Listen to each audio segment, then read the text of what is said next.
Hello everybody, welcome back to Wappleville. Welcome back to the final, well what should be anyway, the final painting session on this unit. Because we did this one last night, and this one was the night before. Here we go, and we got the third one also from Wednesday's stream. So we're looking to do the last one here, get this all out of the way. Then we want to do the movement trait, which is located around here somewhere. There it is. That would be this, with all of the sand dunes and all that kind of stuff, and the plants here and there. Not as many plants as I thought there was, which, okay, that's good. That'll make it take a little less time then. Now I'm just going to get this thing set over here where maybe I can see it a bit easier. We'll do the same pre-glaze stuff. Hey there, Crazy Wolf. Yeah, as promised, I have a new palette out here. Told you I was going to have a new one. We're just going to dive into the pre-glaze right here so that we can get this show on the road here. Van Dyke Brown Matter. Hey, Thranio, look at this. Hey there, Halligan. So Halligan, that was looking sensational. Now, if you wanted to share that, I don't know if you have that up on Instagrams yet, but if you wanted to share that, I don't know. I would think that was looking really good. And boy, I've only ever had a chance to paint one PGO thing in larger scale and one Diwali thing. I really wish I could do more of that, Halligan, because, I mean, they're really good sculpts. Well, they're more than really good. They're fantastic, right? And it actually was neat to see a little bit different take on the color scheme, too. So I was hoping that was fun for you. Hey, Marco. So, Thranio, guess what? You get to see the start here. Yes, Thranio, you're not going to come through this like halfway through or 3/4 through and be really tired. Well, you're probably really tired, potentially, but at least you'll get to see everything. Here, I'm just going to shoot this down a little bit. Dubrock, nice to see you again. Nice to see you. All right, let's do the usual here. Let's get some Terra Rosa. I mean, there's no big surprises here, right? No big surprises. Be the same as the other ones. We will get to the more targeted phases of this in a little bit. After this, I think we did the green in the plants, then we did the violet, then we wiped away the violet, then we did the gold with the Indian yellow, then we wiped that away. And I think the last thing we tried to tackle was the indigo. Thrannual, that was a colossal disappointment. That was let's just say it was something else. I mean, let's just say it was whatever. It was dismal. Just every aspect of it was dismal. Even if it was just something else that had nothing to do with Lord of the Rings, that was really dismal. So everybody please check out Halligan. Oh, it's a Flickr. Oh, gee whiz, Halligan. You know, we've been trying to create that one social media name to rule them all. We haven't included Flickr in that name. So yeah, you know, Halligan, that's something else we have to toss in there. We didn't have that. So that's one more.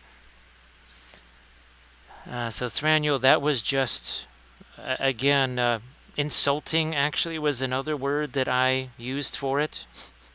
That you really, you thought the average person was that low of an IQ? That was going to be interesting in the least? Yeah, Thrannual, now did you, I'm sure you found too, just separate it from the whole, well, not being Lord of the Rings thing, just if it was something else, just some other random fantasy, that wasn't next level stuff. Well, it was if you're going downwards.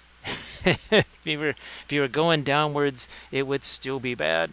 That was wow. Again, the word that I kept thinking of was insulting. They just thought that you have less IQ than a catatonic lab rat or something. I don't know. But what we are going to do now is let that settle in there. You know, I'm going to probably have to throw out some more Perline Black when we do the palm tree anyway. Because yes, we have a palm tree to paint, not just a few palm plants. Yeah, Halligan, I think you should be pretty happy with that. Pretty happy with that. Now, of course, I'm pretty sure the printing goes around while it is not exactly GW in its imagery because it's trying not to be on purpose. I think you would say there's pretty decent detail, wouldn't you? There's pretty darn decent detail there, I think. Even when you print it up larger, right? Here's our violet. Here's our red. Oh, fine. I'll throw a little bit of thinner in there. All right, we need some more of our naphthol red, which again has that kick of staining that the other stuff just does not have. Grand Oracle has a little bit of kick of staining. Hey, Grand Oracle, how you doing? It's the big finish. It is the big finish. It's the last of this unit. And then, well, hopefully the movement tray itself. So Thranuel, let's see. That was a Space Gandalf. Then a certain other character was called Discount Aragorn. I called the one elf Tuvok because he looked and sounded exactly like that character from Voyager. Then there was the Florist. Then there was Short Blonde Elf. Yeah, there was Short Blonde Elf. Then there was Doogie Elrond. Yeah, Doogie Elrond. That was my name for him. You know what, I'm gonna get a little more of the violet in here, maybe. Yeah. And then some random dwarves, which weren't, well, anything, and then some other random stuff, and a water-powered volcano. So that was, wow. That was not a treat for the eyes or the ears. But Thranuel, remember this. Remember this. A boat floats because it looks up. The rock sinks because it looks down.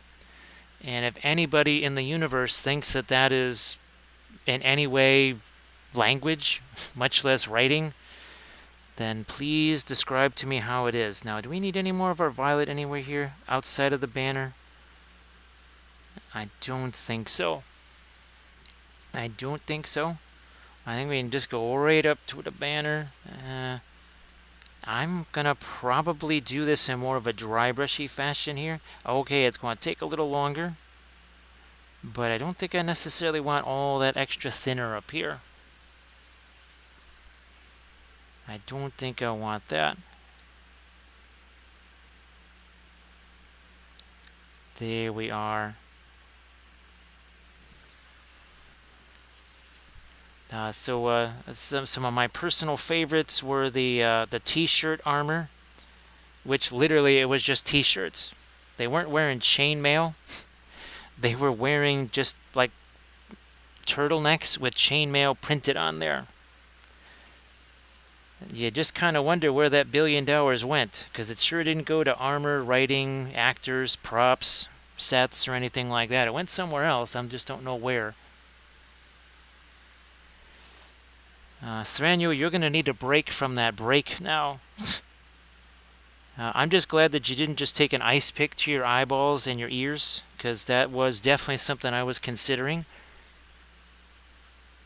So yeah, that was painful. I think it's safe to say. Now, let me get my other banner. Oh, gee whiz, you're over here. So we did do indigo in there. All right, good to know. Hey there, Dick Knight. How you doing? Nice to see you again. Sorry this is a little bit later. I was hoping for more like 8:30. Well, 8 was what I was really hoping for. But I had to wait for that print to finish. Because those, oh gosh, those, well, they call them Naga. But I'm just going to call them Medusa. Another build plate. I needed to wait a minute or two for that to finish. And I think if that one finishes and I can get one more of the build plates done tonight and start the last one at, I don't know, 5 or 6 in the morning, that would get me, I think, the final 2 build plates So then I could wash those, let them dry, then cure them and such. Hey there, Elite and Happy Heretic.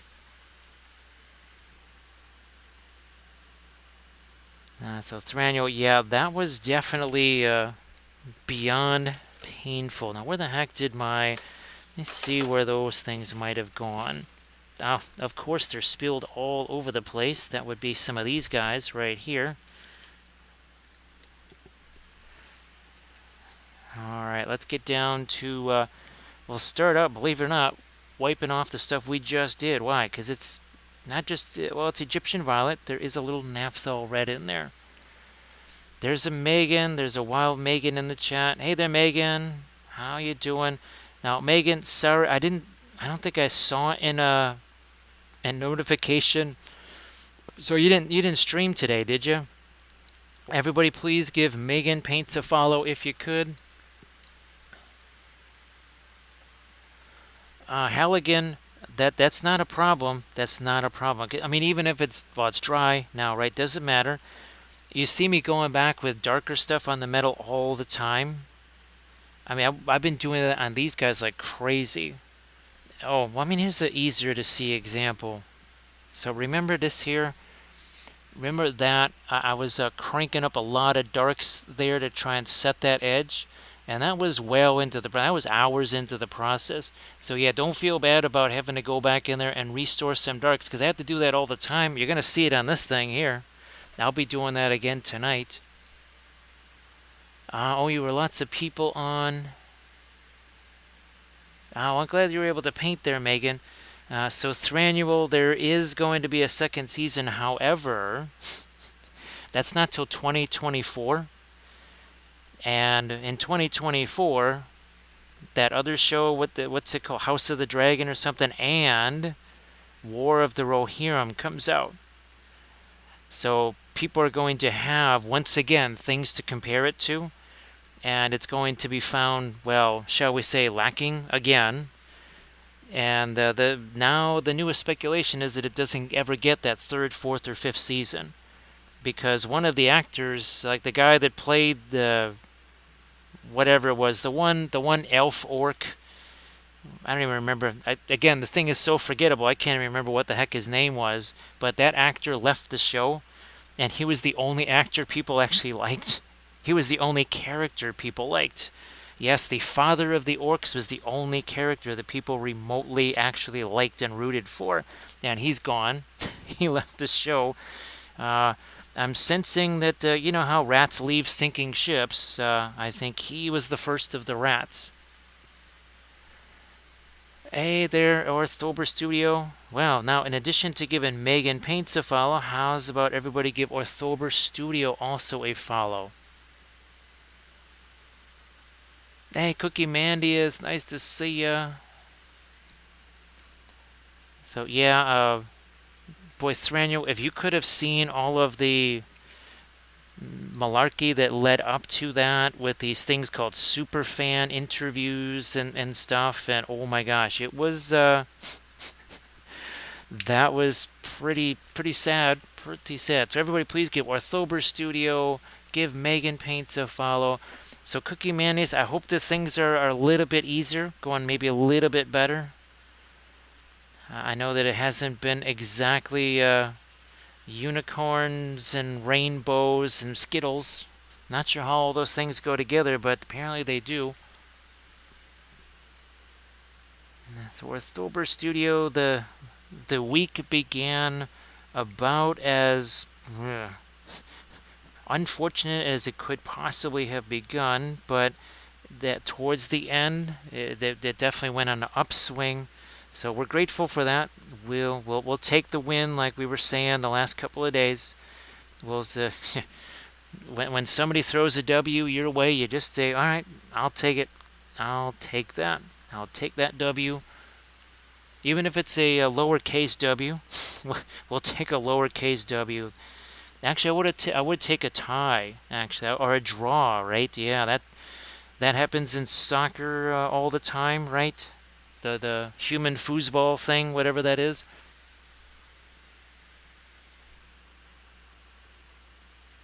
Now, let's There we go. Let's see. Hey, Katarina, nice to see you again, too. So, Orthober Studios, Megan, you guys want to share? You want to share some pictures of things that you've done? Oh, I'm sure that would be fabulous, and people would get a kick out of seeing that. Now, remember, we're not just painting the banner bear here. We're also supposed to paint the movement tray. When all that stuff is done, well, we're supposed to end up with something a lot like this.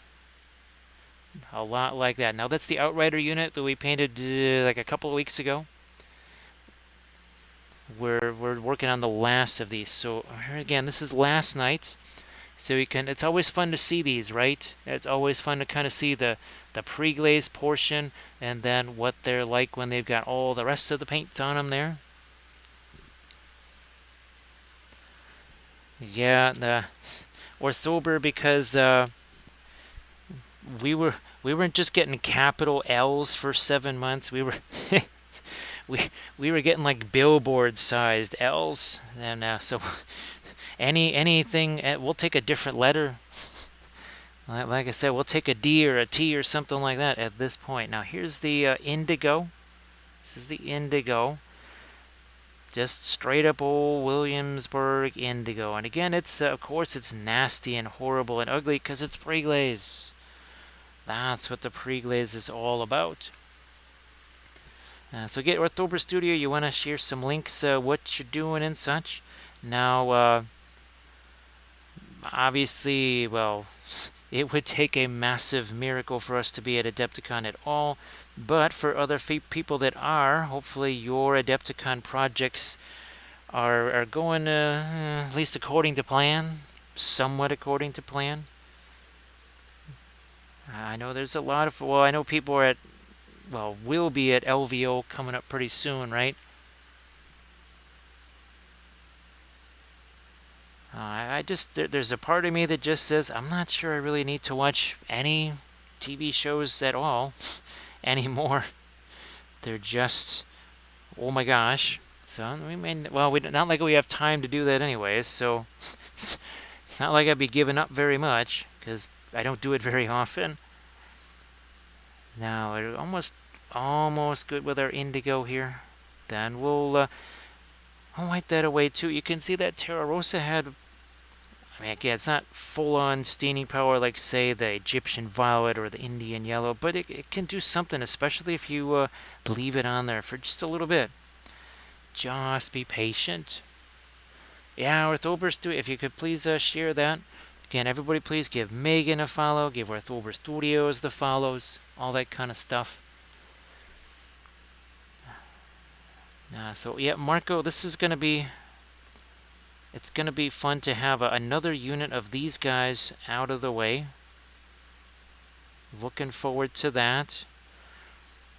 Because I already have a whole bunch of heroes. Done. At least 4, possibly 5. Then I've got... I almost said the Dervish unit, but I'm going to try and prep that unit.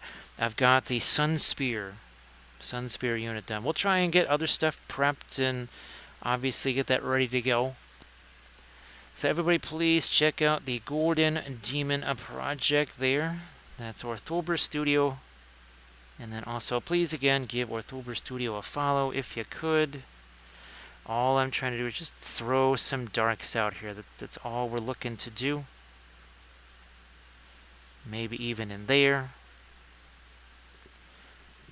Might even use this to wipe a little smidge of that away. I'll grab just more Van Dyke Brown. What the heck? Let's hit this banner pole, and we know it needs to be darker. Anyway, same thing with the mane, and the tail, and the legs. We need to do that. Let's get to that. And just a simple dry brush. Simple dry brush. That means we're not going to be piling too much paint on here. We don't want to do that. Yeah, let's get this up here too. Why not? Now, when there's overlap, let's say the indigo or the Egyptian violet gets onto the gold areas there, well, that's just a bonus because 99% chance it's going to have to be reflected pretty much in that area anyway. So I guess what we say targeted preglaze, what we mean is slightly less chaotic. Uh-oh, look, so here's chaos, it's all ruined now. Here's Valfera to bring in the chaos. Gee, well, Valfera, hopefully that wasn't too exhausting, because they can be. So, now Valfera, that's, of all things, to miss the foam stairs, right, and have that because you missed the foam stairs. So Valfera, you know how I've cursed people's printers and cursed everything by saying I hope that goes well. Curses are real, right? Is anyone in this channel going to doubt that curses exist and that they are real? Printers are cursed. Darn right they are. Oh, thanks, Thranual. Wait, okay, here's our Megan brush. There's our Megan brush. There's our other one there. Let's grab our Megan brush there. Yeah, Valfera, that's just literally in the footsteps. Yeah, it's actually literally in the footsteps, so to speak. But geez, Valfera, sorry to hear about that. Actually, Valfera, I just wanted to ask about your visitors there.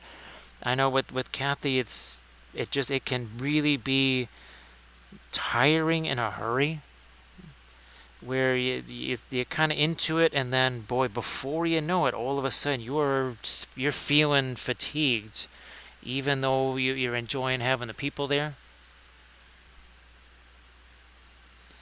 So Thranual, if you're watching on your phone, there should be a subscribe button there, and if you already have Amazon, you should have, I guess, the one free Amazon sub, right?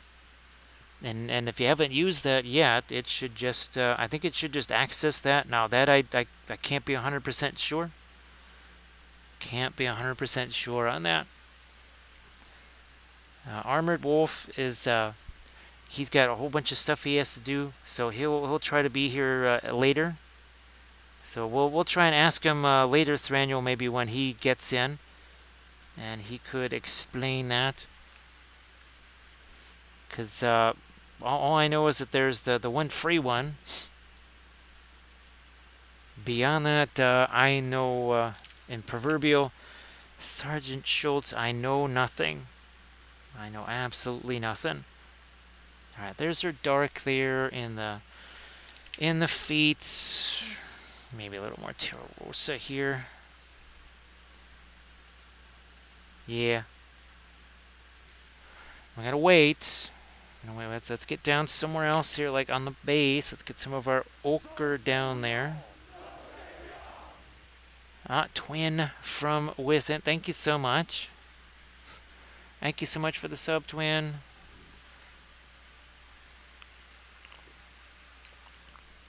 Yeah, Thranual, well, your hours are very much like mine, which is to say all over the place. I'm pretty sure, this morning I got to sleep at 7 in the morning.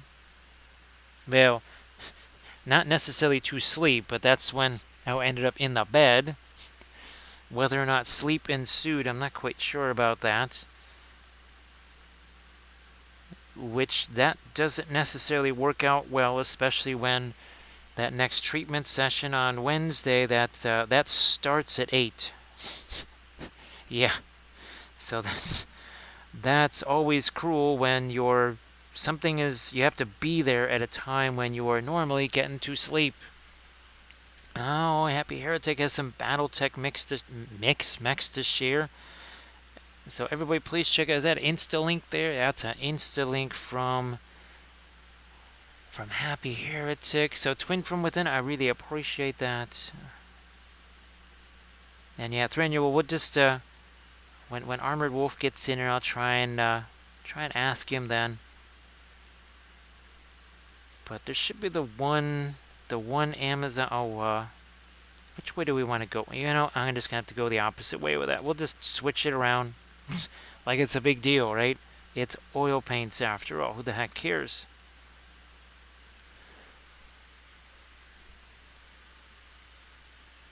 Yeah, it's that mysterious, weird thing, right? Now, there are other mysteries too. There's the mystery of why people choose to sleep, right? To drool on themselves and be very unproductive. Then there's also that mystery of what is it exactly that does lurk in Moria? You would think it was a Balrog. Thank you so much, Twin from Within. I appreciate that. Hey there, Landrast. How you doing? So, Balrogs, right? Oh, scary. Moria, Balrogs. Yeah, this is actually what Gandalf was terrified of. Well, I mean, everybody would just shake in their boots if they saw something like this. That would be the mimes. Yes, that's the mimes of Moria. They are French. They are street mimes. Yes, they are. Jetez-moi. That says toss me. You can see the pogo stick guy there. You can even see the chainsaw guy in the background. That guy with the parasol, well, he was the marker for the throne goblin. So yes, with the lovely parasol, he would land 10% of the time.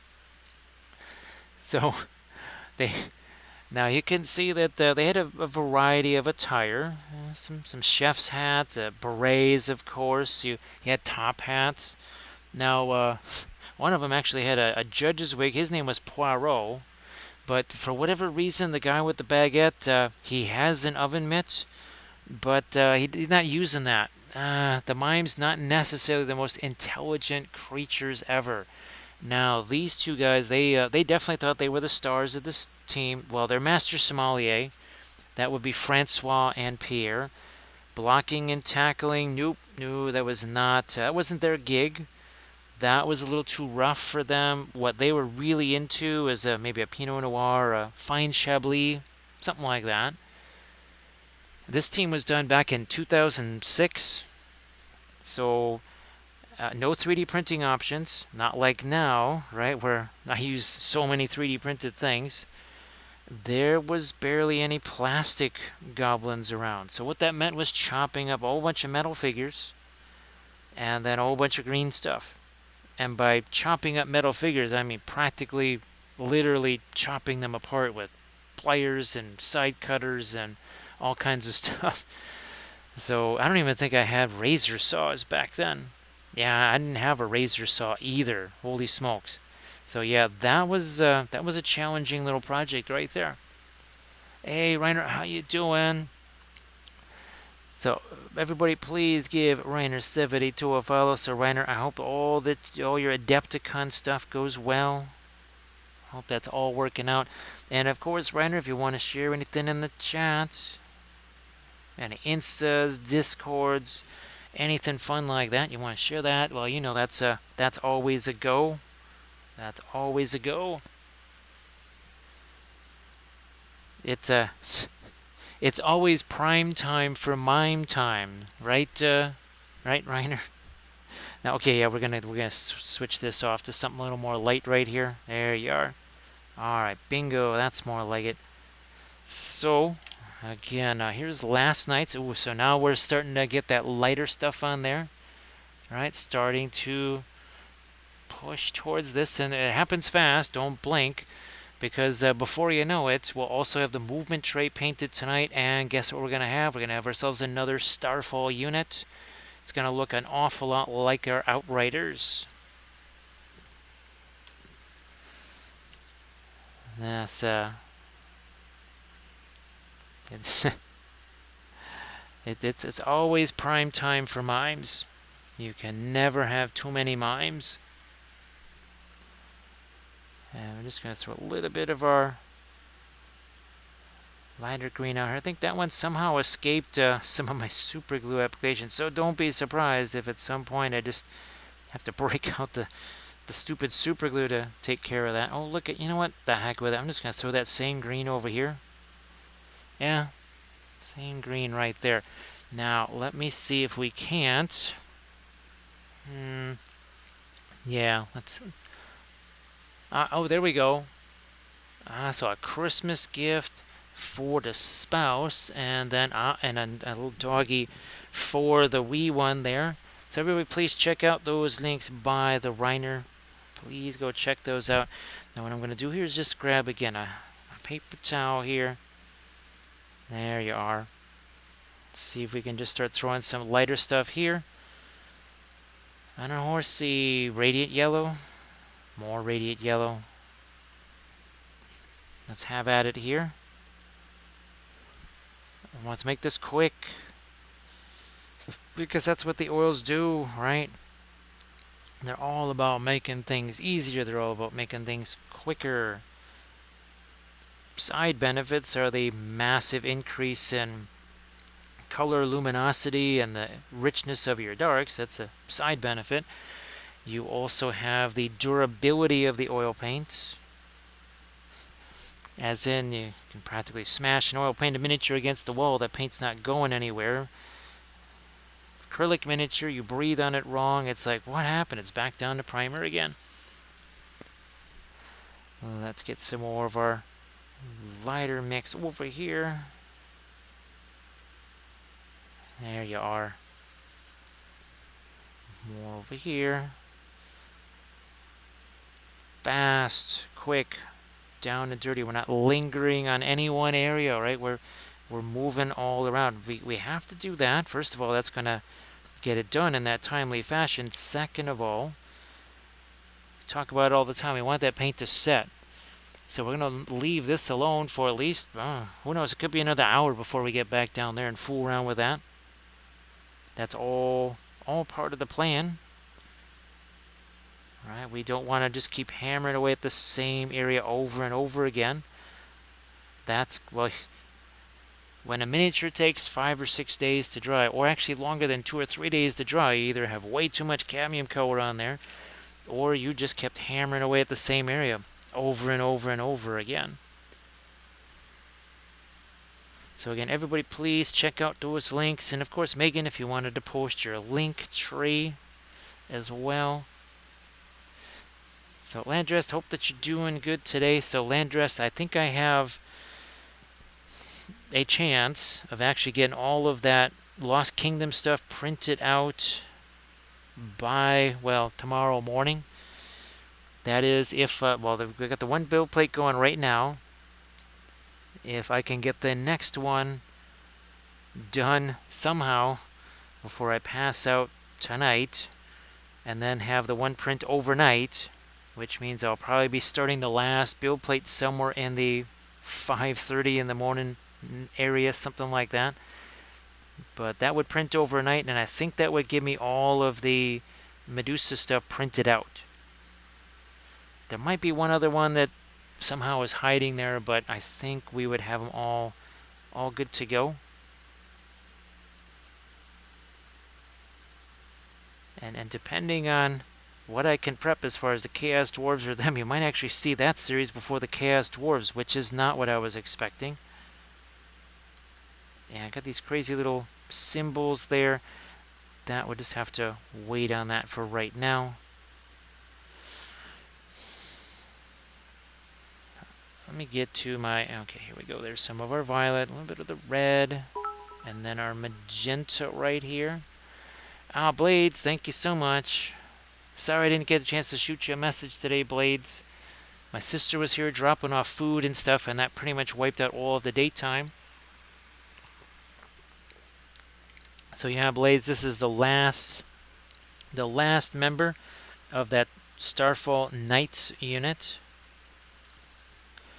Hopefully, well, again, I know you had fun at the convention there, meeting some of the various sports celebrities. Some of them, those skating soccer players and some ball players, but no Raptors. That was the weird thing. Hey there, Judge Dredd, NKS, welcome back. I kind of would have expected, well, maybe I can see why, because they probably don't live there. I would imagine they probably live here. So that I could see. We'll just do a little bit more here. You can see it's starting to, right? Starts to build up, gets a little bit later, little bit later. We'll be more targeted. Never fear.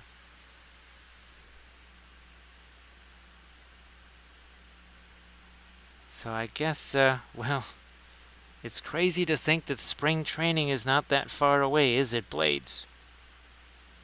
You think it's a long ways off? It's not that far off. Well, at least pitchers and catchers report, not that far away. Also, Aussie Rules football season is not that far away. Aussie Rules football season is it's getting closer and closer and closer. Hey, Tea Kettle, how you doing? Well, Tea Kettle, we know you have some links that you could share in the chat to the instas there. So if you wanted to do that, that would be sensational. So Blades, were you gonna be doing some a few streams this week, or are you just gonna kind of keep it down to maybe one stream a week or something like that? All right, Halligan, you have yourself a good one. Have yourself a good one there, Halligan. I'll shoot you a message tonight that you can see tomorrow morning. But as always, appreciate you being here. And of course, best of luck with everything. Although, I don't know, Val Ferris says, don't you dare do something like that. That is the proverbial kiss of death right there. So say we all. Thank you so much. Hey, Monster Bucket. Nice to see you again, Monster Bucket. How the heck you doing? That is more than 2 baker's dozen. Thank you so much, Monster Bucket. Appreciate that. Everybody, please check out Tea Kettle's link. Tea Kettle just got a link there into the chat to the Instagrams. Another one Painter League kit. Now, Blades, would you be trying to finish off the one fate, or start something new or something like that?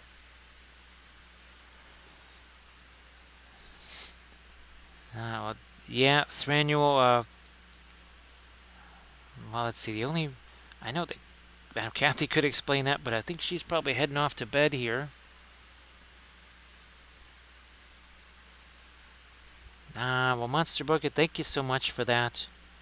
It is funny because I converted a whole bunch of the Adepticon staff members to Aussie Rules football. Now, of course, Kathy is St. Kilda. I chose the Bulldogs. Little Footscray right there. Not sure why. It just worked out that way. This was 2008, by the way. The rest of these guys, they were all front runners because years ago they were selecting things like Hawthorne Hawks, Adelaide Crows, Sydney Swans. None of them selected Carlton. None of them selected Brisbane, but they selected. Let's see. Oh, and of course Collingwood. Yeah, there was some Collingwood in there. Some Pies fans. Actually, one of them did go with the Dockers, but that was kind of a one-season wonder there for the Dockers. Ironically enough, none of them chose like the D's or anything like that. And of course, the D's are kind of in the ascendancy right now.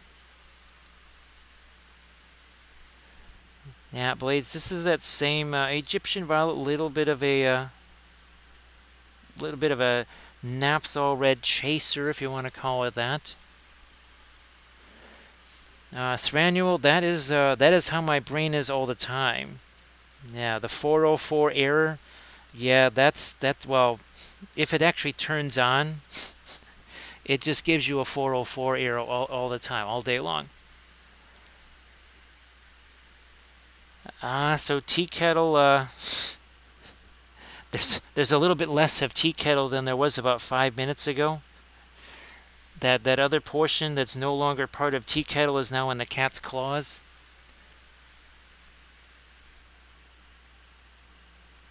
Yeah, we're gonna do our usual thing, right? Precision, super precision brushstrokes here, where we just sort of slap this garbage on there, then take another blending brush and just start pushing that around.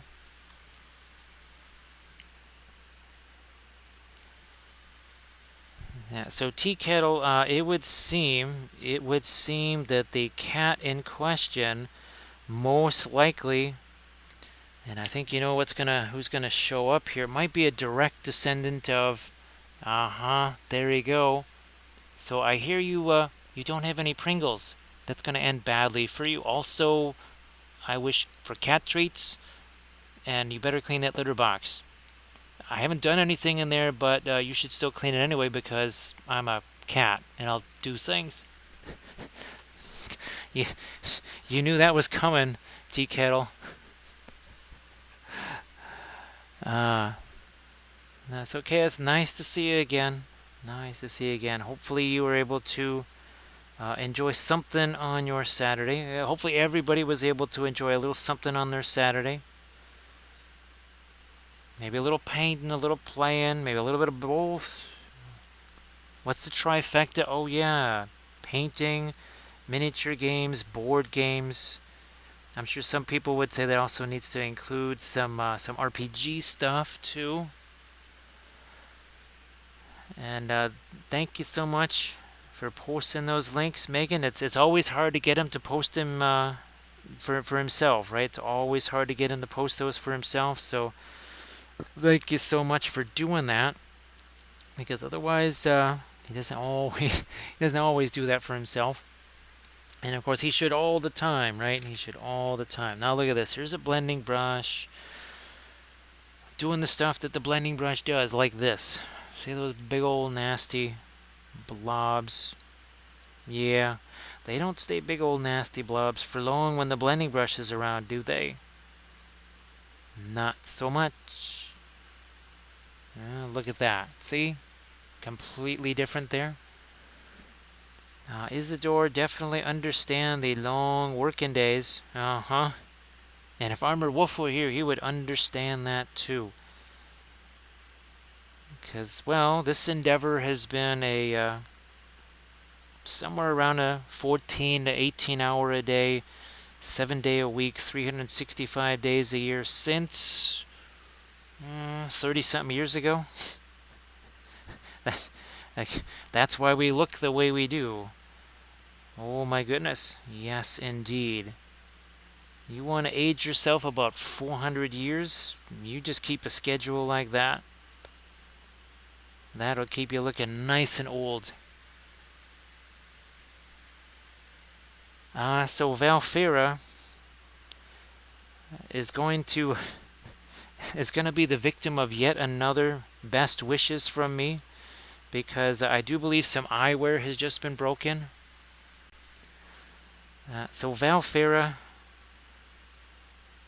I mean, it just sort of, the more you try to avoid those things, the more they just happen, right? Because you're so darn conscious of them. Or you're so unconscious from all the pain medication and lack of sleep, because I'm sure, now, I can say this, the plan is not to still be on here at 3 o'clock in the morning, because I have to get a print started. Well, Chaos, I hope that all of that works out for you. Definitely. Let's see. Yeah, Thranuel, sometimes the genius that exhibits itself, I'm sure it just leaves you amazed, right? Valfera, it's more like 33. It's more like 33, where the Cylons attacked every 33 minutes. And they just attack every 33 minutes.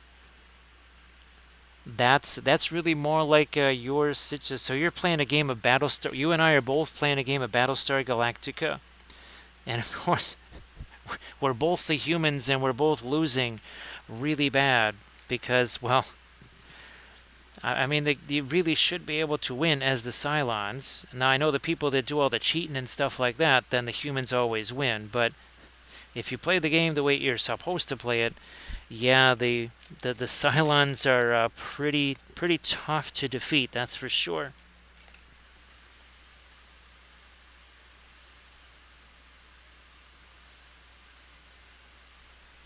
That's so again, Thranduil.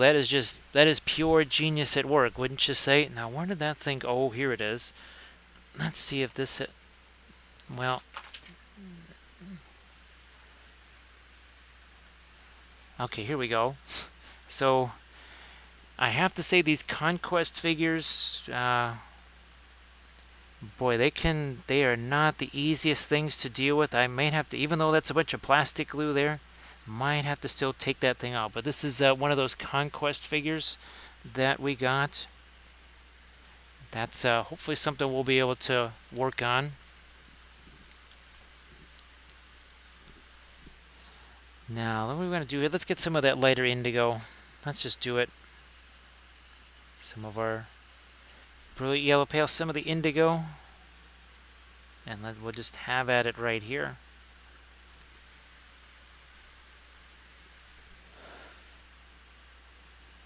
Yeah, Valfera, that's just...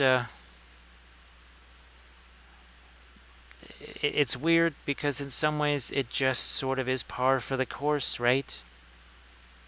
Where you just say, yeah, that pretty much should have happened. And that's when things get kind of scary. When stuff like that happens and you say, you know what? I am not the least bit surprised. Now, we got to get some of that blue in here, right? I'm going to do that right now. Which, oh yeah, that reminds me. Remember that Monday where it wasn't just there was scary stuff going on. Yeah, that was where I just made the big vat of spaghetti sauce, which you'll be totally shocked to hear that not only did I spill that on myself, but on the stove, on the front of the stove, on the refrigerator, on the floor, on the sink. The only reason it didn't end up on the microwave is because I was standing in between the blast and the microwave. So it was kind of like those nuclear explosions, right? Where you have that shadow on the wall. Yeah, there was like an imprint or a shadow of me on the microwave where the spaghetti sauce had splattered around me. Now, here's a little bit of our Prussian blue up there. A little bit of Prussian blue. We'll have to come back in with our white there. Don't worry, we'll get to it. We'll get to it at some point. Whenever. We got, well, there's that's going to be interesting gray for the boots. And some of this down here. And for the tail and the mane. Again, still doing the dry brushy stuff. Valfera, there was so much of it made that I did get to actually eat some of it. There's still actually the last little bit of it left over. But that was just one of those things where I just kind of looked at the floor. Well, first I looked at the stove, then I looked at me. And I showed Kathy after soaking the socks and washing the socks, they're still orange. That's how much of it hit me. It took me at least 40 minutes to wipe off the stove, the sink, the cabinets, the refrigerator, the floor. So Dubrock cannot confirm nor deny the strong scent of oregano in the kitchen. That's basically I was painting with spices. Yes. So you can say that I also, this is a culinary channel after all, so we don't just paint with oils or acrylics or whatever, we also paint with spices.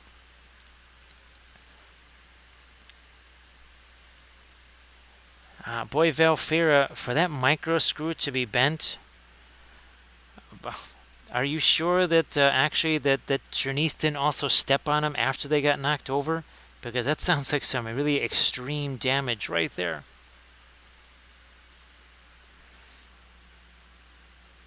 Reiner, that was, let's put it, well, I cannot confirm nor deny that there might be a 1-pound container of chocolate-covered raisins headed this way. So, needless to say, next time something like that happens, I'm just going to eat the entire 1-pound thing in one sitting, like in a half an hour. And at that point, you can pretty much kiss the ozone goodbye. I'll just take my revenge out on like the atmosphere or whatever. Yeah. If I can also dissolve the Van Allen radiation belts along with the ozone layer, it might just do that too. So Valfera did a coup de grace on those glasses.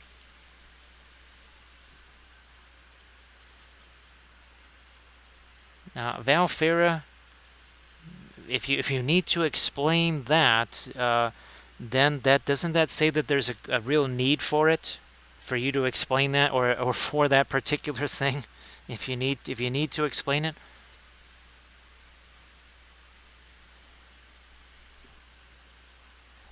So again, now if you should hear on the news after something like that happens, you should hear that someone suspects a nuclear underground test somewhere or something like that. You can know that that's all just a bunch of hogwash. It's some kind of falsehood by the CIA or something like that, so that they can do an op somewhere. What actually happened was some of those delicious Kirkland chocolate-covered raisins showed up here. I mean, not that I mind other chocolate-covered raisins, but that's what's on this way. That's what's on the way here. Yes, indeed. It's been all too long since we were able to indulge in those.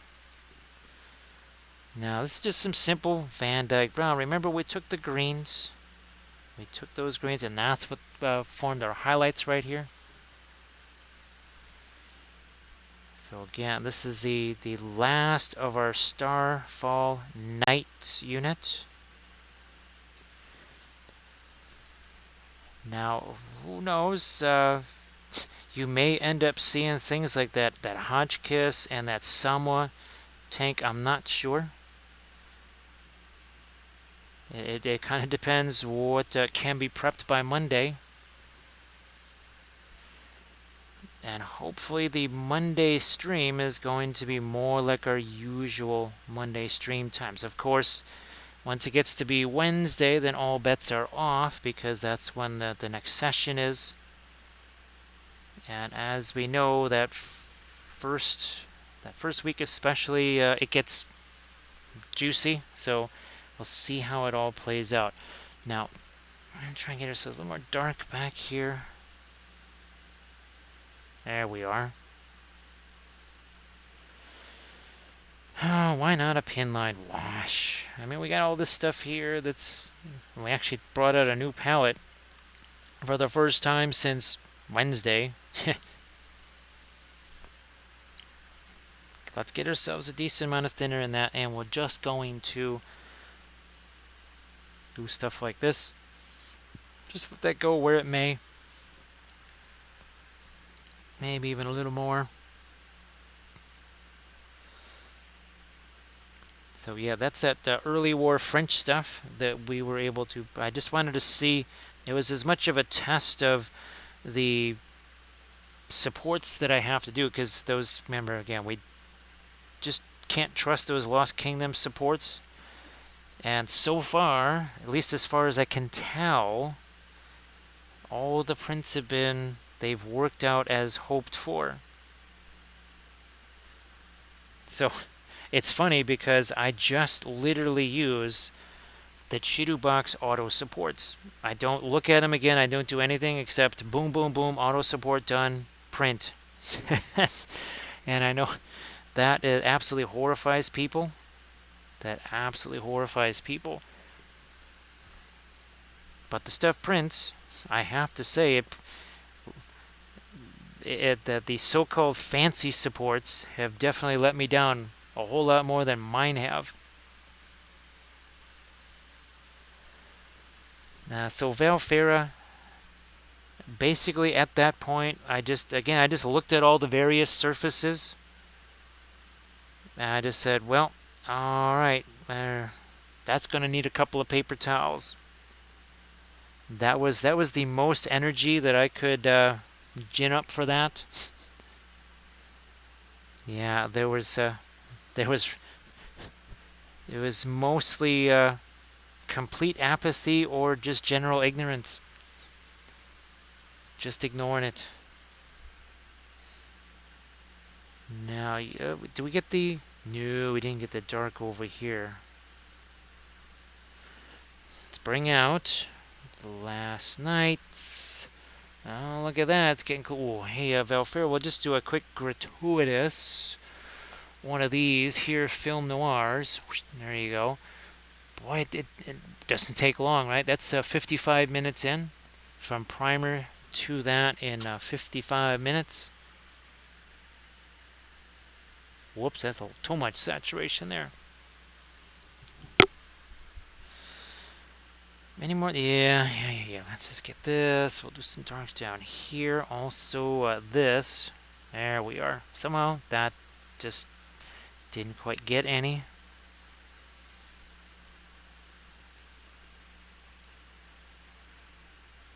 Might go back with my lights there. I'm going to leave some of the magenta stuff alone here because remember, this is the part that's going to be the trickiest to get those successive layers in there. Elite. I thought you said Hexton Hills. I thought you said Hexton Hills, and I was like, oh, the little terrain things. So tea kettle. I know we talk about these ones all the time, but boy, they are so important, and they're really gonna matter a lot here. You're gonna see me making these colors darker. Remember when we did with the indigo? We're actually doing that right now. I mean, seriously, that's what we've been doing for about the last 10-ish minutes is making colors darker. It's not a dark to light or light to dark. It's back and forth. Sometimes it's in the middle and then either direction. But of course, that what does it just show? That last little film noir that we did, that the contrast, right, the color contrast, to me is more important than the value contrast. When you look at all the object source light stuff, typically it's color contrast that matters more. Now, of course, we have intensity contrast, right? I think you could say that the magenta and the horses, kind of orangey brown, they're about the same in intensity. Everything else is massively lowered in intensity. And this is the most important here. We got to reflect that blue. We got to reflect that magenta because all of those things are literally surrounding the armor. There's very few areas of the armor that are just kind of, well, exposed to open sky there. So Thranduil, there's no one way to do it. It's going to depend on the sculpting. Here, there's all kinds of mold lines that trash the mane and the tail, so I'm going to have to paint that in more by hand. In general, you're going to want to do more of your kind of dry, brushy type of things. That's what you're going to want to emphasize more. Now, again, that's if there's no mold lines going through it. So if you have, say, a 3D printed piece or something, well, then you don't have to worry about mold lines through the hair. And there you can kind of get away with more of just doing the more the dry brush type of stuff. But unfortunately with these guys, I don't know if you saw, very much had to paint in, almost draw in the detail there. So it will depend entirely on the miniature. Again, sometimes you get lucky and... Oh, here we go. So this 3D printed piece, I could do more of the dry brushy stuff because there were no mold lines cruising right through those things. But something like this, where the mold lines kind of destroyed parts of the texture, well, that's a different story. But Thranduil, I don't do anything different than I would do with the acrylics, really. It's just with the oils, I have the advantage of the paint, well, being wet, and I can let all the paint blend together, which obviously not going to have that advantage with the acrylics. Now we just threw that there. We're going to grab that blending brush wherever he went off to. Where did you... There you are.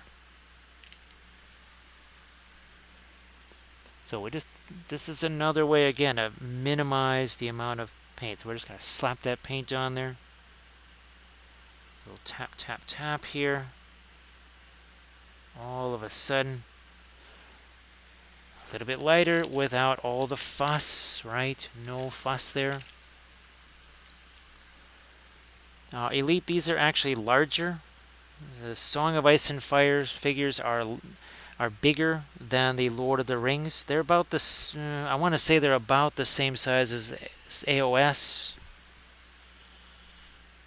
Yeah, roughly about the size of AOS, but they are significantly larger than our Lord of the Rings stuff, as shown by poor Shadowfax. Right there, you can see definitely larger. Now, of course, that's all relative because there's Conquest miniatures. Yeah, so a little bit bigger. Well, and of course, here's our Cataphract. Yeah, that's a slightly larger. I know people say that's one or 138 scale. No, that is or 38 mil scale. No, that is 48 mil scale. I won't accept anything less than 45 mil for the estimation of that scale. So there's our little tap, tap, tap. Once again, look at that. So I could have, I don't know, done about 75 layers of paint, or I could have just slapped that color on there and just took this brush and did that, and it's done. That's it. Ah, boy, Reiner, it's the darndest thing. Well, I actually haven't done any Conquest Infantry yet. I haven't done any of the infantry yet, but I can't imagine that stuff's any smaller. Right? It's got to be just ginormous. It's certainly bigger than the Song of Ice and Fire infantry. Which, do we actually have a Song of Ice and Fire infantry here? No. Wish that I did, but I don't. So yeah, it's definitely Conquest scale, alright. Holy smokes. Again, it's not that that's terrible or anything. Nothing wrong with that. It's just... I guess, Rainer, how many units would you say are going to be out there in your average game of, well, Conquest? Because I'm thinking Song of Ice and Fire, you're typically seeing maybe 4 or 5 units. Sometimes as many as 6 or 7 if it's Free Folk or something like that that has, well, really cheap units out there. But generally only 4 units and some of the NCUs, and that's about it. Thank you so much, Anoida. I appreciate that. Along comes Gandalf, and he says, okay, so when are you Harad guys going to be done? He's like, dude, that's the wrong universe. Wrong universe. We're Martels. It's like, so you come from Umbar, right? It's like, what's an Umbar? Good grief. Gandalf just feels so out of place when that happens. So the men-at-arms are really tall. Now, did you see, Reiner, the new... Oh, gosh, I think they're just hoplites. I think they're the new hoplites, and that's their new faction, City-States. I think that's the new faction. Now, this should be interesting because we're just starting to get to some of the lights in the fabric here. So why don't we do a quickie little film noir for Blades. See, we're starting to get there, right? But even in this one, with all the full shading, the rider, the horse, even the base, none of them look distinctly lighter or darker than any other element. The blanket, the horse, they're basically all the same value, but they are not the same color, they're not the same temperature, they're not the same intensity. Intense color here, yes. Pretty intense color there. I mean, even that indigo has a little bit of kick to it. Not intense. Grayed down, grayed down, grayed down. It's a balance, right? Not everything can be an intense color. Heck, even our gold metal could be considered, well, not an intense color. Hey, Grey Wolf Studio, how you doing? Nice to see you, Grey Wolf Studio. Well, here's wishing you the best for tomorrow, so that you get yourself another Sunday. So Grey Wolf, we're actually finishing the last of this unit right here of Starfall Knights. So yeah, Reiner, well, let's put it this way. Even though these are newer kits and the Cataphract is even newer than this, it's still challenging to get them to actually go together. It's a challenge. And the instructions, even with just a one figure, even that was, well, not the most helpful. With units, their instructions can sometimes be incomplete. Maybe that's the word we should use. Somewhat incomplete. We wish they're not quite the old. Remember the old Forge World instructions, Reiner? That basically was a photocopy of the thing assembled, and there were some numbers on the side listing the parts, and there was these vague lines that were supposed to say, well, this is that part. Yeah, I mean, Conquest is not quite at that level, but it's not that much more than that level.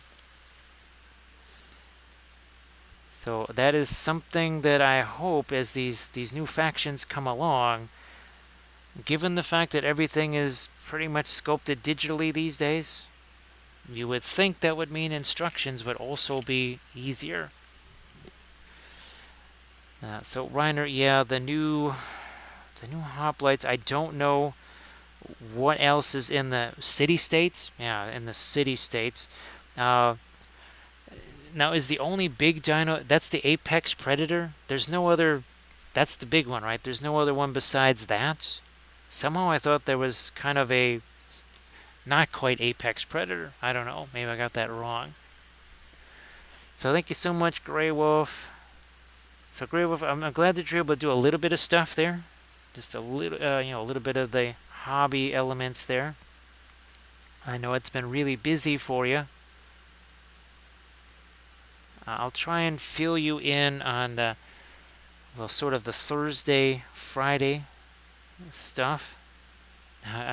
Again, I try to do updates for people, but literally the update from the morning becomes completely irrelevant by the afternoon, much less the evening. So I try to do updates, but unfortunately, faster than I can write the message, the situation's changed. So if you don't have updates, especially for a while, sometimes it's just like, well, there's already been 3 of them in the last 2 days. Yeah, right. So even the online ones were, those could be jinky too. I guess it really shouldn't surprise me when I think about it.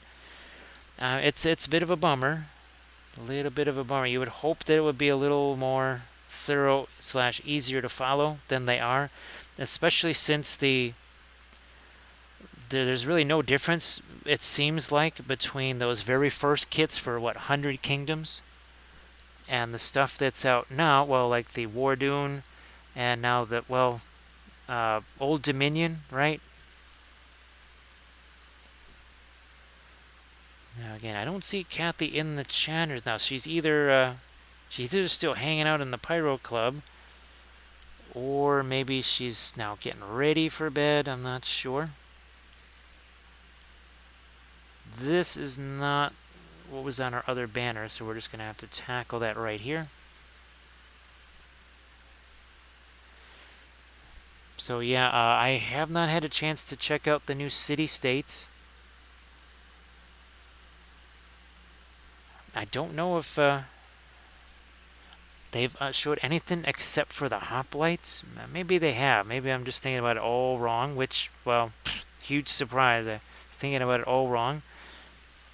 Oh, and by the way, this yellow is covering that very dark indigo. This is something you have to always think about with the oils.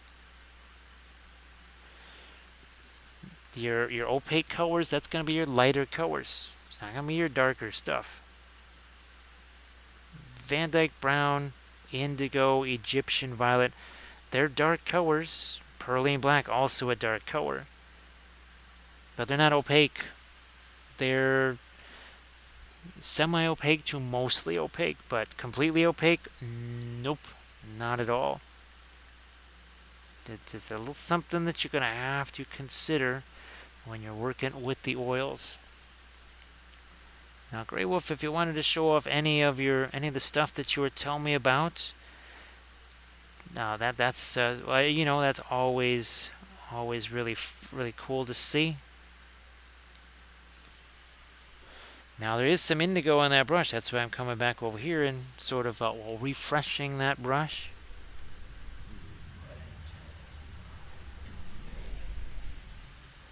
Now look at this. Look at this. The monster has returned. It's Monster Den Minis.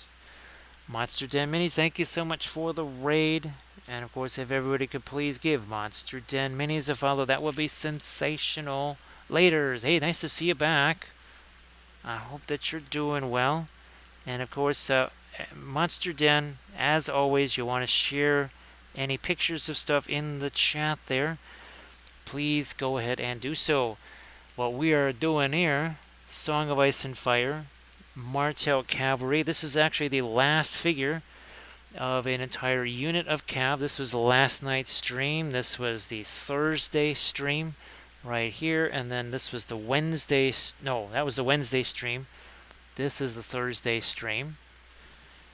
Once this guy's done, we're going to break out the movement tray. We're going to paint that, and when we're done with it, it's going to look a little bit like this here, our Starfall Outriders.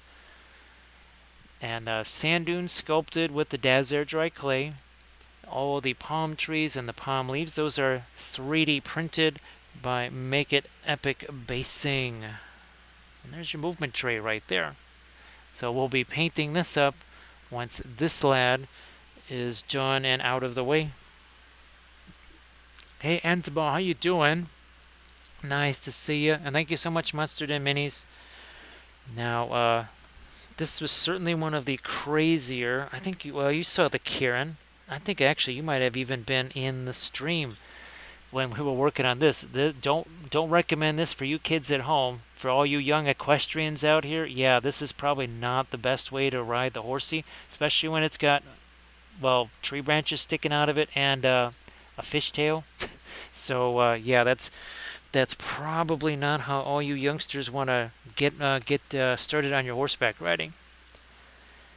I see somebody that just got up off the bench. It's Bench Guy. How you doing, Bench Guy? Welcome back, and thanks again for all the bits and cheers and subs last night. Appreciate that. Thank you so much. So, Reiner, the horsey there, that is it's a Kieran, and it's 3D printed from Lost Kingdoms. We also painted this one too. I know there's 3 poses. There might be 4, but there's at least 3 poses. I think I have 3 of them printed out. I have to figure out where the 3rd one is. But yeah, these are from Lost Kingdoms here.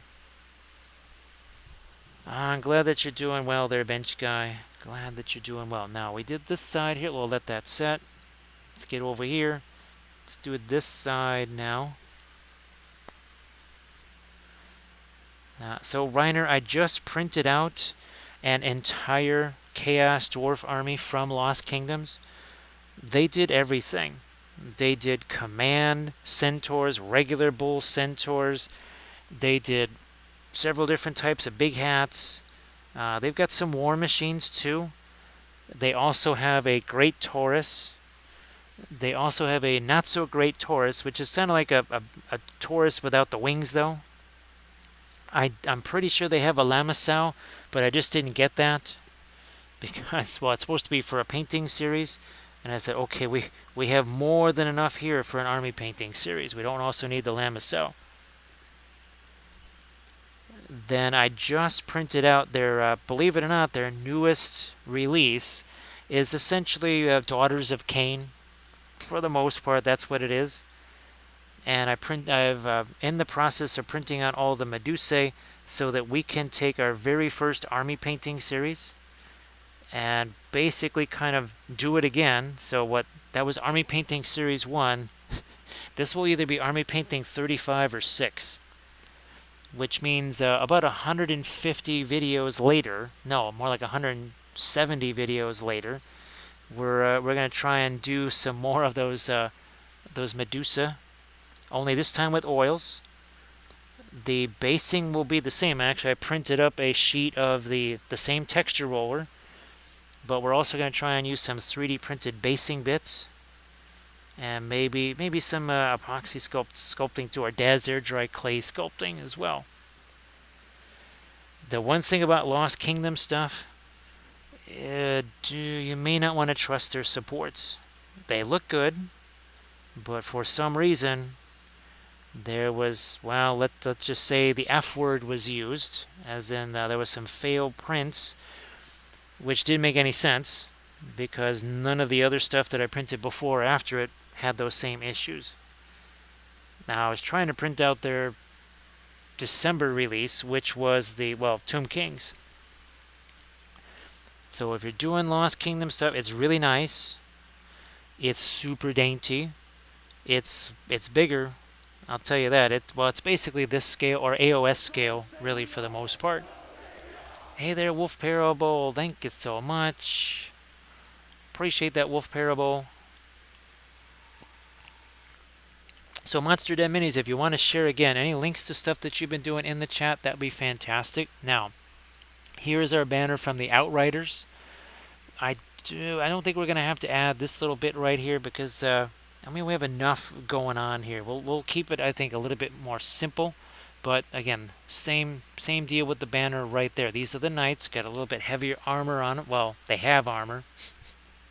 The other ones do not. So Wolf Parable, I know that you have some Instagram links that you can share because I've seen some of the stuff you're doing on the Instas. So Wolf Parable, if you wanted to share some of those images in the chat, I'm sure that would be super. That would be fantastic. Now here, let me hit this. I see this comet over here. And of course, well, I mean here, let's just... Schmimpire. I see comets on a banner or a shield, and I think Schmimpire. From Schmeem Schmirk Shop or whatever. Get some more. And we don't mind. There's some of the indigo that's actually mixing in with that. I don't care. There's a whole bunch of indigo right around it. How would it not also find its way into some of this Indian yellow mix? Keep in mind, Indian yellow by itself is a super translucent color. That's why we added the radiant yellow to it to give it a little more opacity.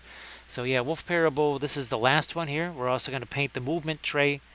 We have the other 3 members of the unit all done from the Wednesday, Thursday, and Friday streams. And we will have ourselves a brand spanking new Martel unit. I also, if you can just look through the past sessions, they're all saved as highlights. You'll see that I painted the Sun Spear unit. Yeah, a unit of Sun Spears. And then at least 5 of the heroes. Possibly 6, but at least 5. Which means all we need to pretty much do is one more unit. And we've got ourselves a playable army. An army of the size that, no variety necessarily, but it would be playable straight away. Alright, that needs to be indigo. Some of that ended up as magenta. We'll change that around real quick here. Alright, everybody please check out the link that Wolf Parable posted. So Wolf Parable, it was looking fantastic. So thank you so much for posting that. I appreciate that. And again, Reiner, if you wanted to post some of your stuff. Megan, same thing there. And Grey Wolf, I don't know if you had a chance to post any of your... I know you have a ton of Song of Ice and Fire and Zombicide stuff.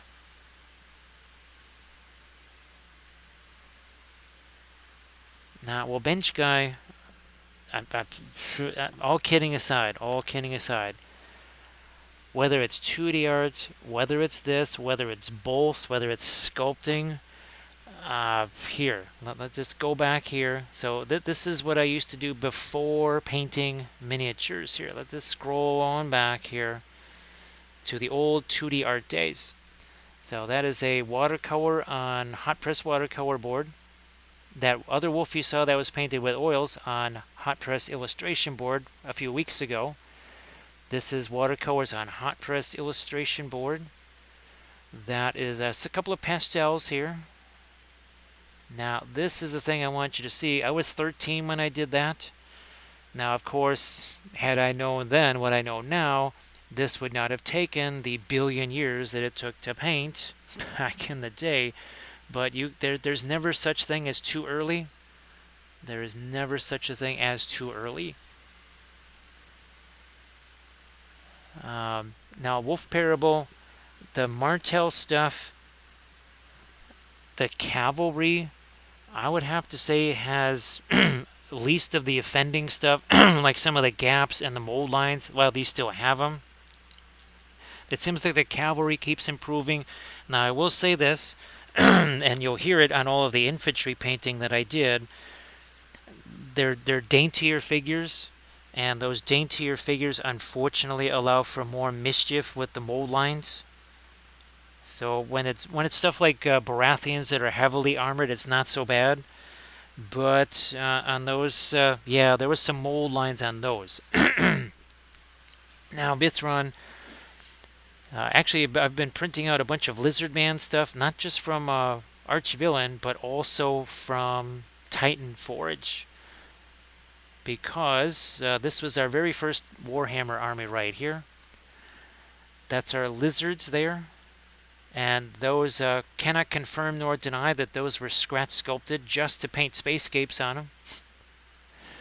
And there's that unit of Cold One Riders. Actually, I have a unit of those that I printed up from the Titan Forge stuff.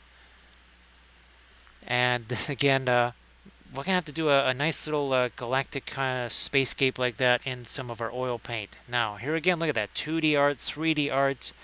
I painted it at a Games Day in 2009 using miniature paint, believe it or not. Yeah, that was a heavy conversion right there.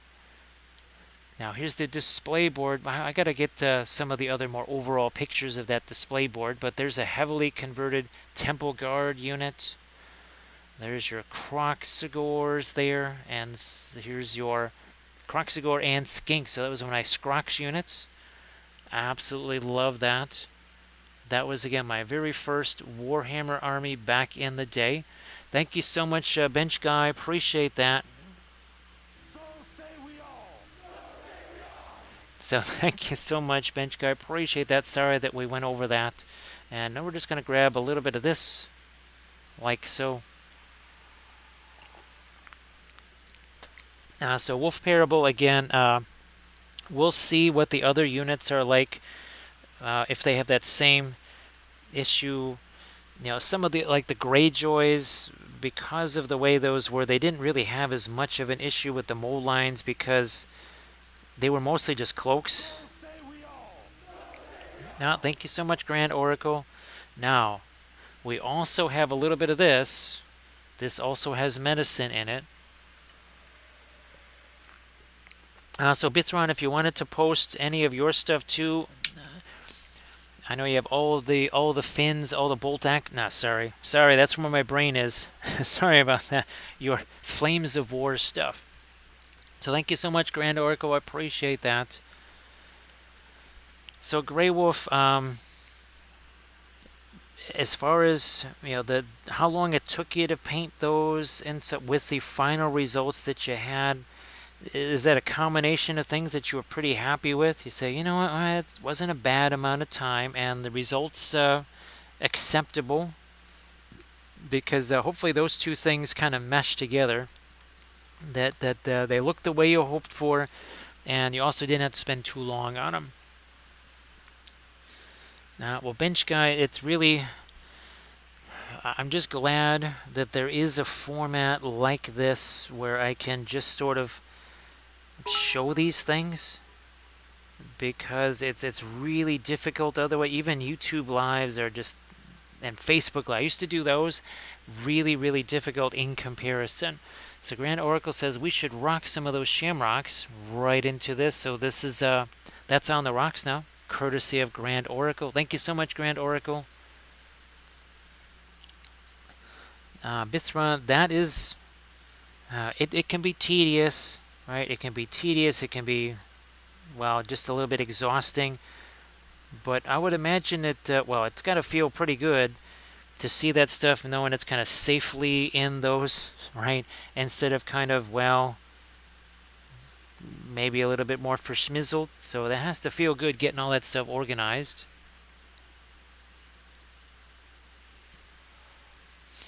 I think we're all caught up there, right? I think we're all caught up. Now, apparently, I guess there's a. Oh, okay. I saw that. I was like, I didn't see a hype train, but I guess it's possible. It says a hype train is close. Oh, was it the? Oh, it was the Wednesday stream. Yeah, where the literally the hype train was hiding. It was about 2.5 feet behind me, but unless I stood up, I was never gonna see it. It was completely hidden from view unless I stood up. And as I showed everybody what the headset mic looks like, there's no moving anywhere with this thing. And people get a chance to see the condition of that thing. Yeah, Bithron, it makes sense. It makes sense. Just trying to throw a little bit more of our Gould stuff in there. Oh, thank you so much, Wolf Parable. Wolf Parable trying to generate, well, not just a Bitskrieg, but also it looks like a hype train. We're going to say that has happened. Oh, this is the Iron Horse. Make way for the Iron Horse. There it is. It's coming right at you. There it is. Hype train. Hype train. There it is. A little bit of strobe light for you right in your face. Not the face, right in the face. Let me see. So the Army of the Dead. Yeah, we'll agree with any experiment where, well, when the laboratory doesn't completely blow up. I guess that's a productive experiment. When you say, oh, there's there's Kathy. So everybody wave goodbye to Kathy because she can totally see that in the chat, and she's wearing her T-shirt uniform right now. Yeah. She's wearing that. That looks way cooler on the Kathy than it did just on the Amazon page. That's for sure. And everybody was waving to Kathy. There they go. Megan just says hi. Bithron says hi. Loves the Kathy. Good night. Thank you so much, Megan. Appreciate that. So thank you so much. Appreciate that. So yeah, this is, well, of course, as we know, what was it, about 1:38 or so in the morning? She joined us here in chat. Valfera was trying to leave, and because he had not been able to sleep, and then was trying to get to sleep. Actually, I think the last 3 streams have all been like insomnia central for folks, it seems. And of course, that I think it was Wednesday or Thursday. Didn't we get rated by Insomnia Night RPG? I believe so. Thank you so much, Wolf Parable. That's a full-on Bitskrieg. That is a Bitskrieg right there. No doubt about it. There's Bench Guy. Yeah, you really think Bench Guy is just going to just hang out on the bench and let that go? No siree. No siree. While we let that Bitskrieg play out, we're just going to throw a little bit of our lights here. Then we're going to take that lighter green, right, and start hitting the reins and the bridle and all that stuff. We're just doing these little studs for right now. Thank you so much, Grand Oracle. We'll let a few more of those drop down in there because, well, reasons, right? So Wolf Parable, Bench Guy, Grand Oracle. It's a fight to the finish. It is. Oh yeah, we got a couple more of these over here. And then, like I said, we'll take that Radiant Green. We're going to mix that with our Van Dyke Brown. And then we're going to... here, let's grab this one. So I can see the difference there, right, in the reins and the bridle. That's actually a greenish color versus all that orange that's there. Bench Guy, there's so many instances. I don't think I don't think you've heard this quite so much. That so many friends of ours that we both know that loved miniature painting. I mean, it was there. They were doing miniature painting long before we were even. They were doing it back in the '90s, and they lost interest in it for one reason or another. They just said, it's like work. I don't want to do this anymore. It's no fun. And we said, wow, that's terrible. We, we hated hearing that because they loved it so much and they did all kinds of fantastic miniatures, but they just lost interest mostly because they found a way, right? They worked out a way of doing things, which is great, until that way of doing things gets just as repetitive as that thing you do at work every single day. All of a sudden, it's not. It ceases to be fun, and it's just like work. Except you may not be getting paid for it if it's not what you're doing for a living. So a lot of folks just duration-wise will lose interest, sometimes just because, well, boredom. And if I can show people new stuff, crazy as it might be, and it sort of maybe prevents that just getting bored with the painting and losing interest, well, that'd be fantastic. Trying the new stuff can be it can be a little bit worrisome. And can things go haywire? Oh yeah, you do. They will. Just to ask anybody in the chat that watches the Patreon videos. There is no. We're gonna try this off camera first to see if it works. No, it's well. I have no idea what's gonna happen with this thing. And and there are times where things go boom, but when people see that, a couple of things happen. They say, well, you know what? Okay, if an experiment doesn't go quite the way I want it to, it's not that big a tragedy. Also, if something goes boom, it's not the end of the world. To just be, oh, okay, that didn't work out, and it was absolutely no big deal. So why don't I experiment too? Hey, M. Tellies, how you doing? So everybody, please give M. Tellies a follow again, along with the Megans, along with the Reiners of the world. A MetaZoo tournament at the Game Castle.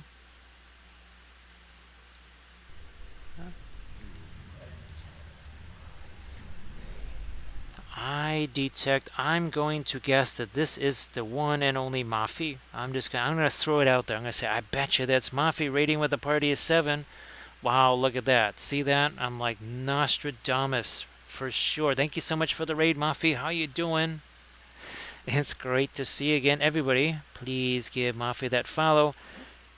And of course, Mafi, hopefully you're not stuck behind an ad wall or something like that, because, well, we want to encourage you to make sure you post links to things you've been doing. Obviously, you just finished your stream, so you won't have a whole bunch of photos of that right now.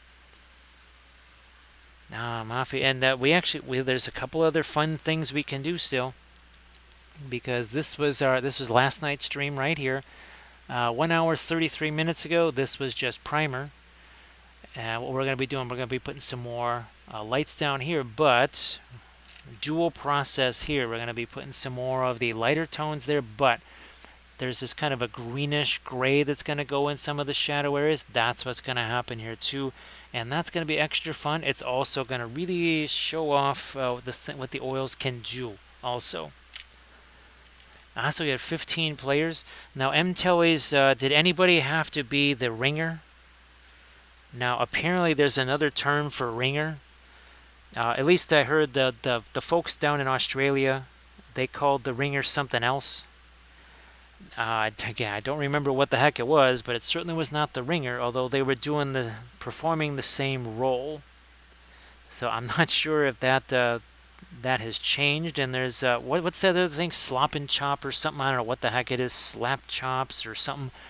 I don't know. It just makes me hungry for some pork chops every time I hear it. But there's some new expression that people started using about, I don't know, 10 months ago or something. I never heard it till a couple of weeks ago.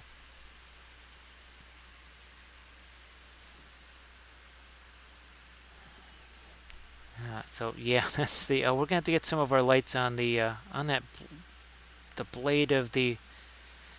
Well, it's sort of a spear. It's sort of a lance. It's sort of a banner. So slap chop. That's what it is, Maffy. Yeah, I'd never heard it before until somehow Kathy was telling me about that. And I'm like, what the heck is this slap chop thing? And then I think last night there was a little bit of a conversation about that. But Mafi, if you again, if you want to share anything in the chat, please go ahead and do so. Now, what are we doing here? This is actually the last of 4 miniatures from this unit of Starfall Knights, Song of Ice and Fire. We did, let's see, this is Friday, this was Thursday, and this one was the Wednesday stream right there. Once this last guy is done, we're going to paint up the movement tray, and once the movement tray is done, it's going to look an awful lot like our Outriders. The sand dunes sculpted out of desert dry clay, the palm trees, and the palm plants, courtesy of Make It Epic Basing. Those are some 3D prints. And along comes Gandalf, and he says, so you sure I can't convince you to go over there and cross that bridge?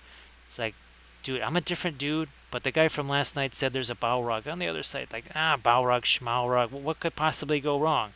He's like, well, you do die, you realize that? It's like, spoiler alert. Thanks so much for that follow, I appreciate that. Well, that's cool, bench guy. Let's see, it's just a catchy name some YouTuber gave to underpainting, and all of a sudden it's the new rage. Yeah, Great Templar. I mean, it happens, right? It happens. There's some new thing. Let's see now. We've been doing this, well, technically now 23 years. Technically 23 years. Really, 22 years is the most accurate. And boy, we've heard over the course of that many years, and I'm sure that folks that have been doing this for 30, 35 years, they have their own terms that were used back in the day. Bill Robertson, how you doing?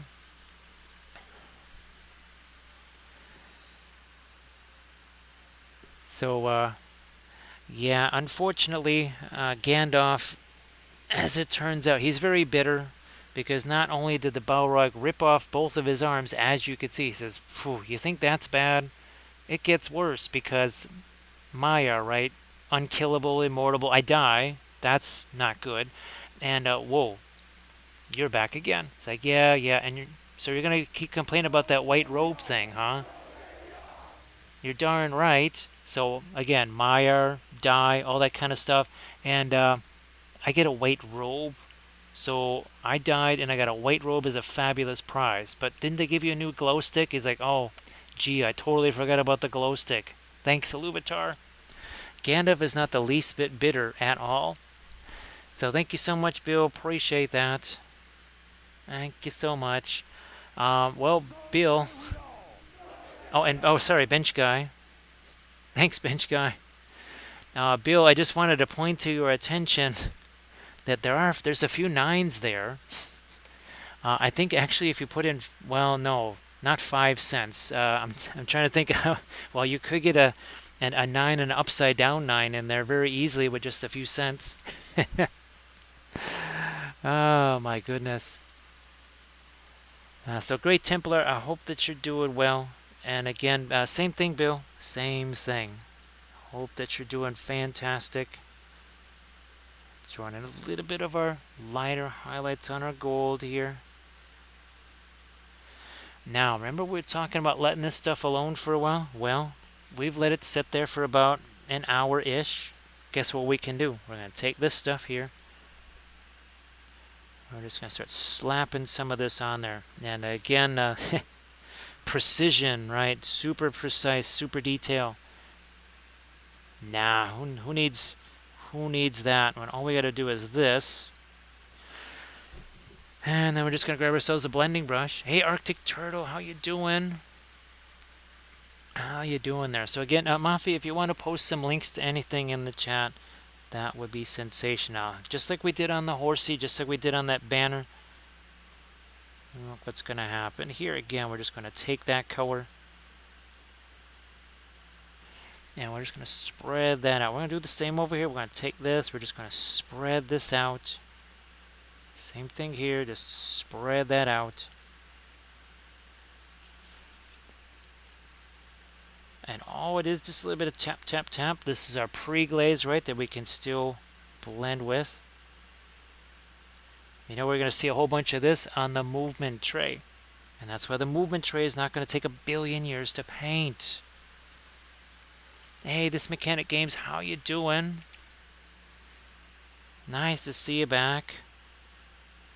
Now, of course, speaking of our Gandalf, well, we have to do this the correct way. We should do this the correct way.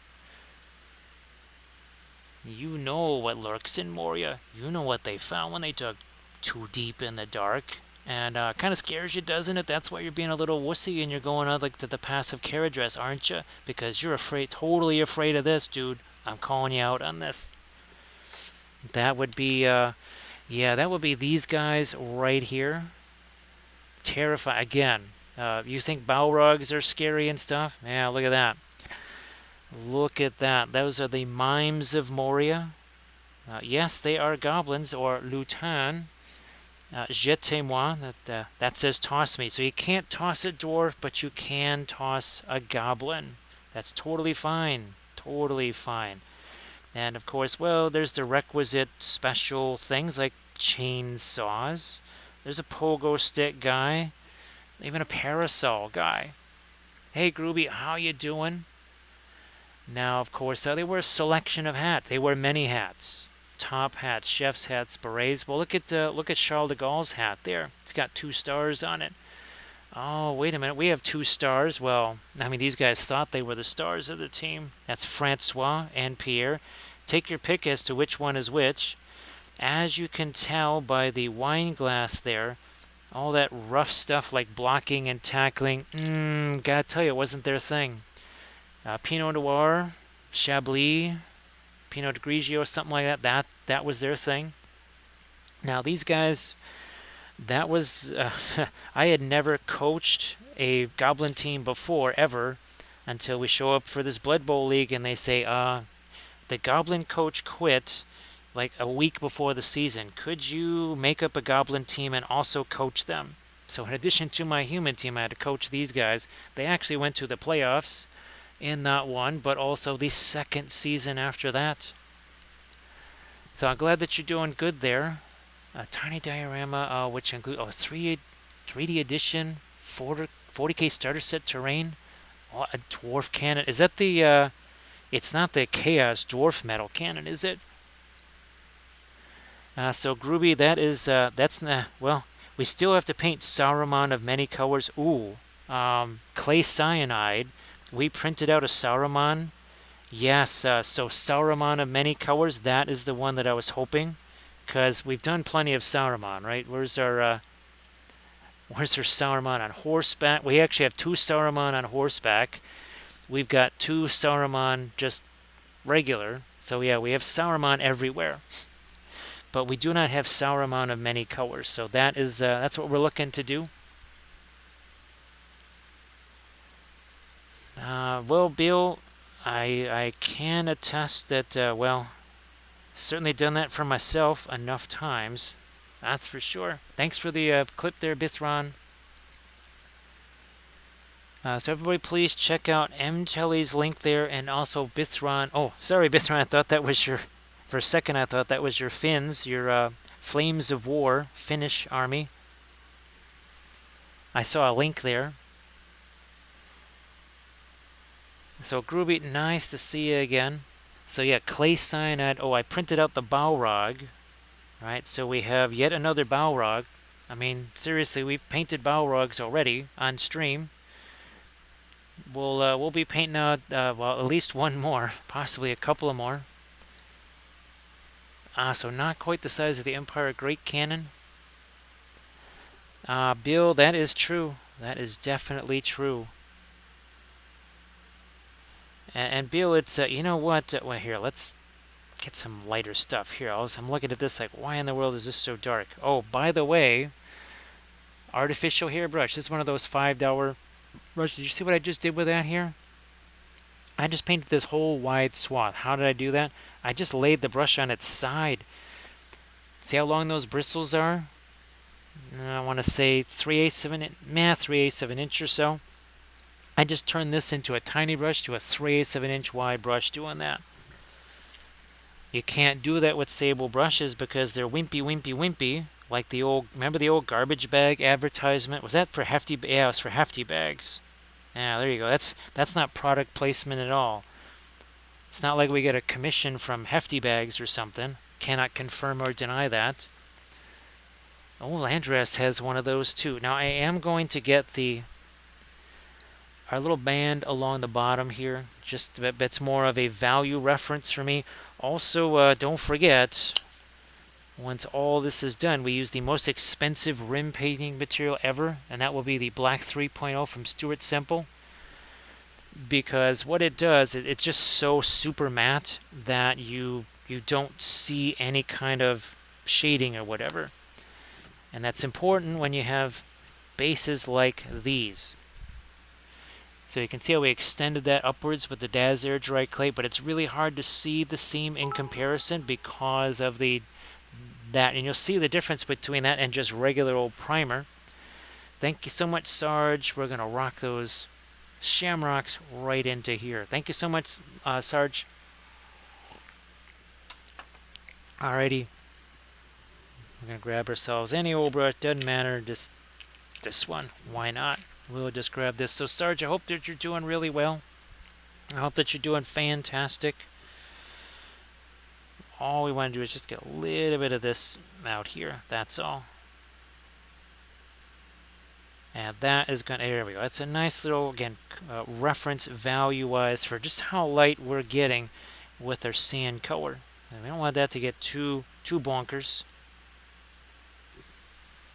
Hey, War Shadow, how you doing? And of course, Sarge, working while you're lurking. It's like you're working, right?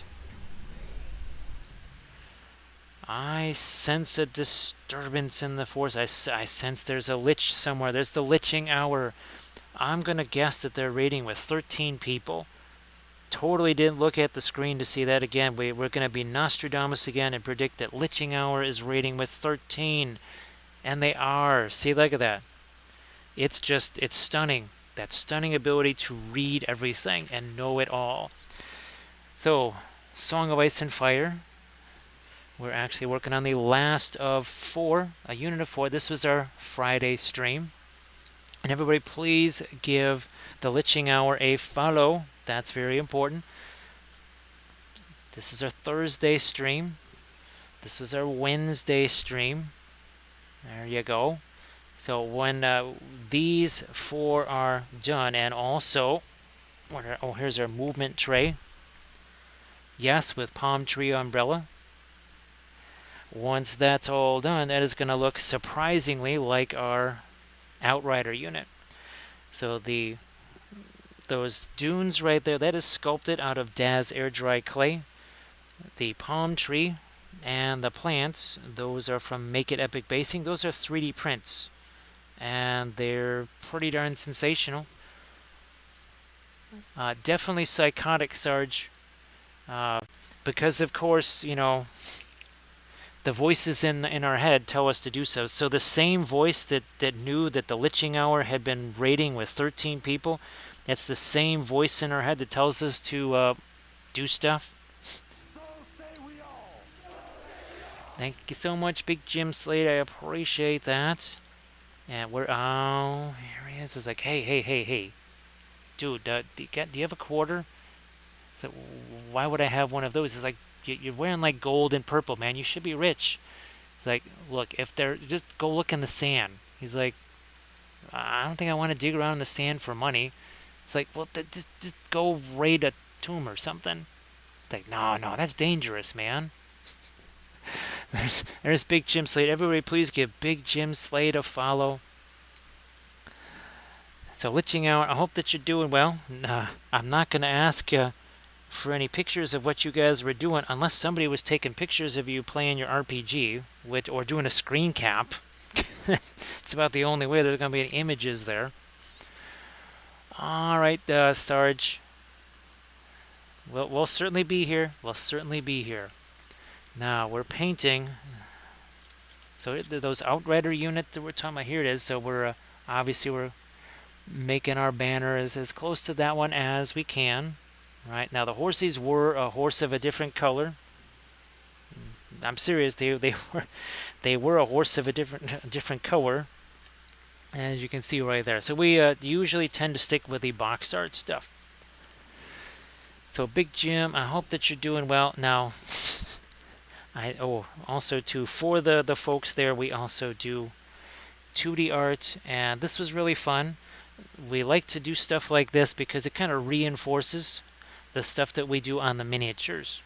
So whether it's something like Wolfie there or something like Medjuseld or whatever, you never know. And of course, when you do something like that, you never know who's going to appear. And along he's like, oh, good grief. I know that Palantir, he still won't let me use it. He says that I messed it up. He says, you didn't use the keyboard app right. Like, what keyboard app? All I see is like a giant eyeball. Oh, by the way, that lady up there, yeah, she broke up with me by Palantir. That is so not classy. Yeah, that's, you never know when that's going to happen. Let's see. So, the artistic paintbrushes, I haven't tried those, but Bench Guy, the one true brush, this is about 27 cents. This filbert brush right here, this is maybe 90 cents. The expensive brushes we use are these $5 ones. This is literally the most expensive brush you're going to see me use. So again, Liching Hour, thank you so much for that raid. I hope that the session went well. Now, you may or may not have ended with as many player characters as you started with because accidents happen. Also, sometimes GMs just get a little bit exasperated when people are spending 2 hours trying to pick a lock or another player's nose. Either way, how that goes. And then they just kind of say, well, we're going to spice things up just a little bit. And then all of a sudden, 2 beholders and 3 dragons come out. And they say, well, if you hadn't been screwing around for 45 minutes, maybe that wouldn't have happened. I cannot confirm nor deny that ever happened in any of our RPG sessions. Actually, I think in the group that I was in at one point, they called it standard door procedure or standard lock procedure. It was one of those. It was like SDP or SLP or something like that. And basically it meant they were going to take X amount of time to do it instead of just 20 minutes has gone by. What are you doing? Oh, I'm still picking a lock or my nose or whatever. They just said standard door procedure, and that basically meant that they were going to take enough time to focus on that door to make sure that it was open without having to just, well, potentially do 14 inconsequential rolls.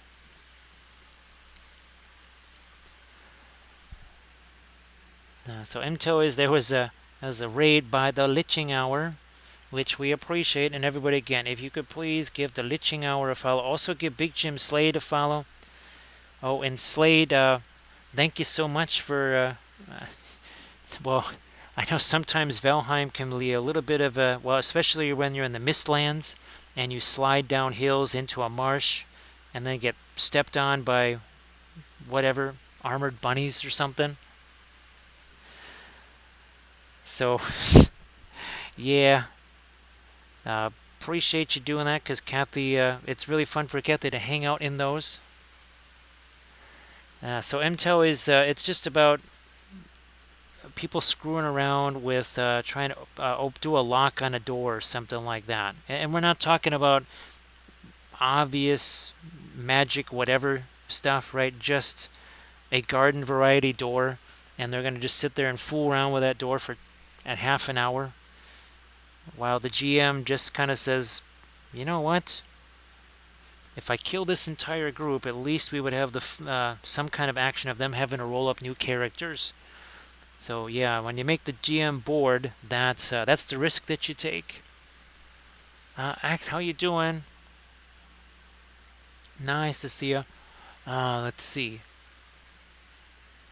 Yeah, and of course, like you say, MTEL's keys are just actually hanging there on the wall. But of course, they spent 40 minutes doing whatever incantations or doing whatever they do, and didn't bother to look to see that the keys were laying in the flower pot right next to the door. Do we need... Oh, we need reflector lighter, but not necessarily that blue, because we have mostly these guys. And we also have to have the metal reflect on itself. This is not the...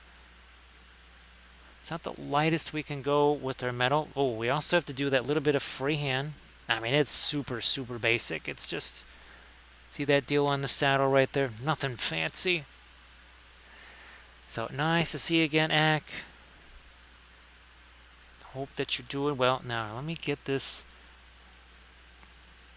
Now, that's going to be interesting. You got that little bit of undulation right there where that line is. So, something you also always have to consider with your freehand is are you still going to be able to read it? Are you going to be able to understand what the heck that thing is? Because when you think about it flat, well, that's entirely different than on a rough surface like this. And there's a couple of examples. Okay, here, let's grab this dull Amaroth Knight. So you see all these circles down here. Well, if this was flat, those would be perfectly circular. They are not only foreshortened because of the undulation, they're also twisted and pulled this way. So these are all kinds of distorted circles because of the cloth. And you have to say, oh, is it worth it putting all that on there? Because maybe all this undulation is going to hide that. Now, where's our... Oh, here it is. So here, the undulations here are just shallow enough, because this is actually a Green Stuff World banner that I did. Just shallow enough that you can easily see that horse. It was not easy to paint that because as you're painting it over these curves, it tends to distort your freehand just a bit. Alright, well, Bench Guy, thanks so much for everything. As always, I appreciate that. It does make a monstrous difference. So it is much appreciated, Bench Guy. And hopefully we'll see you again on Monday. That is the next stream that I am planning on doing. That's the usual day. Hopefully things continue as they are, and it's at one of those earlier times. There's some trouble in the house. Also, Mortal Crux in the house. And I say, how many Gandalfs can there be? There's a limitless amount of Gandalfs. It's like, so the other guy, the bigger version of you was here. Oh yeah, I mean the guy with no arms. It's like, yeah, how did you know he had no arms? It's like he shows up all the time, right after somebody talks about ganja for some reason. Thank you so much for that follow. So they call me Trouble. How you doing? It's great to see you. Again, the more unusual thing we're going to be painting tonight will be the movement tray. So once this guy is done, then we get down to that movement tray. Well, actually, we'll paint some parts of the movement tray, and then we're going to let those set, and then we'll probably do the finishing touches on this guy here. Oh, thank you so much, Trouble. Appreciate that. I mean, we love the object source lighting stuff here. Whether it's going to be something like our torchlight, like that, or if it's generated by the figure itself. So this is a 3D print from Archvillain, whatever. And then, well, we got our off-camera light sourcing, too, like our Moria army. Of course, our done landings, that's definitely on camera light sourcing because they're setting fire to Rohan, one building at a time. Where is our. There it is. So we painted that with oils too. Yes, indeed. And of course, where's our dwarves here? Where's our little dwarves? There they are. Where did you guys go? So that's more of your off-camera type of light sourcing there. Those are from Medbury Miniatures. Those are 3D printed. Let's see. So Groovy, oh, you're gonna try and do the eBay thing there. Nah. So Groovy, I wish you luck with all that for sure. Definitely wish you luck with that.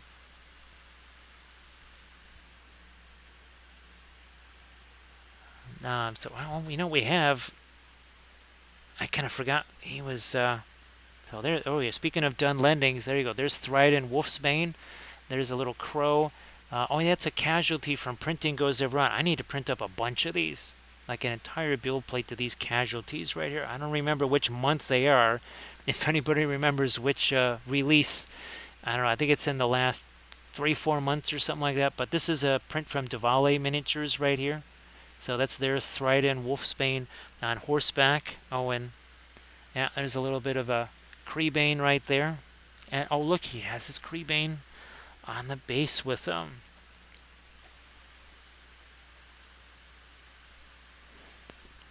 They call me Trouble. It's such a fun way to set a theme for an army. It kind of all started when people said, "Oh, well, you can't do object source lighting on an entire army." To which we said, "Well, how many armies do you want me to show you object source lighting on?" And it doesn't have to be only fantasy miniatures either, because guess what? A little bolt action right here. All right, a little Molotov cocktail. He's like, he's insane. Would you please kick him off this tank? He's like, dude, well, why am I smelling vodka and burning back there? He's like, it's all cool. It's all good. Don't worry about it. Drive on. It's like, you're not doing that Molotov cocktail thing again, are you? You realize you're standing on a fuel tank. How you doing, Vors? Nice to see you again. Oh, some old raw Partha. What did they? Not White Star miniature. What did they become? Boy, it's been so long. Well, Verofera, now that we've got this a little bit further along, it should be interesting to see. Obviously, we have more to do on the Horsea and other areas, but let's do a little film noir for you. And here's hoping that you get yourself to sleep and stay that way, right? So, same thing for Kathy, right? So, very interesting now to, again, take away no magenta, no blues, no browns, no greens. You can see there's lots of shading there, but you're lacking this contrast right here. That will be the color contrast, the intensity contrast. Speaking of object source lighting, well, this is always a handy example. You would think, wow, that orange is so much lighter than all the green. It's got to be so much. Whoops, maybe not. Not really. I mean, you can see it a little bit here. Nowhere near as prominent when you have that super intense orange against all this cooler greenish gray color. Now let's bring it back. There's your saturation once again. And you can see that's a warmer, intense orange. All of this, grays, browns, greens. Not so much here, right? It's a whole different type of contrast to think about.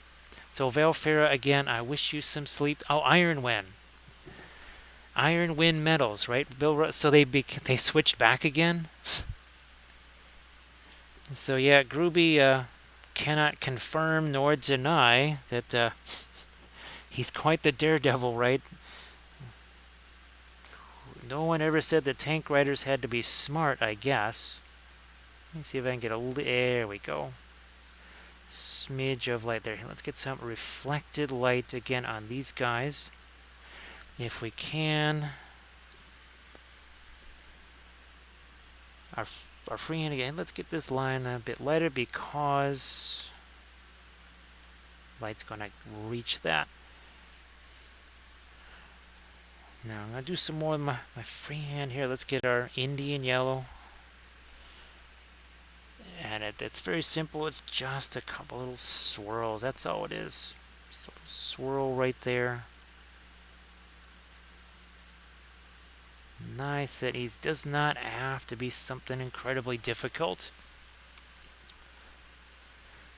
So Iron Wind Metals makes BattleTech. Well, that's pretty wild. That is definitely wild to hear. Now let's get the other side. One of our more recent Patreon tutorials was also heavily focused on freehand. And I can show you, it's something that I recommend all the time. Practice your freehand pattern as many times as you possibly can on somewhere besides the miniature. Draw it, paint it, all that stuff before you ever try to actually just put that on the miniature itself. Practice it because now you'll have sort of the muscle memory, because as you can see on the miniature, it's not going to be flat, right? Your freehand is almost never going to be flat. If it's on cloth or on a banner, it's going to be like this, right? There's none of these are flat surfaces where all that freehand is located, is it? So you do something like this. You draw it first. You measure it out to the same size and scale as what you'll be painting, right? So the shield and the banner were done same size. Painted them here a couple of times. By the time I got to this, and you can see that it's not an even surface, right? It's not an even surface. Even the shield's not an even surface. I painted them so many times, it was kind of, well, second nature. It wasn't for the first time on the miniature. Thank you so much. They call me Trouble. I really do appreciate that. Of course, the oil paints really do help with that, because you could do so much mixing just on the miniature. It saves you a heck of a lot of time, but it also kind of frees you up to maybe do some more fancy things in a few areas that maybe you otherwise wouldn't have time for. Did we do? Okay, here we have that set now. Let's get back to our... This is mostly brilliant yellow pale here. And we're just going to throw a few touches of light on this freehand. And it doesn't matter just how big or how small that might be. That conquest figure, well, that was gigantic, wasn't it? That was massive. These elven ships from Armada, not so much. And this is not the fanciest freehand we did on these tiny little ships. Where are our elf ships? There they are. Yeah, that is not the most intricate freehand that we did on those tiny little ships. The Northern Alliance ships, tons of Celtic knotwork. And let's see, and the Twilight Kin, all those skulls that we did. Now, that stuff is sculpted on there. I am so glad that they kind of stopped doing that. I think they did it on the early fleets, like the Basilean fleet they did it. I think they did it on the Orc fleet too. But they've kind of gotten away from that, thank goodness. Which means, well, I can do more stuff myself. Yeah, Bill, when we would try and make banners and such, we would come up with some really fancy schmancy designs, only to find out that at 3 inches wide, you can do a whole bunch of stuff on that banner. When it's only about 1 inch wide or 3/4 of an inch wide, well, you run into some problems visually there, don't you, Bill? It's not quite the same. A little bit tricksy. So they call me Trouble. You can actually watch all of those. Those are all painted on the channel here. I'm sure those were maybe, well, it depends on the size of the ship. Some of those 5-6 inch long ships, those are maybe a 4 or 5 hour stream, something like that. We started painting this 2 hours and 9 minutes ago. This was just primer. 2 hours, 9 minutes, and 38 seconds ago. And again, if you want to catch any of the ships there, you just have to go to the highlights section of the Twitch channel here. And I can't make playlists. Twitch is not quite like YouTube in that way, but they each have a thumbnail. All I have to do is look for the thumbnail and you go, ah, okay. Here's some of those Armada ships. Now here, that's all we're doing is just taking this lighter color here and slapping that on the Prussian blue, and we're letting them mix together. There's no mixing on the palette at all. Why would I do that when I can do it all right here? Hashtag no layer. Look at that. I just took a color, and again, this is one of those $5 brushes, right? Good luck doing this with the sable brush, literally pushing it that way. We've done so many things with this brush that you could just never do with the sable brush. They call me trouble. Well, I don't get to do those anymore. We're hoping we can start doing them again, but we do what we call the Saturday challenges, where I painted all 12 of those goblins or 15 goblins in a 12-hour stream. Then, where's our, where did they go? Oh, there we go. We painted these guys in about a 10-hour stream-ish. Then, where's our dwarves here? Yeah, we painted up these dwarves. 9 of those in about 10.5 hours on stream. Hopefully we'll be able to start doing that kind of stuff again, because I really miss those. Groovy, of course, like even here, right? That's sculpted on there. I would much prefer to just have my own design on there. But they do it for folks that maybe don't want to try and do the freehand. It's understandable. It's all good. It's just, for me, I would certainly prefer that not be there. The other thing, too, is that, well, at that tiny scale, it's like you've got these massive, thick letters on these sails, and it just kind of looks weird. So I don't know if they are never, ever going to do that again. But I know on the Lizardman fleet, well, salamanders, on the Northern Alliance and on the Twilight Kin, they did not do that. So I'm thinking that that's something they're kind of not doing anymore.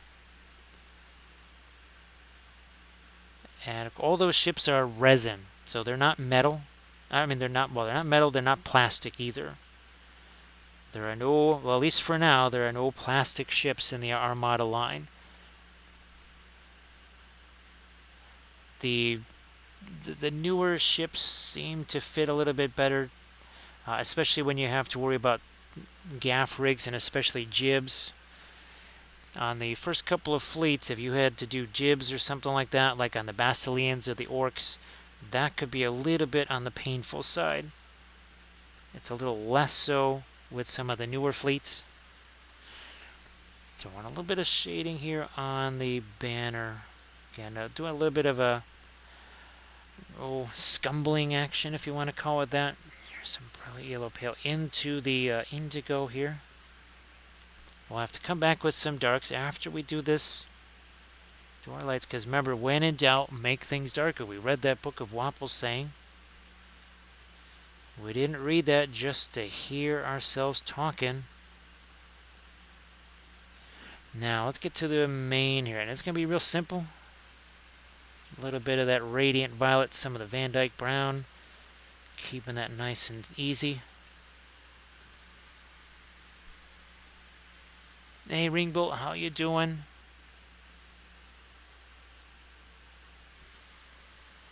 So Ringbolt, this is the second unit. So these are the Starfall Knights. The first unit that we did, those were the Outriders. So that was the ladies on the dark horses. This is the fourth one of this unit. Here's last night's stream. Again, and then we did one on the Thursday stream, one on the Wednesday stream. After we're done with this guy, we'll paint up the movement tray, and then they're going to look a heck of a lot like that.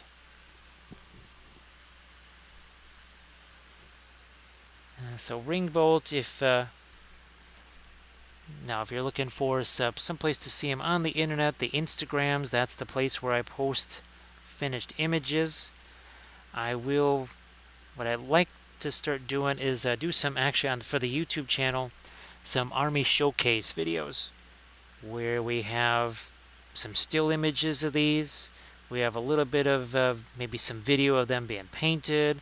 We have me kind of narrating what was involved in the unit, maybe what were some of the challenges of the Army or whatever. Now, if we were going to Adepticon, that would be the place that I would bring them. Or ReaperCon or Gen Con, so that people could see what was possible with the oil paints, of course. And obviously for our friends at Dark Sword, we would be doing it for them too, since again they help us out a lot here. We appreciate everything that Dark Sword does for us. Now, Thranduil, not sure if you're still awake there, but again, a mold line runneth through it here, so we are just going to have to paint this in somehow. We won't be able to rely on our usual method. No, Ringbolt, this is the 8th mini, basically, of this sort of cavalry type stuff here.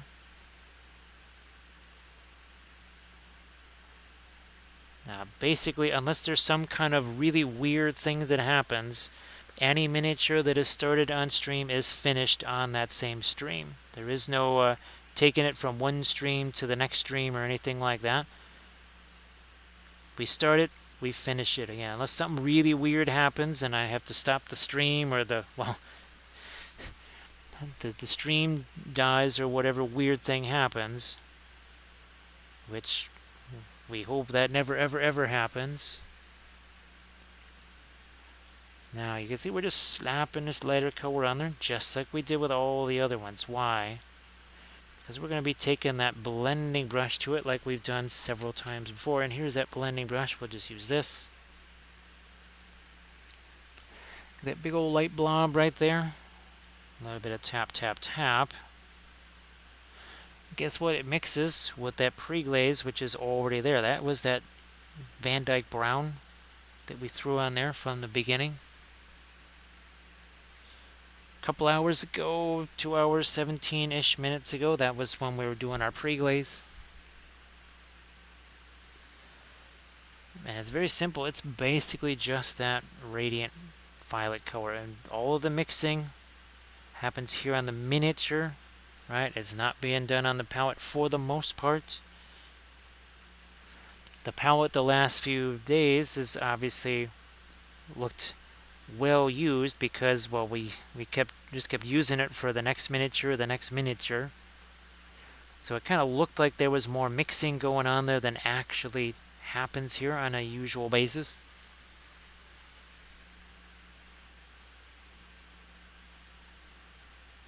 Now we're also going to remember, I have to lighten that up too, but strategy-wise, we have left this magenta stuff out of the line of fire for a while, so that also does that thing we call setting. Right? It's not dry, not by any means. But it's also doesn't have some freshly applied paint there. It's a little bit like sculpting if you're using epoxy sculpt or green stuff. You put some of that stuff on there. Sometimes you just let it sit there for 10 minutes, let it kind of solidify just a little bit, makes it easier to sculpt certain shapes out of it. Where's our guy from last night? So again, you can see we can go a long way on our lighter colors there. We can do that now. Some of the magenta. Oh gosh, I guess we let some of the red in there too. That's our Naphthol red.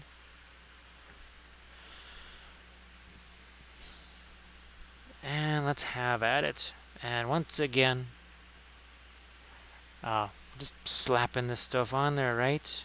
Because we're going to use that blending brush to make those smoother blends. Why would I need to waste a bunch of time fooling around with layers of paint? And all I have to do is just slap that stuff on there. And we can always grab a smaller blending brush too. It doesn't always have to be a large one. And we could grab something a little bit on the smaller side maybe. Now, Ringbolt, I hope that's been going well. And now, was it a 3D print that from a kind of a Patreon subscription, or was it just kind of like a My Mini Factory file? All right, we've got ourselves a blending brush here. Now, see that big old blob right there? I'll make sure you can still see it. We're just going to go tap, tap, tap here. Oh, look at that. So, what's easier? Slapping some paint down there, grabbing this dry brush, and doing that, or doing a bunch of glazes, a bunch of layers, ad nauseum, just as your life fritters away? No, how's about we just do something like that? And then it's done, ready to go. Here's another. I know the banner's kind of in the way there. Let me see if I can. No, now you can see it. So again, see just a nasty old brushstroke right there. All we have to do is just tap away here. And over here too. So not only is that lighter, but we have ourselves a nice little blend. Oh, Thingiverse. Jeez, Ringbolt, that's always the last one that I think of. My Mini Factory is it's the one that I use, well, every single day. What's the other one? Well, there's three other ones that I know of. Cults 3D, that's the one where it just never wants to load correctly. Thingiverse, I always forget about Thingiverse. And then there's also Mini Hoarder. I think that's another STL file repository. We'll make sure we say that correctly. Now we got some of our lighter magenta out here. We'll also have to do some stuff on his face. I mean, again, we're still just 2 hours 21 minutes in, and this one also has a banner. So it's not just a cavalry figure; he's also a banner bearer. So there's been some extra things to do. There we go. Everybody, please check out Grey Wolf's link there. So Grey Wolf, is it an afternoon game tomorrow? Is it the noon game or the 3 o'clock game, or is it like a 1 o'clock start or something? And then the other game is more like a 5 o'clock start or something? I've got to go back to Thingiverse and see what kind of basing files might be on there. It's really hard to find Lord of the Rings files because obviously, well, nobody wants to use the names, so it's kind of hard to find things there. So it starts at 3. Well, again, best of luck there, Grey Wolf. And I'm not going to utter the words, one of which begins with W and ends with E. And yeah, that's a word that no Buffalo Bills fan ever wants to hear ever again. So we're not going to mention those. We're going to hope that does not come down to that. We'll hope that it all comes down to celebrations in the end zone.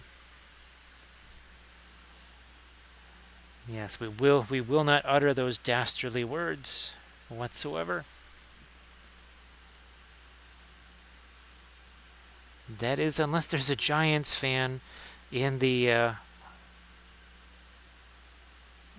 audience there that it would be cruel and do so, but we are not going to do that. No problem there, Grey Wolf Studio. No problem. And hopefully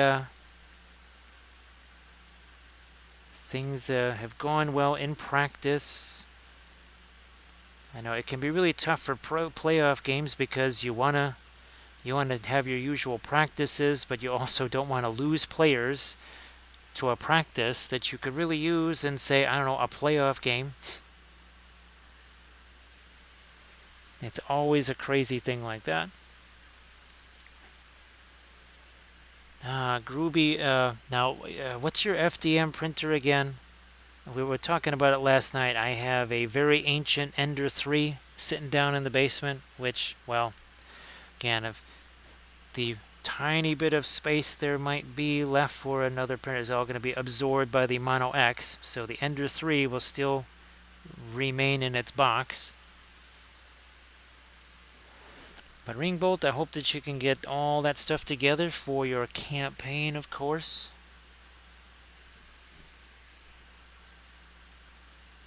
And we can still go another level lighter than this if we want to. We could still go... Actually, we went not just straight up Radiant Magenta. We had Radiant Magenta mixed with the Brilliant Yellow Pale to make it even lighter. So don't be surprised if you see that at a certain point here. So an Ender 5. Okay. I think we also have a Wild Arathu sighting once again. How you doing there, Arathu? Well, obviously Kathy was in the chat there for a while. She went off to sleep, although last night she made that appearance again, right, Arathu? So Ringbolt, no D&D campaigns for me. The only RPG thing that I was ever in that campaign-wise was a Deadlands campaign, and there was the Inquisitor campaign. That's right. So Deadlands, which was my favorite, and then Inquisitor, which kind of a very, very close second after that.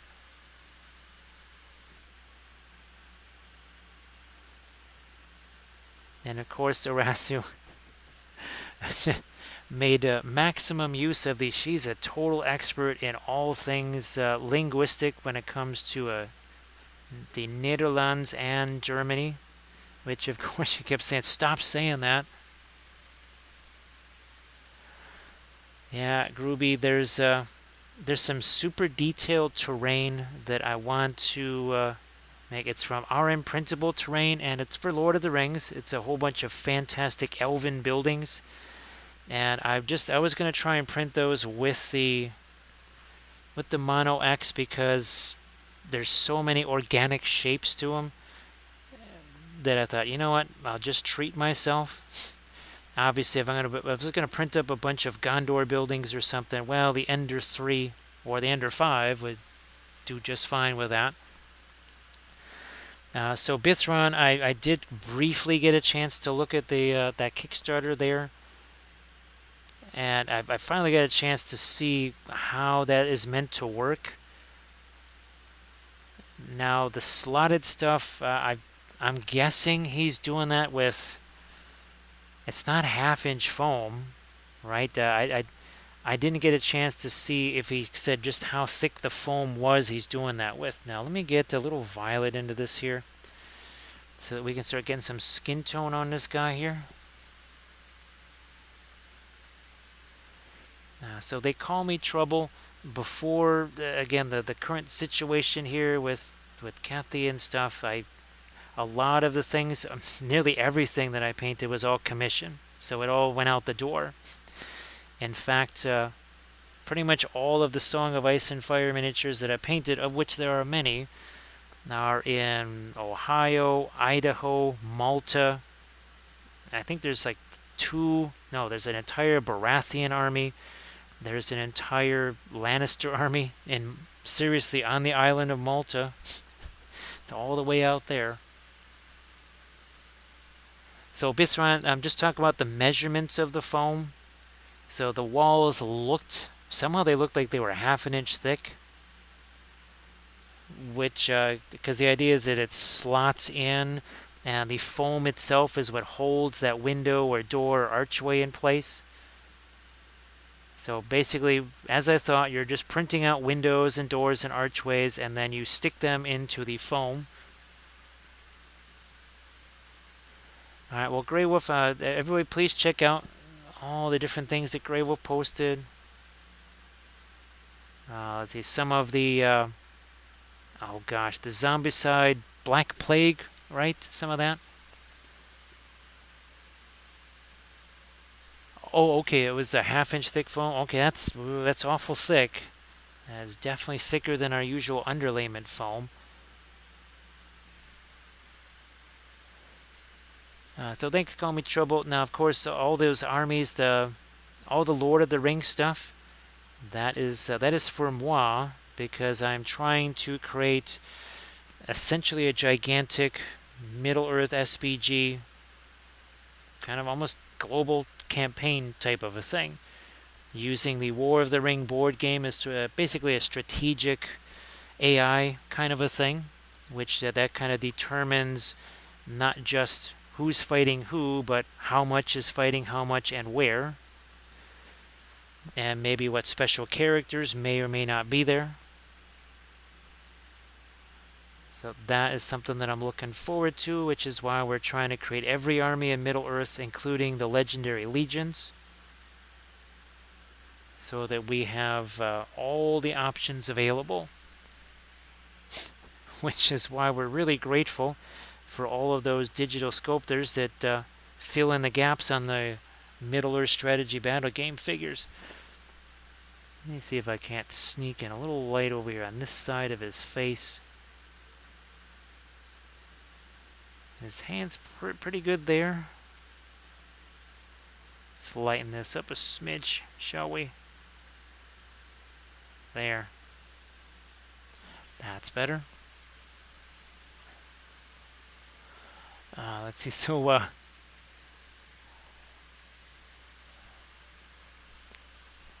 yeah, it's pretty wild, Arathu, because the event cards and the strategy cards and then the event dice, you could literally have a massive army outside the gates of Minas Tirith, but all Sauron is interested in is looking for that stupid ring.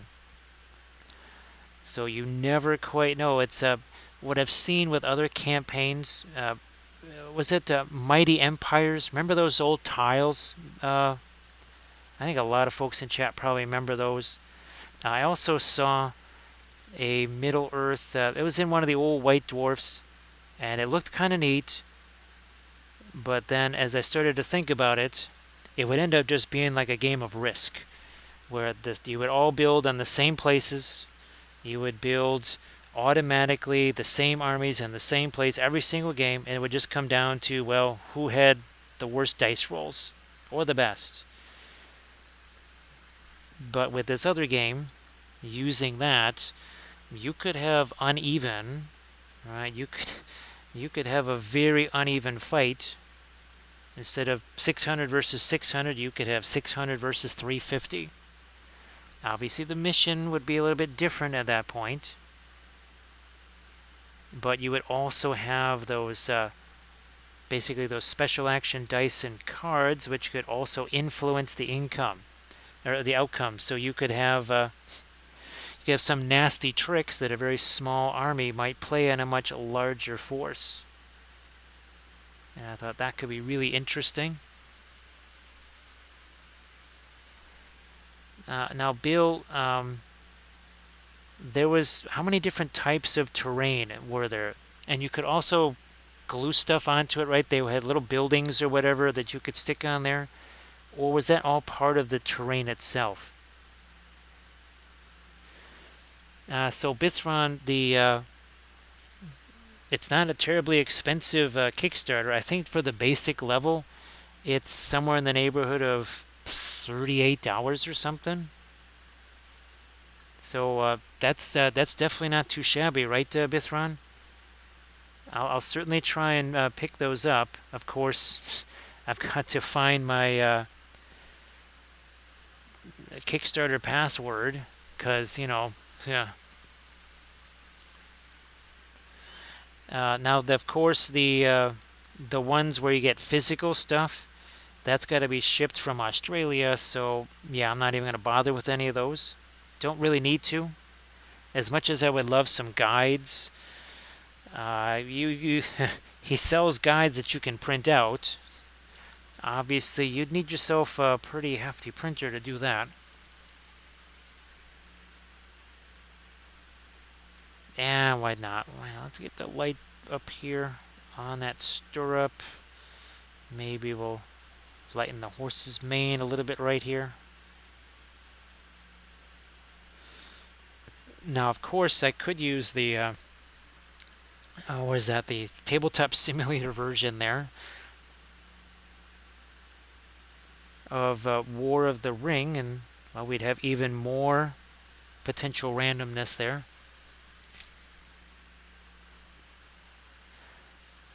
Yeah, this is the first time I think I've actually brought out the fast matte white, so I think we can get back into our gold here again. Again, we're gonna let the magenta stuff set for a bit. We're playing around with that, and I might also start working on the bridle and such here. Just again, let some other areas set for a bit. Here's some of that perline black, radiant green. And let's have at it here. Once again, do you see me mixing all different colors for a bunch of different layers? Or did you see me just take that same color, start up here, and march my way down here? What happened? This was basically the purest form of the color right here. As I kept moving, that Van Dyke Brown is getting on the brush. It's changing the color for me. So instead of mixing up a bunch of different, I don't know, grayish green browns over here on the palette, I just let it happen here because, well, faster and so much easier because now I don't have to say, well, geez, how much lighter green do I need to put in there to get that particular blend? I don't care. It doesn't matter. Look at this. Eventually, practically nothing happens because a lot of the greenish gray is gone and the Van Dyke Brown just took over. Now, Aratho, you're still down in the Netherlands for the weekend, right? I'm assuming because that makes sense. Unless you maybe get an extra day or two, which I'm sure you would hate that. You would totally hate that. Yeah, I'd say I wouldn't want an extra couple of days here, an extra week or so. So Bithron, is it time to get some chow? We'll certainly be here because we still got the movement tray to paint. I mean, we got more to do on this lad right here, but certainly we also have that movement tray. Don't forget that.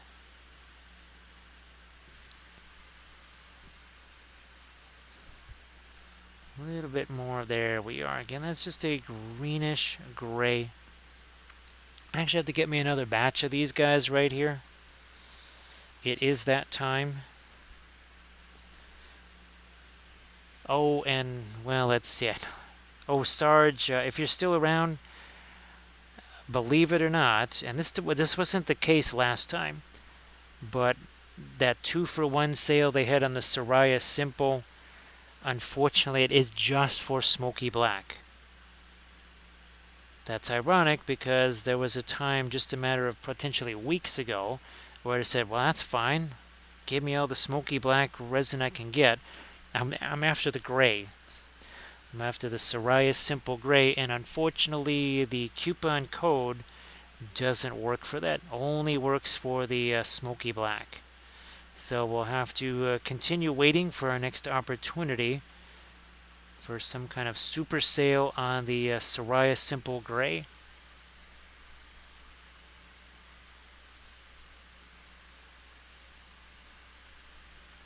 Arathu, there is, in some way, that we never got a chance to play it a second or third time, but I think it was called Risk Legacy, where you literally are changing the territory, you're changing the map.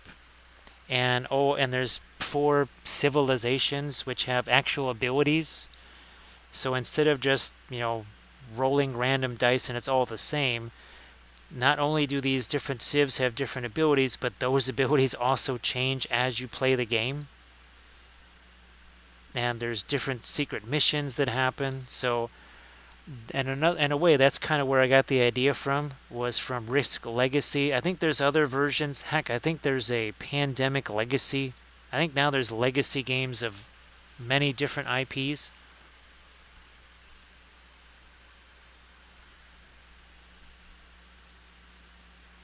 Now, of course, what's interesting with that campaign, of course, you're actually incorporating the movements of the Fellowship, and now there's a consequence. Okay, are you going to have a member of the Fellowship head off to Edoras or to the Hornburg or something like that? Well, you don't have they're not guiding the two ring bearers, but they're providing the bonuses there at whatever. Maybe there's a siege there or something. However,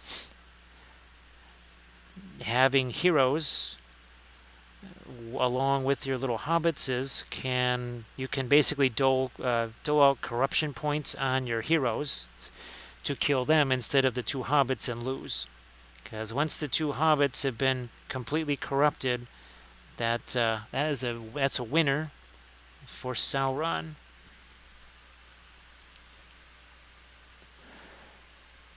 Yeah, so it's water, and it's weird, Sarge, because I never called it water washable. I never thought of it as water washable. They didn't used to call it that. They used to just call it simple. They started calling that's what's been confusing the heck out of me, Sarge. They've only just now started calling it that because they revised the little blurb on the website. So you don't have to use the alcohol with it. They recommend it because they say it just cleans it better. So yeah, I could actually take my rubbing alcohol and like mix it with 70% water, and that would be more than enough to clean those things. So that was only something that I saw last night, Sarge, when I went to actually get the stuff. All right, well, Grey Wolf, you have yourself a good one. Have yourself a good one, and of course, again, I hope you have more fun than just this weekend. I hope you have some fun next weekend and then 2 weekends after that. Because I'm assuming it's still 2 weeks after the conference championships. So sometime in June they'll have the Super Bowl. Yeah, so they changed the nomenclature on that because it did not used to be referred to as water washable. Because like you and Lemoness and other folks, and Valfera would say, "Hey, look, check this out. It's water washable." I'm like, "What do you mean water washable? I don't use that." But they've kind of switched around a little bit.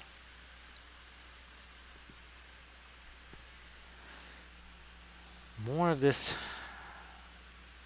grayish green in a couple of spots, maybe even here on some of these armor plates, which are, well, the blue is right on top of them. So again, how does that not reflect onto the armor? And we're trying to make sure we do that. Here, bit more of that green. Also up here too, because that doesn't make any sense just being all dark like that. Let me see if we can find ourselves that one blending brush. We'll just use this, I guess. So we've got a big old nasty blob there, right? With our blending brush, not so much. It makes banner poles and spears, all that kind of stuff, so much easier. So thank you so much, Part Rap. I appreciate that. Never a shortage of Gandalfs here. It's like, whew. They weren't kidding. You can get a contact high just standing around you. It's like, follow your nose. It's like, I'm following my nose out of here. Poor Gandalf. He never catches a break, does he? He never catches a break. He's always getting picked on. Of course, we know that the Dunlendings, they are the DEA agents of Middle-earth. They're setting fire to all the ganja. They start with Rohan, and then on to the Shire. They'll set fire to it there too, which has Gandalf somewhat concerned. He may or may not have quite a vested interest in the pipeweed there.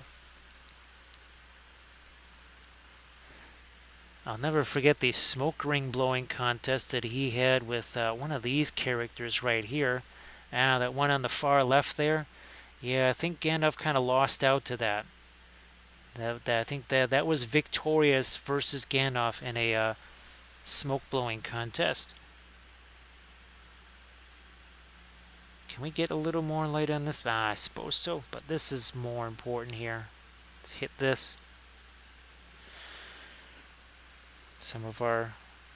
Oops, that's way too thick. The Indian yellow can be a tricksy color because it's incredibly thick, but it's super translucent. And that, for folks using it maybe for the first time or whatever, they really get fooled by that because they can see how thick it is consistency-wise, and it doesn't cover anything. And I say, what's going on here? I said, that's because it's really translucent. And that's why you want to do those little color chart things with the oils. Right, try them out there first. Build yourself a little bit of a color library.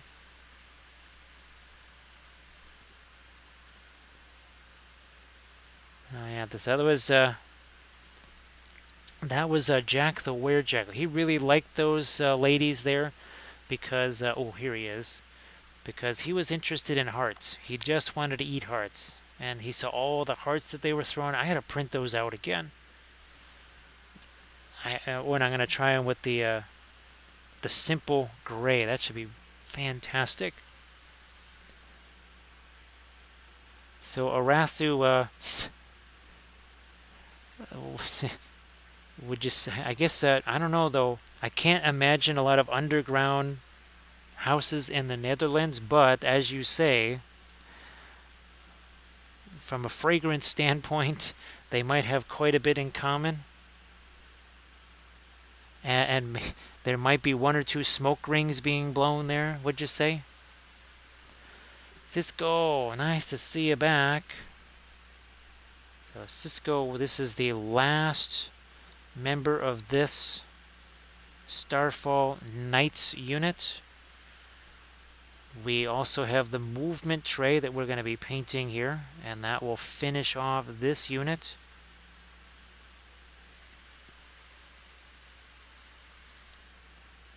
So it would be the aquatic version of Bag End. Now, what did we just do here?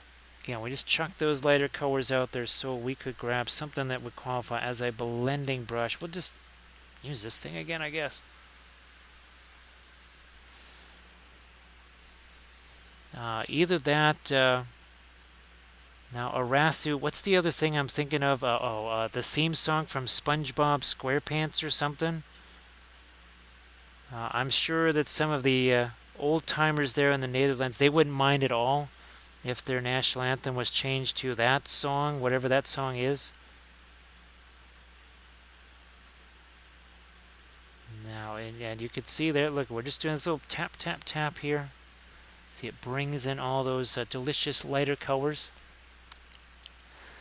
All right, same up here. Go take that lighter color, a little bit of tap, tap, tap.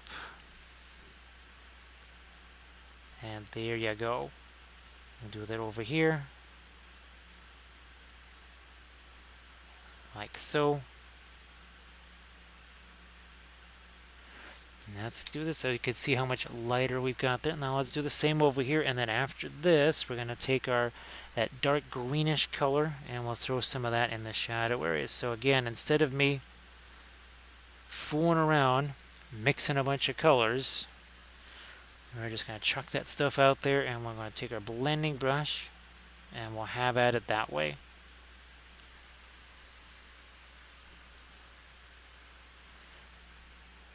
Now, of course, Arathu, I think we might have told you in chat a long time ago, there was that crazy children's song that Kathy found. It was a video, and it was all these different animal sounds or whatever, but it was in Dutch. And it was almost like that Baby Shark song that it keeps playing over in your head till you just, well, start sticking ice picks into your eyeballs or your ears or into other people or something. And it was one of those crazy songs, and there was some really weird ways that they think those sounds sound. We're like, that doesn't sound like that. And then it got creepier because then somebody did a live action version, because the original thing she found was a cartoon. And then, yeah, it's sort of getting creepier from there. Armored Wolf, thank you so much for posting a link to the Patreon page. Alright, we got these dots sitting over here. We also have a blending brush. What does that mean? It means this. So everybody please give Armored Wolf a follow on the Instagram, because Armored Wolf has some sensational brand new dice bags. The Blood Angels dice bag. The Word Bears, right, dice bag. So please check those out. Again, Armored Wolf Productions on the Instagrams. Now it is time for that darker green that we were talking about. And you can see it here. You can see that right there. That's not a dark brown. That's actually a darker green that we are going to put here in some of these shadows. And we'll just grab, I don't know, whatever the heck that is. Not even sure what's on that brush, but now there's basically sort of a greenish gray. We have a little bit of the brown matter in there, maybe just a touch of the radiant violet. Time for some dry brush action here. Very, very, very light pressure on that brush. But see that? It's going to look almost a little bit like it's gray. We'll do some of that over here on the rest of the haunches. We'll do some of this on the neck as well. There, over there, around the shoulder. This is how much paint is actually on that brush. That's it. Remember, this is not acrylic on acrylic right here, right? This paint underneath here, that's wet. We don't need a whole bunch of oil paint on there to get that to cover, because that wet paint basically takes whatever little paint might be left on the brush and just spreads it out on the miniature. So you do not need tons of paint on the brush. That is why our miniatures dry so well. One of the reasons they dry so fast. None of this, well, they're going to be wet for 3-4 days or a week or something like that. No, nothing like that. Now, if you have a whole bunch of cadmium colors on a miniature, well, that's a different deal. Cadmium colors, just by their nature, will take quite a while to dry. Most of the colors we have on here, with the exception of maybe the red and the magenta there, those will be slower drying colors just by nature. But otherwise, a lot of the other stuff we have on here is much quicker drying, like the brown matter, the Terra Rosa, even the Van Dyke Brown.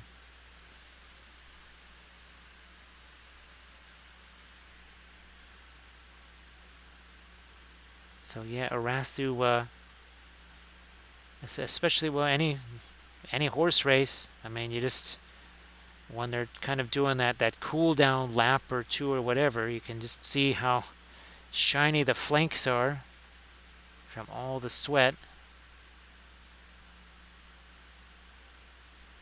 Of course, that just means that Arathu's Halloween costume is going to be a sweaty racehorse, so that he can be rocking that muscle-bound look. Yeah, Bill, I haven't been able to really do a direct, full-on test that versus, well, reds. Also here, now, also too, we're mixing the radiant colors in there, so, you know, but I still think the Naphthol red took longer than the Egyptian violet, but that still took longer than the other stuff that was on here. You can also too, Bill, this Egyptian violet that's sitting here on the palette, I first put that out on the palette on Monday, and there's tiny and tiny blobs, but it still is good. So I think that kind of that confirms what you were saying there, doesn't it, Bill? If that stuff sitting on the palette is still viable after all this time, and it's just been sitting there, it's not covered or anything like that, just sitting there out there in the open.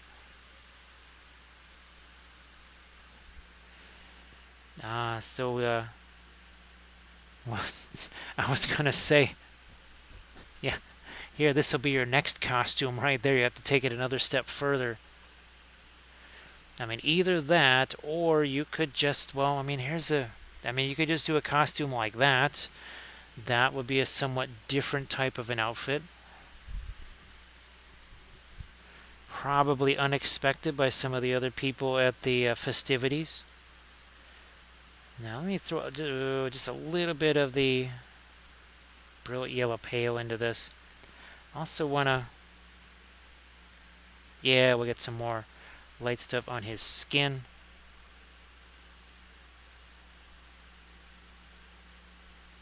Like so.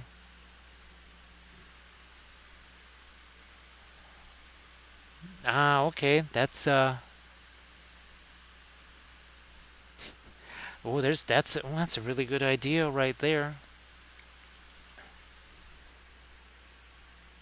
So thanks Arbor for posting the link to the YouTube channel. Again, we like to sometimes take shorter uh, Twitch sessions and then shorten them up even further and then put some of those on the YouTube channel. Oh, thanks, Blades. Jeez, it's getting late there for you, Blades. I saw that and I thought, well, maybe it's only 11:15 here, but no, it's 1:15 up there. All right, now we go. There we go. That's a nice little bit of final light color there. Horse's snoot is definitely going to need some more lights as well. So it's been Aratha, I think you need to reprise that costume again for sure. No doubt about it. And it looks like there's still a Megan. And there's also PSK Studio. Hey, man, PSK, it's been a little while. Thank you so much for the raid. Everybody, please give PSK Studio a follow, because that would be very cool. Well, it's going to be one of those dual raids there. We also have Cephalopod Studios. Everybody, please give PSK Studio and Cephalopod Studios a follow if you could. So a little bit of double tap on the raids. Again, 2 people for you to follow. And Bench Guy's still here doing the pro thing, giving the follows to Cephalopod Studios and PSK Studio. So for both Ceph and PSK, if you guys want to post any images of stuff, you just finished streams, but if you have any work in progress stuff you want to post in the chat, that would be just super. Song of Ice and Fire, yet another Martel unit. And we're actually in the closing stages now, because this was last night's stream. This was the Thursday stream right here. And then this was the Wednesday stream. There. All we need to do after the last little bits on this guy here is to paint the movement tray. And it's going to look an awful lot like our Outriders. There you go. So the sand dunes, sculpted with desert dry clay, and the palm plants and palm trees, those were 3D printed. Those are basing bits from Make It Epic Basing. Now, Ceph, are they kind of the old Easterlings, or are they some of the, well, it could be some of the newer Forge World stuff. I mean, here again, this is my Easterling War Priest conversion that we did here, but somewhere, there they are. So these are the newer heroes here. Do you have the Dragon Emperor too? And of course, so let's. Oh, and then of course they did Black Dragons now. So some of the old metals, some of the old resins and plastics now. Let me see. Where's my other Easterlings here? Now this is this still is not very current here, but it is my Easterling. Let me see if I can find this here. Where are my? Yeah, there they are. So that was maybe a couple of years ago. We've added a whole bunch more to it since then. Oh my goodness. Yeah, I don't even think this has my converted War Priest and Amdur. No, it does not. Yeah, those are the old plastic figures, but I have some of the old metal ones too.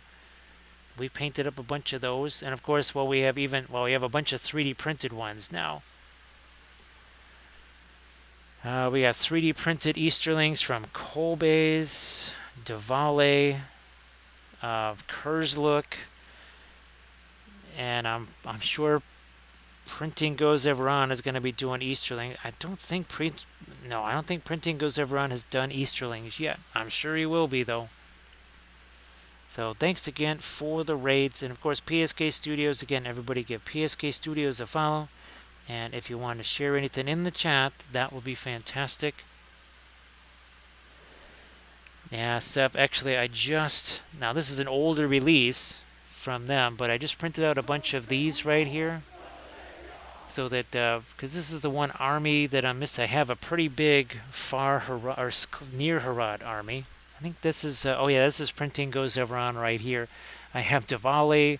I have the old GW plastic. Well, here's one of the old GW plastics, the Tiny Harad. Actually, we should just call him Tiny Harad. Not near Harad or far Harad. Thank you so much, Blades, and thank you so much, Bench Guy. Oh, look at that magical hack. Magical hack getting a sub 2. Seth just also cured up some Mahoods. Now, Seth, I kind of mention it because his older stuff, I forgot when I printed those out. I should have done what I just did with a bunch of Lost Kingdom stuff, and that is do my own supports. Because, yeah, some of the older Kurzlook stuff, the support, I mean, he just did a forest of supports. Where 2 were needed, he did 20. And it made him almost impossible to remove from the supports. So, yeah, I should have just supported him myself. I could have saved a lot of hassle on those things. But I still have more to print out anyway, so thank you so much, Bench Guy, and also Blades. Everybody, again, please also give Magical Hack a follow while you're at it.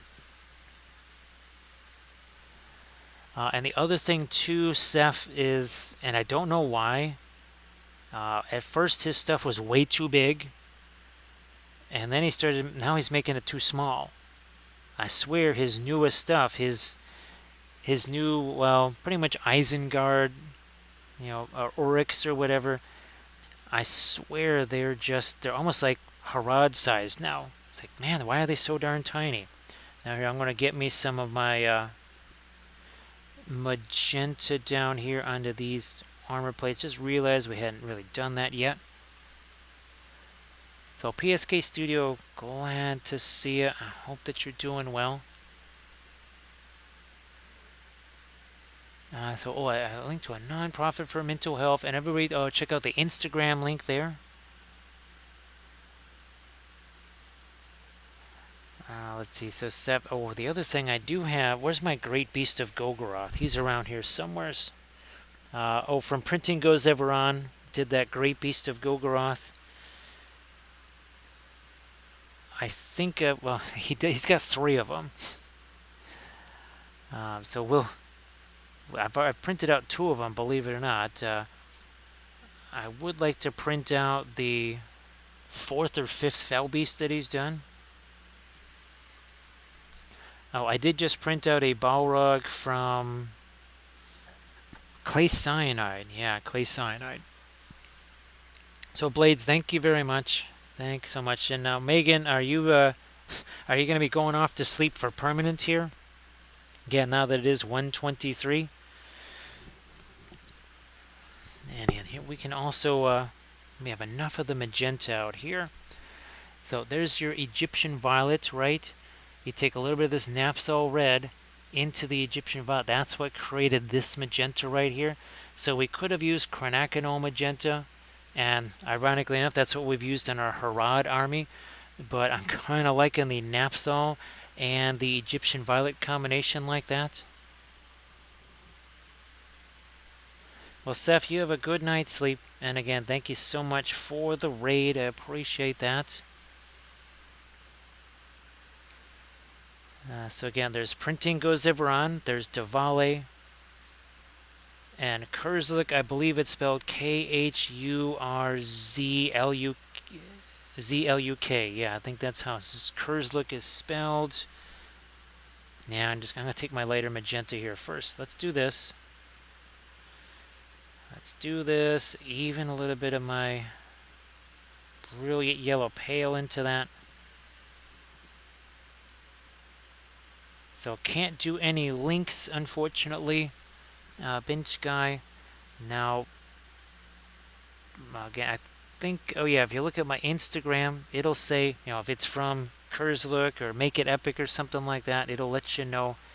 And you'll also be able to see the spelling there. And those are Patreons, but obviously they also have My Mini Factory. I think Medberry. Well, actually, Monster Mini Mayhem also, or Mini Monster Mayhem also does Lord of the Rings stuff. Diwali, and Lost King, they're the only two that really don't try to make use of My Mini Factory for backup. Well, Loot Studios is the same thing too. Alright, well, PSK Studio, you have yourself a good night's sleep. Thanks so much for the raid, and if everybody could please give PSK Studio a follow, that would be fantastic.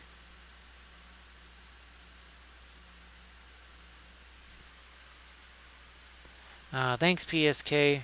Appreciate that. It was a very much an up and down week of pretty much complete terror on Monday, and then actually sort of almost 3 different types of much better news by Thursday. So it was a roller coaster for sure. But we appreciate that, PSK. Thank you so much.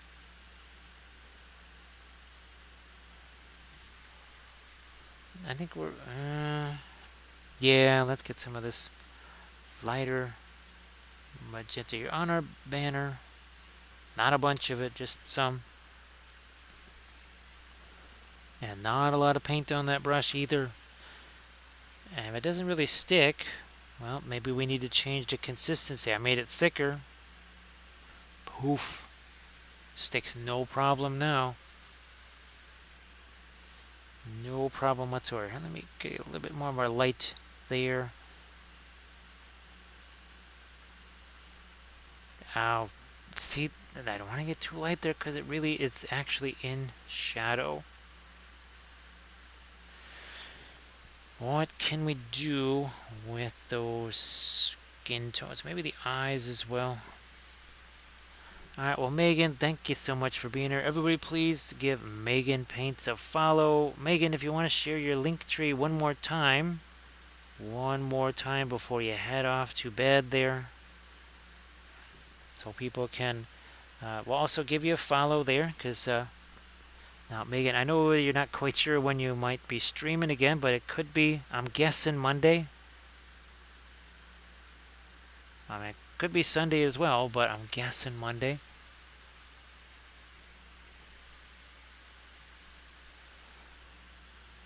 Yeah, Megan, the movement tray, it's going to be fast and furious with the filbert brushes, one of which is the one that you sent here.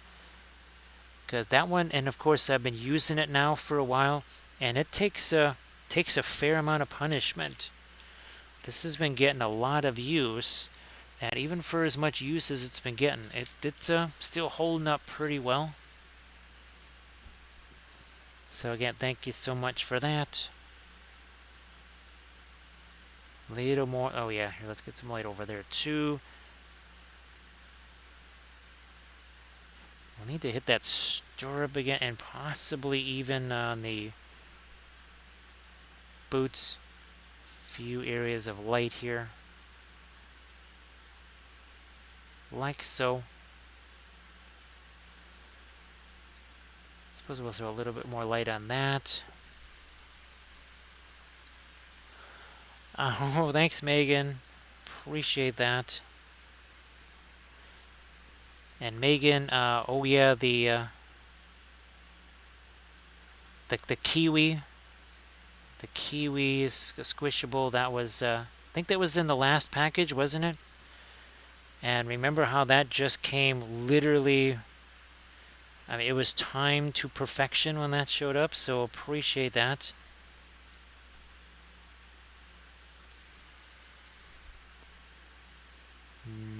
Do we have any more of these? Ah, I thought so. There's one hiding over there. There's one hiding over here. A couple of these little studs here. See if we can't just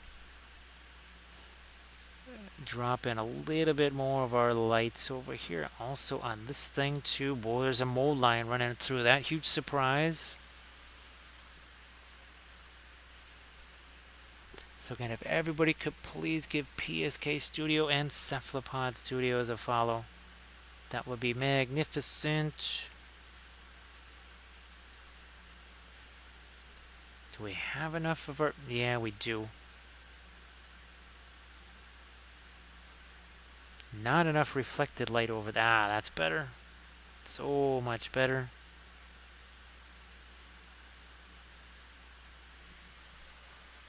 So good night, Megan. Good night. I'll shoot you a message tomorrow. Again, sorry I wasn't able to send you too many messages today. It was a busy day. Nothing crazy or anything like that. Just my sister was here. She was helping out, dropping off food, and just double checking on Kathy and such.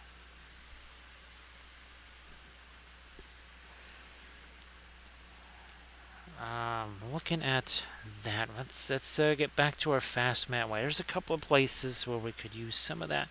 And of course it's been, well, now we're at 3 hours 11 minutes. So I think it's far enough in where we can maybe start thinking about using some of our fast mat white on a few areas.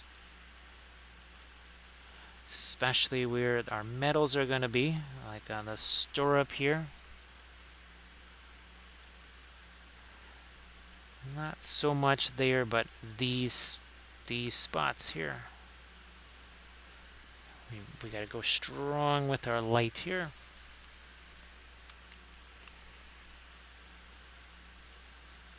And when all else fails, and we say, okay, we've gotten as light as we can, maybe then we need to start thinking about throwing in some heavy-duty dark colors. And we've done that too. We spent a little while on the one last night. Really tossing in some hefty darks on that.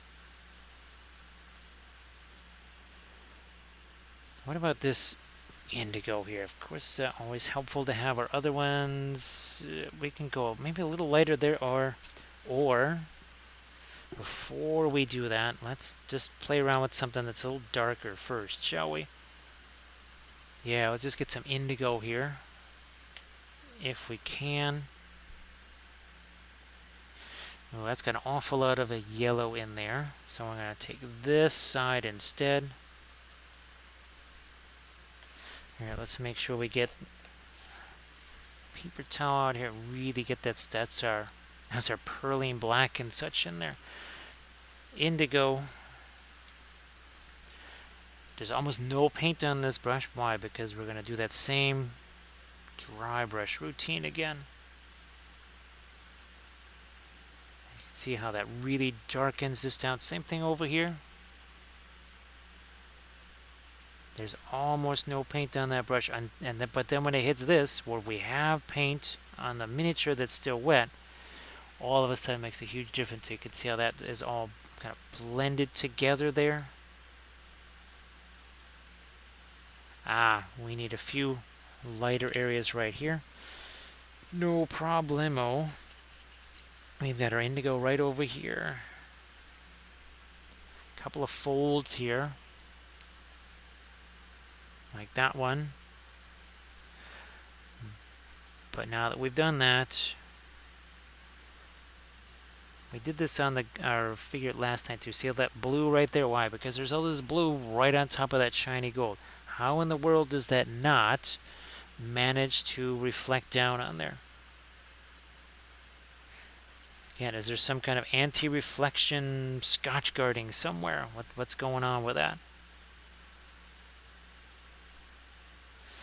Alright, now that's got some spice to it. Same over here. Now, this should be a real interesting film noir, because this is starting to get pretty close to last night's figure here. So we're getting awful close to it. Film noir. Sometimes the film noir actually shows more difference between them. But no, you can see we're getting pretty darn close now in film noir. Remember when we first started this and that was a big difference? Not quite so much anymore.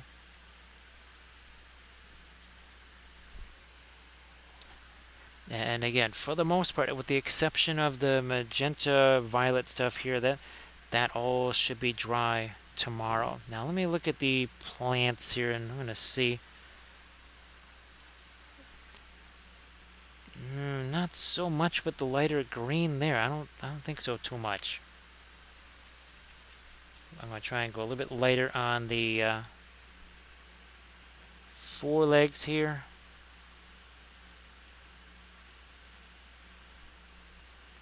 Might even. Well, that was lighter than I was expecting it to be, but we'll run with it. We'll run with it, see what happens here.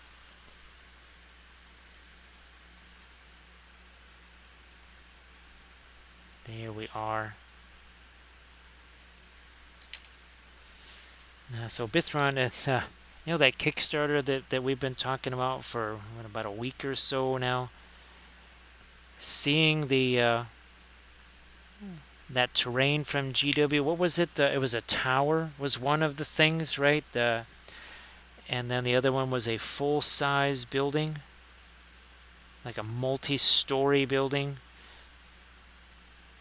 I haven't seen. They've announced all kinds of new stuff, but they have not announced anything since about that new terrain. There actually haven't been too many Lord of the Rings announcements lately at all. There was kind of that flurry, and then it's kind of petered out now.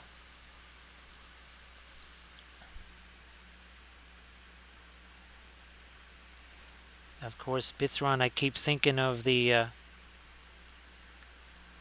oh gosh, the Pringles can towers. Right, you take the Pringles can and you start either putting foam bricks around it that you've chopped up, or I know, I've seen people with the Proxon.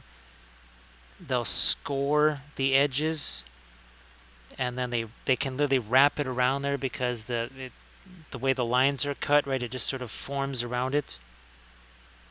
Not sure how those, well, and then they sort of fill it in with something to make the mortar.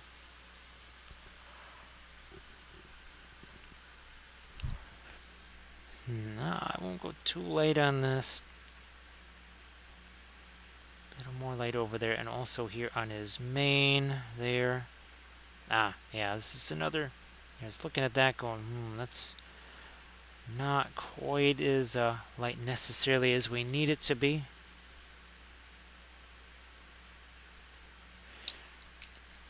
Maybe we'll try and throw a little bit of light on the undersides of these palm leaves here. Again, we don't want to go too bonkers with it. Nah, that's too much. I'll just take my blending brush and get rid of it.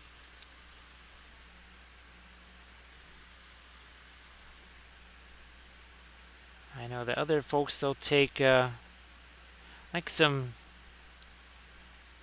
like a plastic containers that are round but kind of on the taller side, and they'll use those, I guess, if you're going to make a weather top out of it, and not the ruined weather top, but the intact version.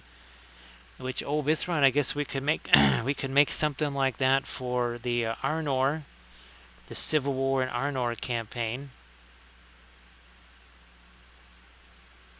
Something like that could be interesting.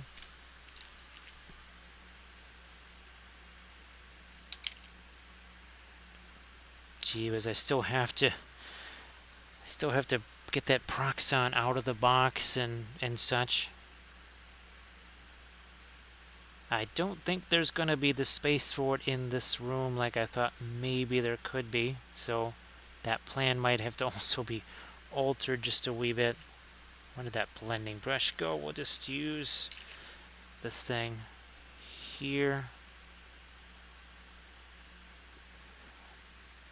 Yeah, let me get my banner lady out of here. Because if I'm going to start doing that movement tray there, it's going to get messy. Because of the pre-glaze, for sure.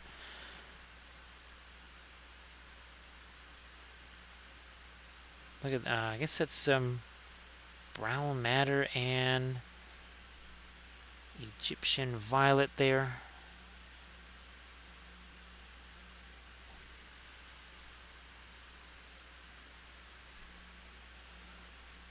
I think this side is okay with their darks there. I don't know why the other side was weird, but is what it is. Let's make sure we catch some dark underneath there. Same on the other side here. I'm just going to take this Egyptian violet again and throw that in over there.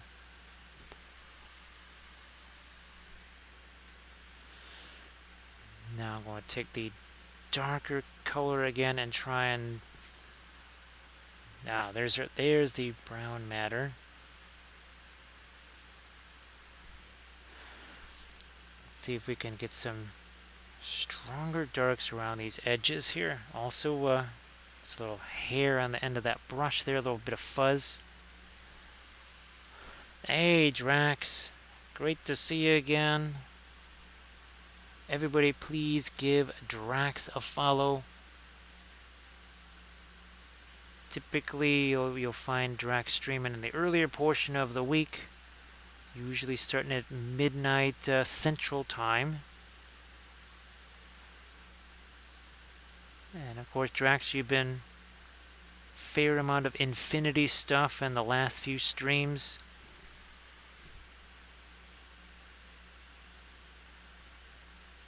Wait, there we go. So looking at that, there was no dark underneath there. I don't know, maybe we just say he has some darker skin tone. We could do that. I don't know. Let me see if I can get him some eyes here. So Drax, we'll be painting up the movement tray pretty soon here for this unit. And then that's going to bring them in line with our original Outrider unit.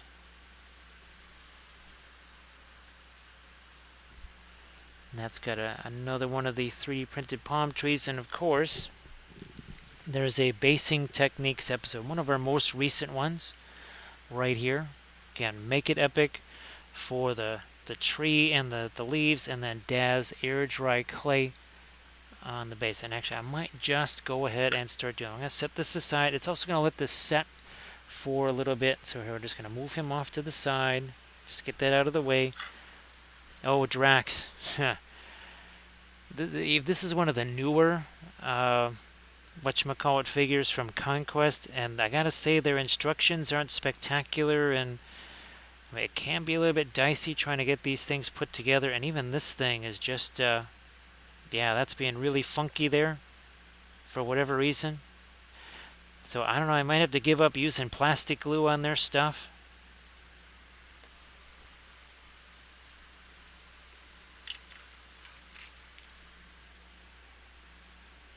So that's going to be on the Patreon page, Bench Guy. So basically with the Patreon page, when you sign up for that, I send off the links to you. So if you, let's say you do the Army Painting Pledge level, well, you get all of those links. So you'll have about 1,300 hours worth of YouTube videos to watch when you do that. So yeah, all the, well, let's see, there are now 51 basing techniques episodes. Of the modern version, there's the 12 from the original Painting Pyramid series. There's 34 additional basing episodes from all of the Army Painting series, because the first episode is always basing techniques.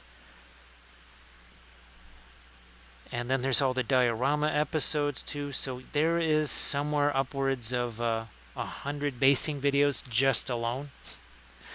Just basing videos. You can tell that we have somewhat of an unhealthy obsession with basing. And there's another one, well, two more coming real soon because we have two army painting series that are going to get started up. And the one series is going to involve having just the flat Sculpey with the painted design, so lots of freehand there. And then the other one is going to be, again, breaking out an old texture roller from the very first army painting series and giving that a shot again with the oils this time around and other things. Oh, of course, too, the 3D printed miniatures.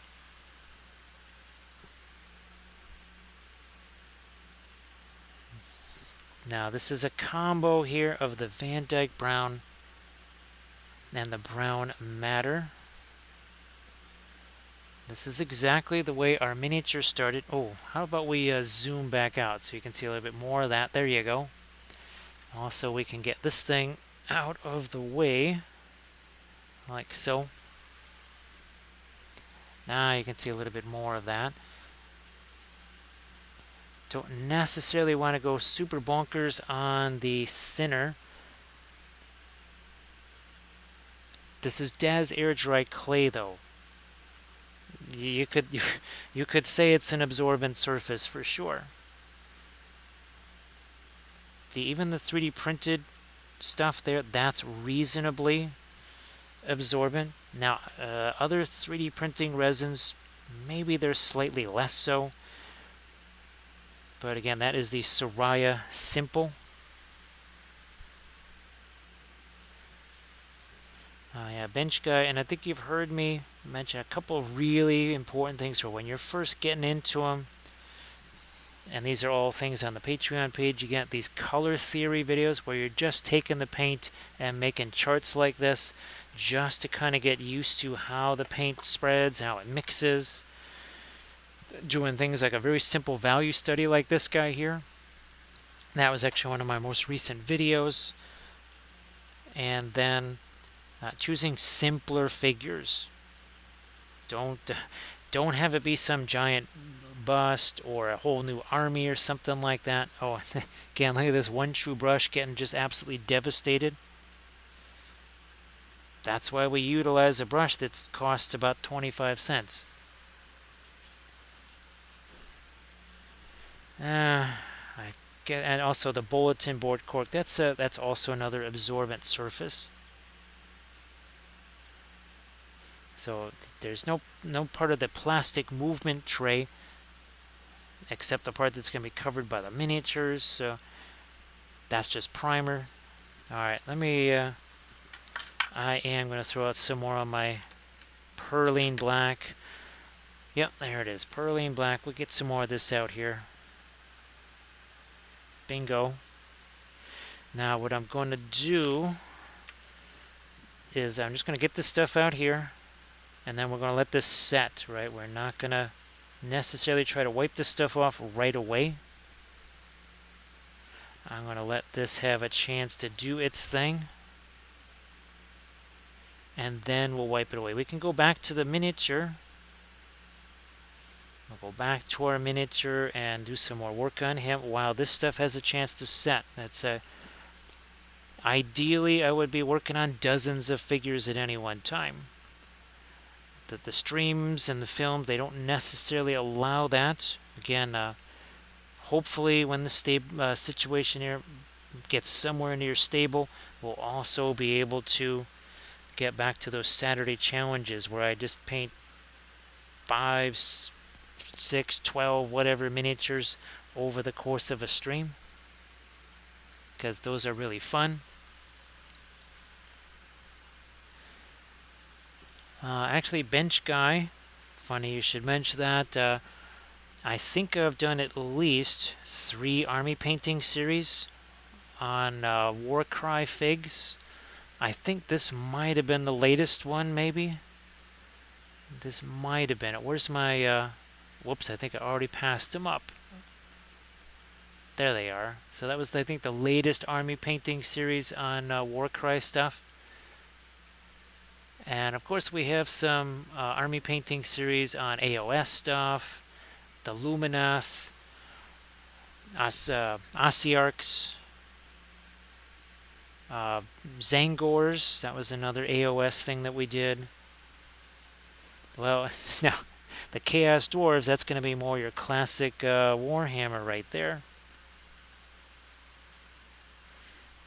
Alright, again, I'm just going to... That's a lot of thinner right there. Okay, well, that's alright. That's alright. We could kind of use that for getting down into all these areas here. Ah, no problem, bench guy. Like I said, we live in a golden age of miniatures. There's so many more tools available than when we first started doing this years ago. It's unbelievable to think of how different it is today than it was, well, basically 20 plus years ago when we first started.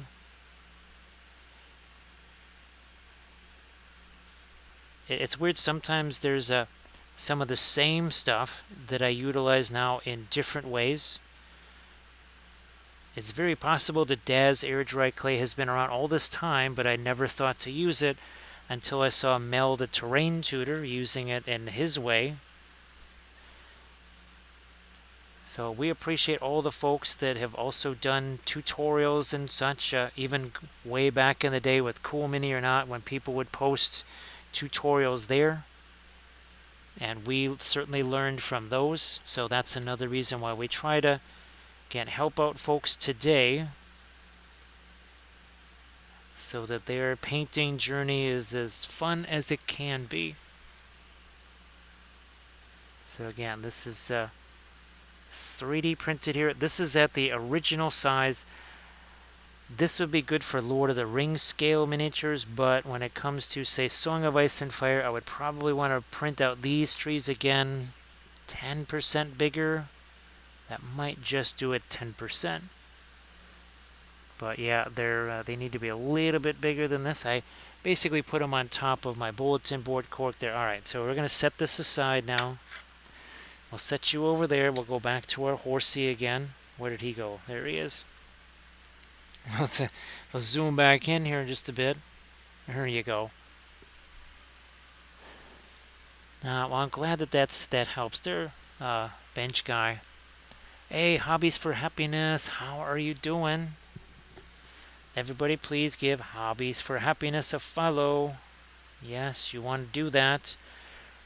So Hobbies for Happiness, hopefully the session was fun last night.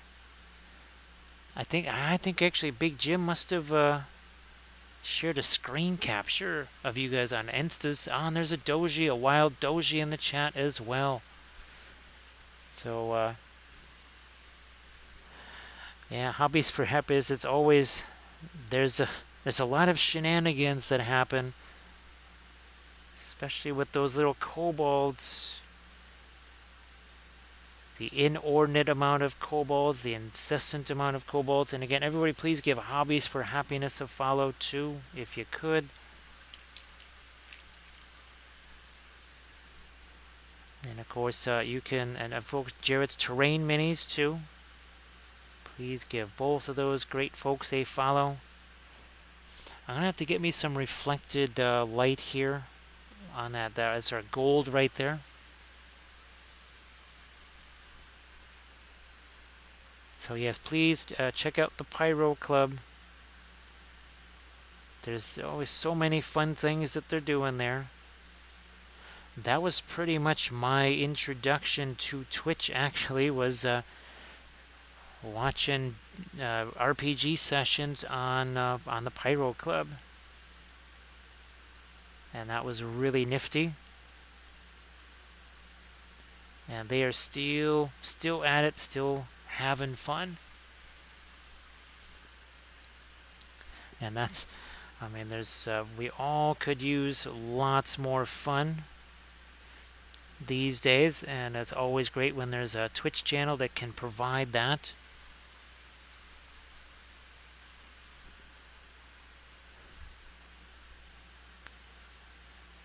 Yeah, I remember those first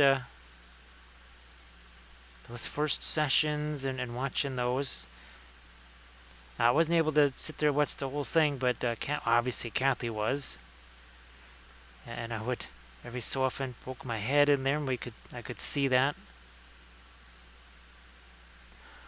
Obviously, it is hard to stream and watch streams at the same time. That's an interesting ability to be able to do both of those at once. I never did actually get the dark in the horse's eye here. We'll give that a shot in a second too. Here we're just using this greenish. Well, it was a little too late. No problem. No problem. We'll let some of the existing color work its way in there and basically darken that back down. There we go. Do we need to go a little later down here? Maybe.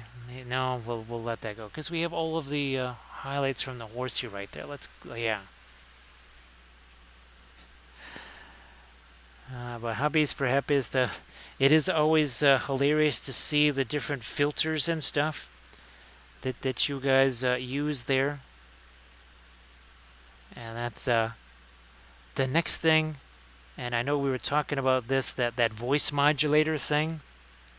Something tells me that could lead to some very mischievous RPG sessions if you also have that voice modulator.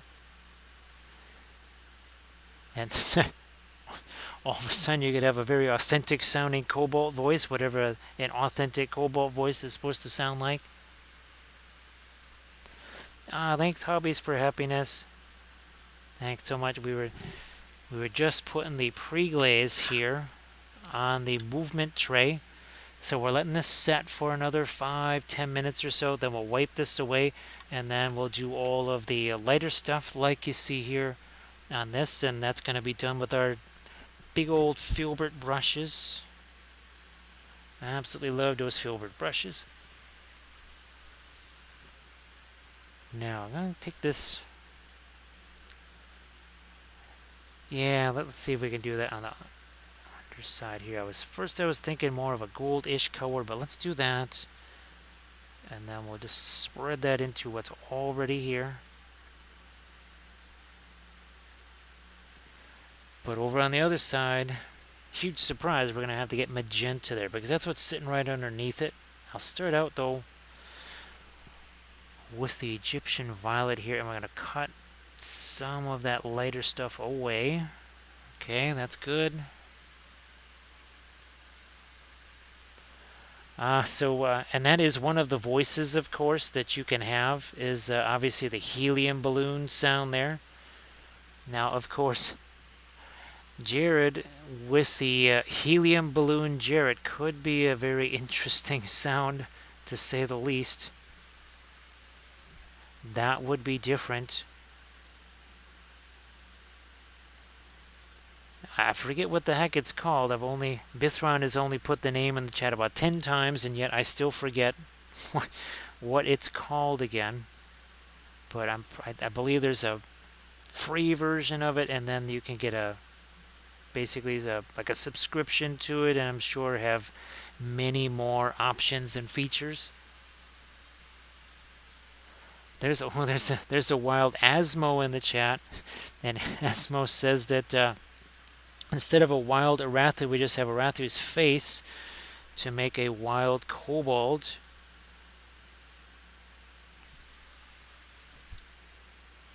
Or you do a cookie decorating session where you have Arathu's face on a kobold cookie. So voice modulator, okay.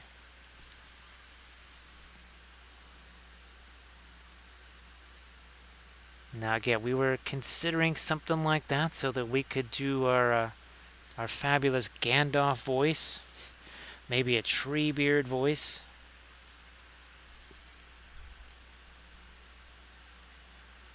It was suggested that a Stream Deck might make the use of something like that easier, but I don't know. We'll see how that goes. Do we need more reflected light on this? Maybe a smidge here.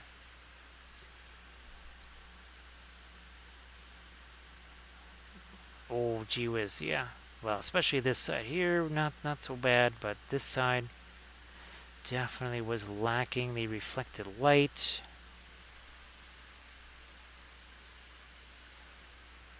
Boy, Asmo, that would be a riot. Because I think gee whiz, the last time I had a chance to do one of those sessions was one of the, not future, what was it, the whatever life sessions there, and oh, I had the bard, yes. Yeah, I had the bard. The bluegrass bard, Randall E. Snodgrass, with the +1 mastercrafted washboard. I'm not sure if there could be a bluegrass kobold, but let's see. Yeah, it was that charity stream session, and of course, huge surprise. It was basically overnight. And when you have a GM that has been streaming for 24 hours straight, but yet you have not been streaming for 24 hours and you're also in your element because, well, you're used to being up in the middle of the night every single night, you would be surprised at the things that the ways you can torment a GM when they're completely sleep deprived and you are at basically 100%.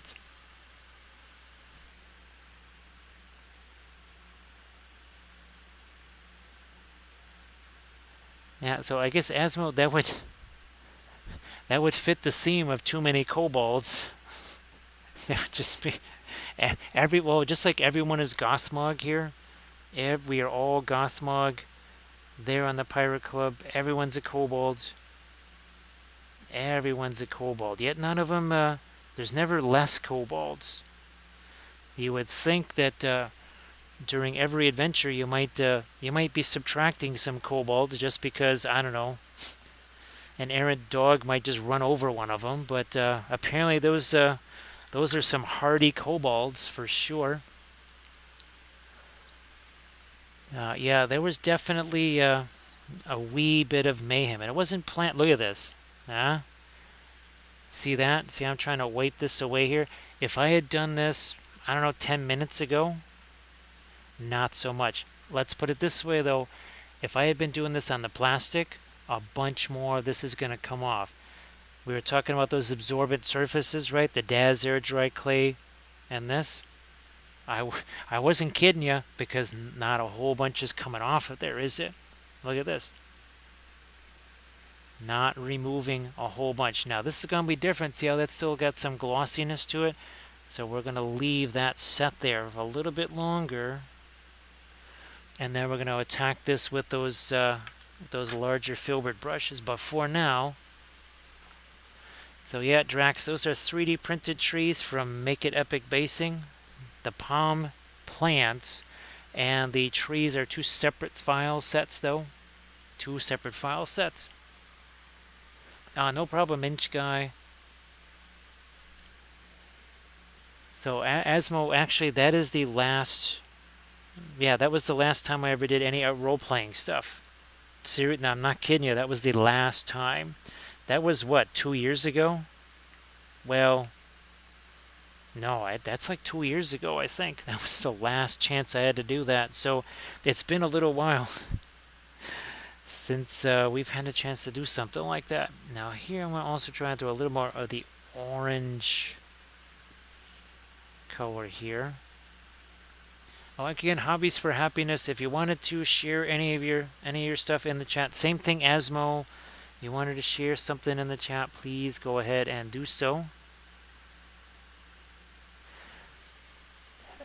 Yeah, Sarge, if you wanted to share your fabulous Witch King diorama before you head off to sleep there, I don't know if you had a chance to do that yet.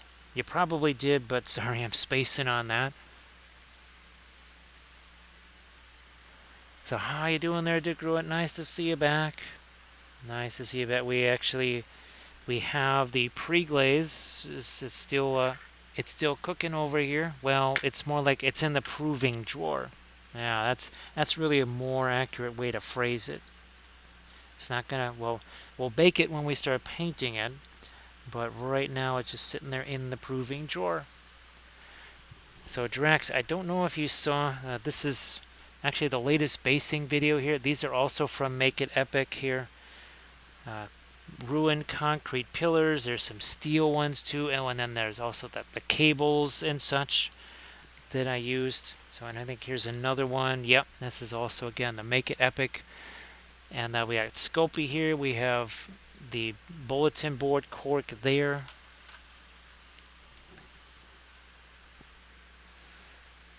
Yeah, gee whiz, Asma, it has been a long, long, long time.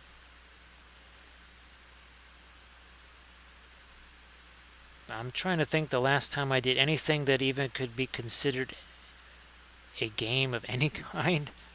Yeah, that would probably be at least a year ago. Yeah, maybe February of last year. That's probably the last time either a board game or an RPG or a miniatures game or anything. That's the last time. No problem to grow it. We still have the movement tray to paint. Now that'll go really fast because we're going to be using those filbert brushes, of course, for it. And we're gearing up some of our light green that we'll also be using on those. There's not too many plants on the actual movement tray. Well, aside from the tree, of course. I think we see a real brush guy in the house. Real brush guy, how you doing? Boy, real brush guy, at this time last night, we actually had Kathy in the chat. And of course, I made sure to tell everybody that she was a complete expert in Dutch and German. So that led to a whole bunch of chat messages in Dutch and German because, you know, she could totally translate those without even having to look. So everybody please check out Sarge's Instagram link. And Sarge, you have yourself a good one. And hopefully we see you on Monday. I believe that Monday should go off more like at this time. Either this time or perhaps a little earlier. There is the pre-treatment test that has to happen first, and because this has been somewhat of an active month, I'm not quite sure if there's going to be a little mischief involved with that.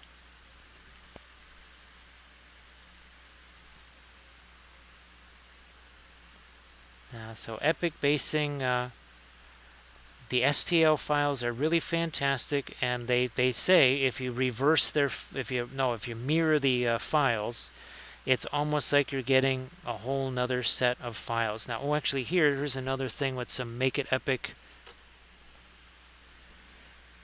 birch trees, bunnies, plants, stumps, more plants, fox.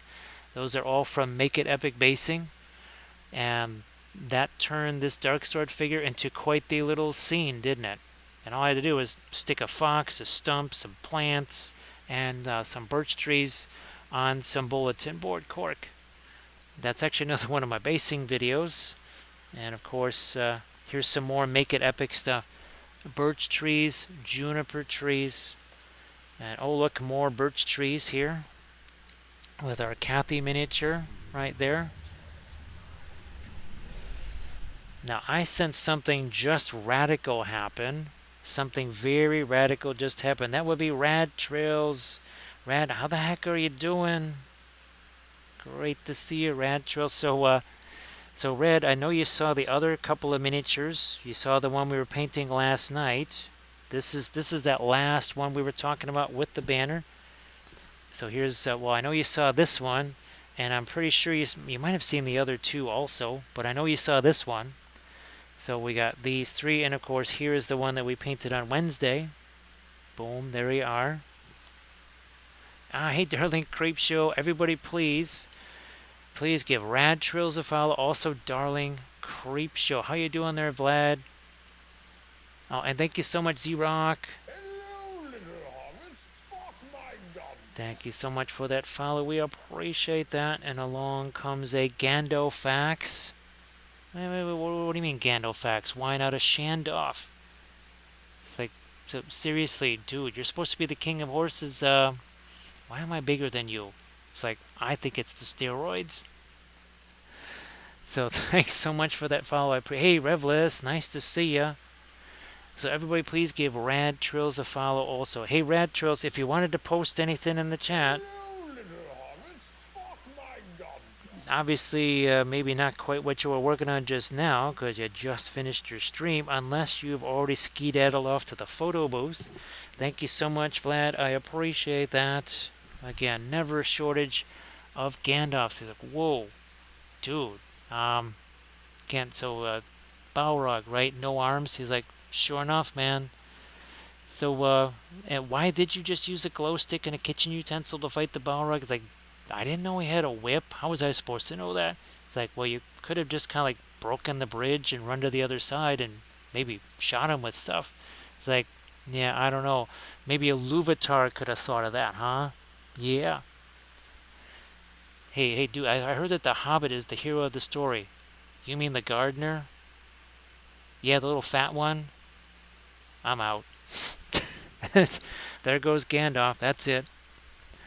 So Rio Brushka, how you doing? And Rio Brushka, if you want to post pictures of those, I know you have those busts that you were working on and some other things. You want to post some pictures of those? That'd be fantastic. Now, Song of Ice and Fire. Again, this is the fourth one, and we also got the got the movement tray underway. We're going to be painting that in just a few minutes. When that one is done, these guys are going to look a lot like our Starfall Outriders. The base and the movement tray, Daz Air Dry Clay sculpted. The palm trees and the palm leaves, those were 3D printed from Make It Epic Basing.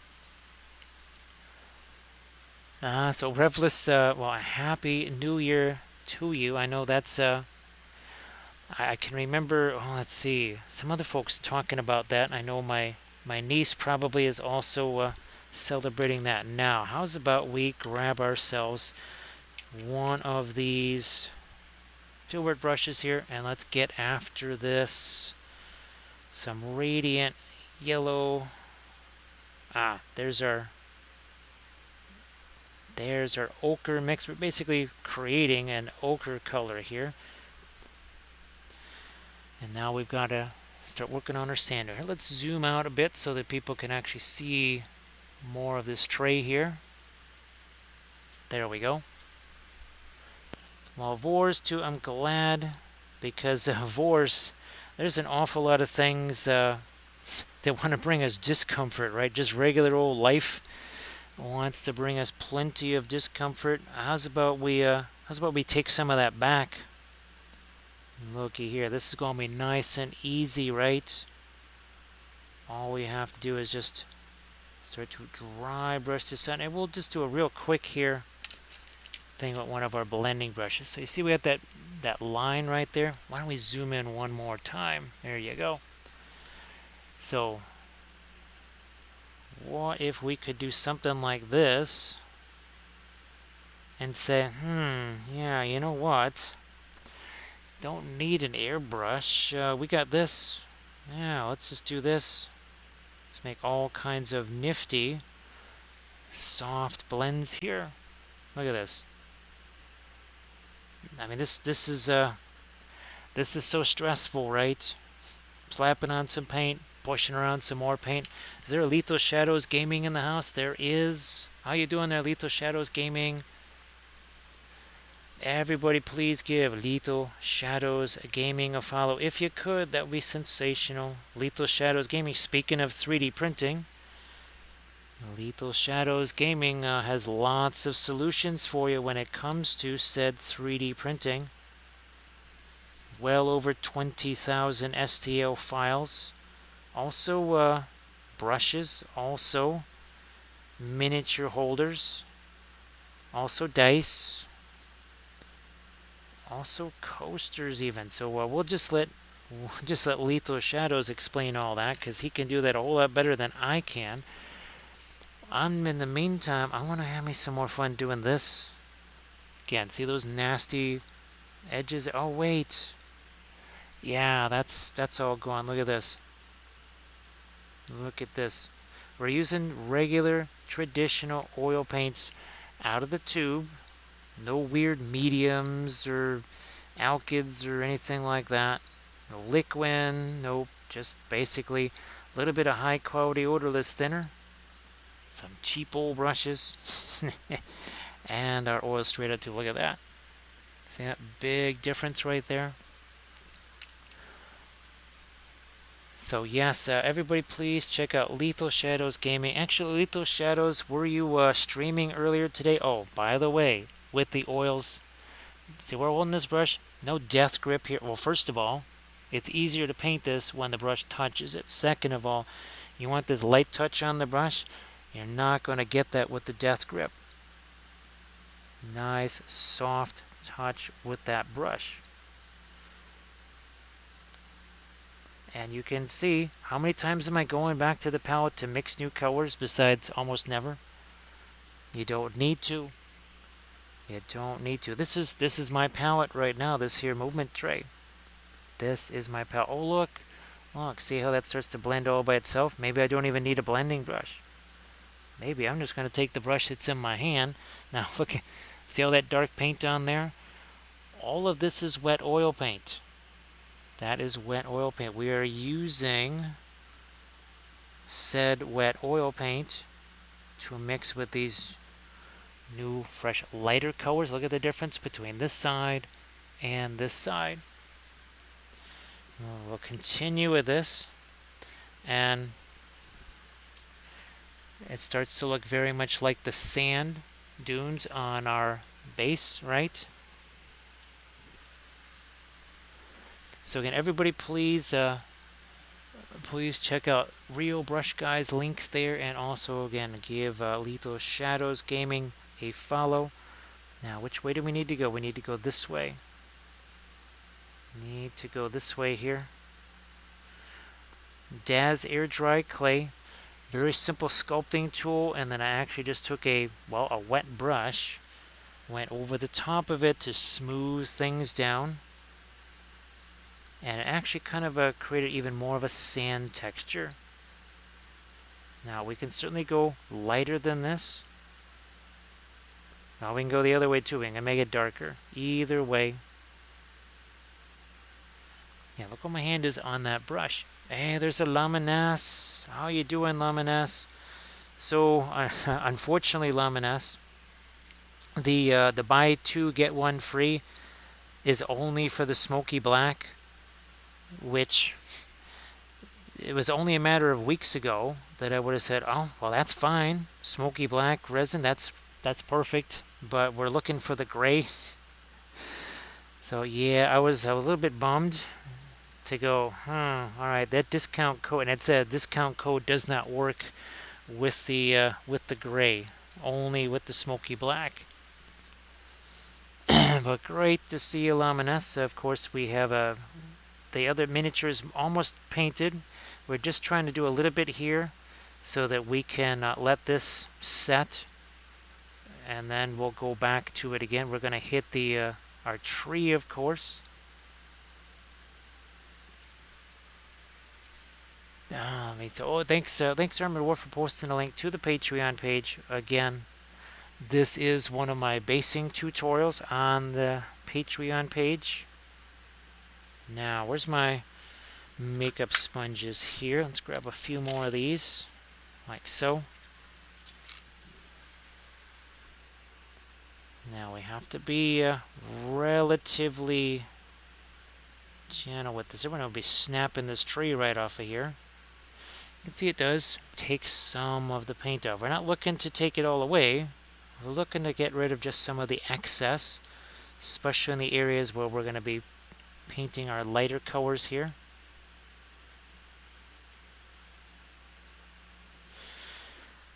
Let me grab another filbert brush. Let's get some lighter greens into this, shall we? Something like this. Not a lot of paint on the brush, as always.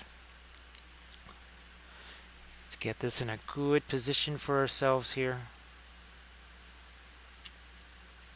Again, light touch on that brush. Very light touch on that brush. This is not going to give you the same kind of nasty dry brush texture that you get with the acrylics because, well, this is all blending together. See how that dark green on the end of the brush? That's that dark green pre-glaze that we put on here. There we are. Again, sometimes we'll let a little bit of that darker green just mix with what's on the brush. Did I have to mix a whole bunch of different colors? I did not. I made one. I made one color and then came back at it like so. We'll get these other side plants here too.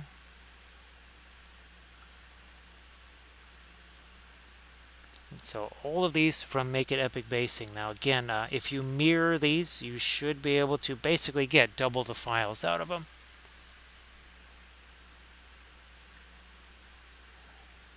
Okay, that needs a little bit more of a light there.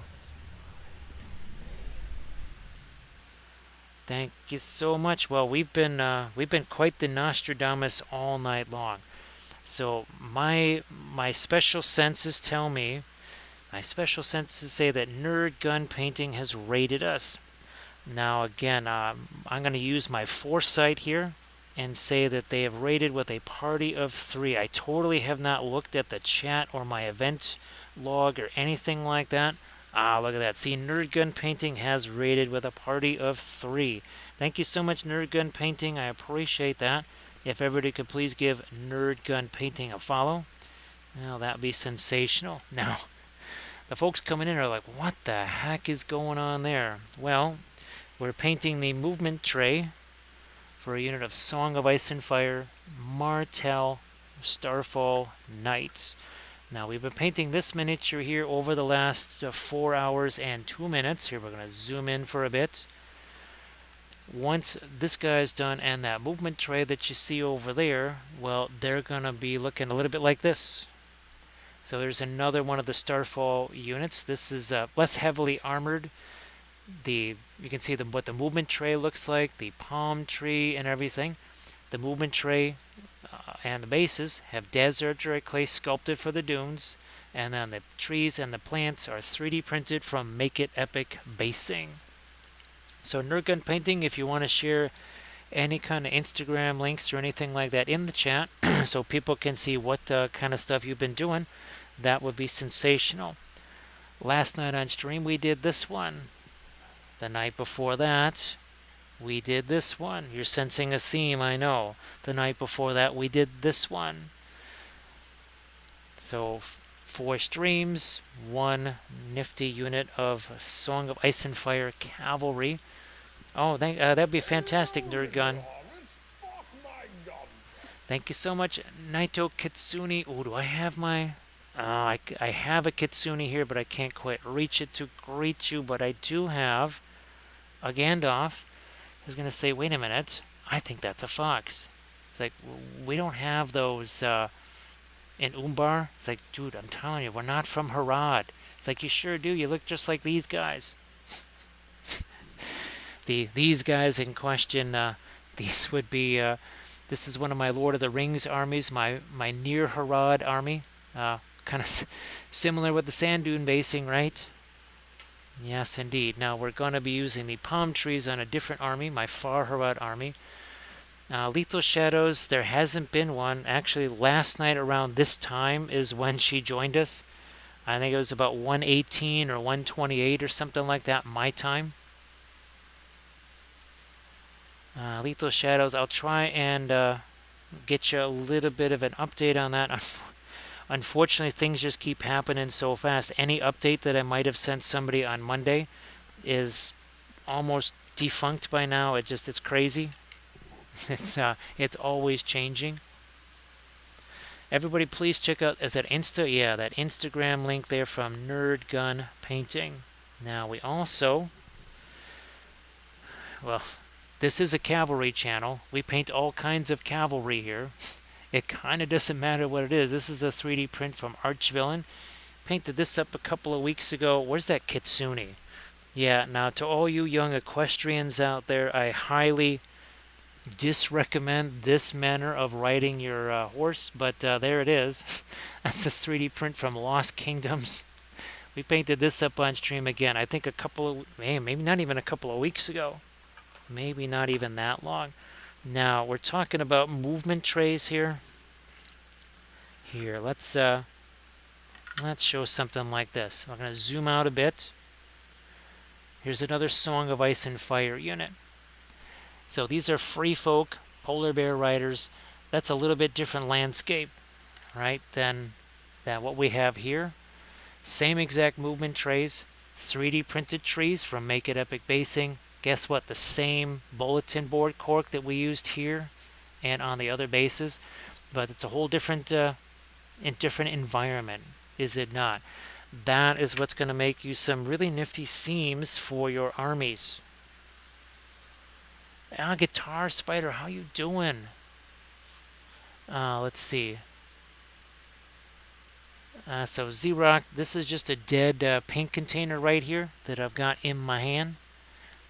And we do that a lot, just glue dead paint containers there. Now here's another, again, themed for an army there. Here's our Dunlending army. Oh, here's some more of those Mato riders with the foliage. Our Candish army is a unique one where we have one army, 3 color schemes. And well, here's another. You can kind of see one of those color schemes with a little bit more of the stuff there. We also, where's our, there we go. We love our Egyptian stuff. I gotta definitely print out some more of these for sure. Really love those. Okay, there's more Egyptian stuff. We do a ton of Song of Ice and Fire here. We painted all these up on stream. Oh, here's our dwarves. All painted up on stream. Our Royal Guard, which were converted and painted on stream right here. Oh, and there's Nazgul, right? We also painted those guys up on stream. Had a blast with those. Alright, well, Nerd Gun Painting, thanks so much for the raid. Thank you so much. And, well, here's hoping that we see you again. Everybody, please give Nerd Gun Painting a follow if you could. Thank you so much, Doomy Goomy. How are you doing? Let's see, are we short of Gandalfs? No, we're not. Another Gandalf. He's like, oh, still not going to go mess with that bridge. He's like, oh, come on, man. It's like dwarves cross it all the time. It's like, you broke it already. Not safe for horsies. So here we're going to zoom back in again. So Vors, this is for my wife Kathy right here. That was yet another situation that developed. We kind of thought things were somewhat under control, and then whoopsie, there was a bit of a surprise. Because we've been doing the other type of treatment for months now. And we thought, okay, we're good to go. We'll just finish this out. No, there was more to do yet. So Guitar Spider, how you doing? I hope that you've had yourself a really, well, hopefully a decent start to your new year. Do we need more light on this side? Yeah, let's get some more light on the side of this. And thank you so much, Armored Wolf, for posting the link to that. We appreciate everybody that has helped us out with this and the other various funds. Because that has been something we've been dealing with it since May. It's hard to believe that it's going to be, and not too long, it's going to be a year that all of that started.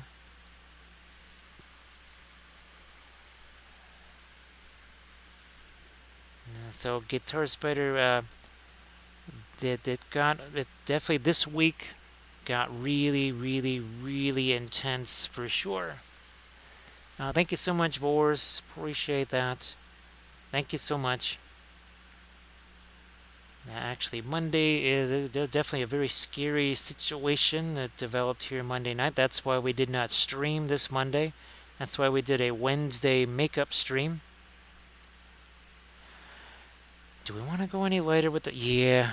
Alright, I'm going to grab me my lighter violet there. And we're just going to go strong to the hoop here. We're not going to fool around. We're just going to really pound that stuff on there. We'll take that blending brush again. And let's do some blending. See that big old dot down there? Just a little bit of tap, tap, tap is going to change that all around. So we just take that and we've, again, spread that dot. Faded it. Same over here. Now we can set him aside one more time here so that we can grab our movement tray and maybe start to do some lighter things on some of these leaves, possibly, or let's get some lighter stuff down on the tray itself. We're just going to get our brilliant yellow pale into this here more. Well, I thought about grabbing some thinner, but I don't think we're going to do that. Thank you so much, Guitar Spider. So we've already painted up a similar unit. This is a unit of Outriders. Their horses were black this time, and had a blast doing these. And of course, the movement tray, once the figures and everything are on there, it's going to look an awful lot like that.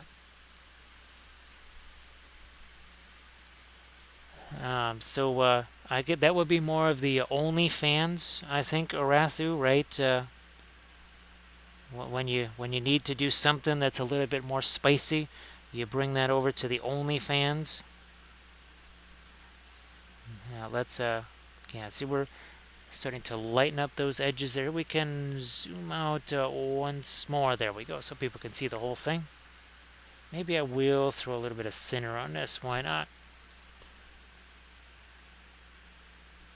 Using these big old filbert brushes. No little wimpy tiny brushes. Not on this channel here. No, sir. And again, we can blend that even further should we choose to. You can see here, see how the air drying, see how that nice little mound there, that is very much like what we did on this miniature. This is one of my Harad figures. So the same Daz air dry sculpted clay on the base. That's a method of desert basing that I wish I found, I don't know, about 20 years ago. It's only taken that long for me to figure that method out. What's that? Yeah, better late than never, I guess.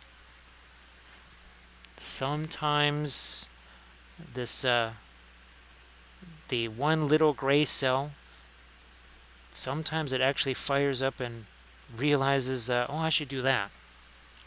That's why the little gray cell is called Poirot. Well, you can call him Hercule. I don't think he would mind that too much. Let's throw a little bit more. Yeah, let's get some more light down there too. Is this the front of our tray? Yeah, there's the front of our tray. Eventually, there will be magnets applied to this, just like that other unit that you saw a little bit ago with those bear riders on it.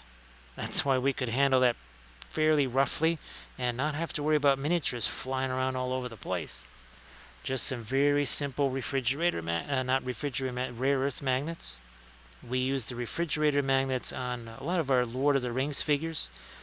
Since they're 3D printed or plastic, they're super light. And they're not going on movement trays, they're going in my carrying cases, which are just a piece of sheet metal attached to the plastic case. So you can see the difference that makes. Now let's get that blending brush in here once again.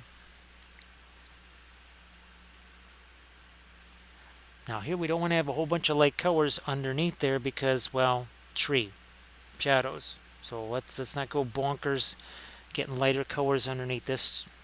Let's spin this around here. And let's do some things in this area.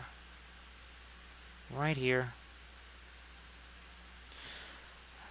All this is pretty much just brilliant yellow pale, and it's mixing with whatever the heck else we've got down here.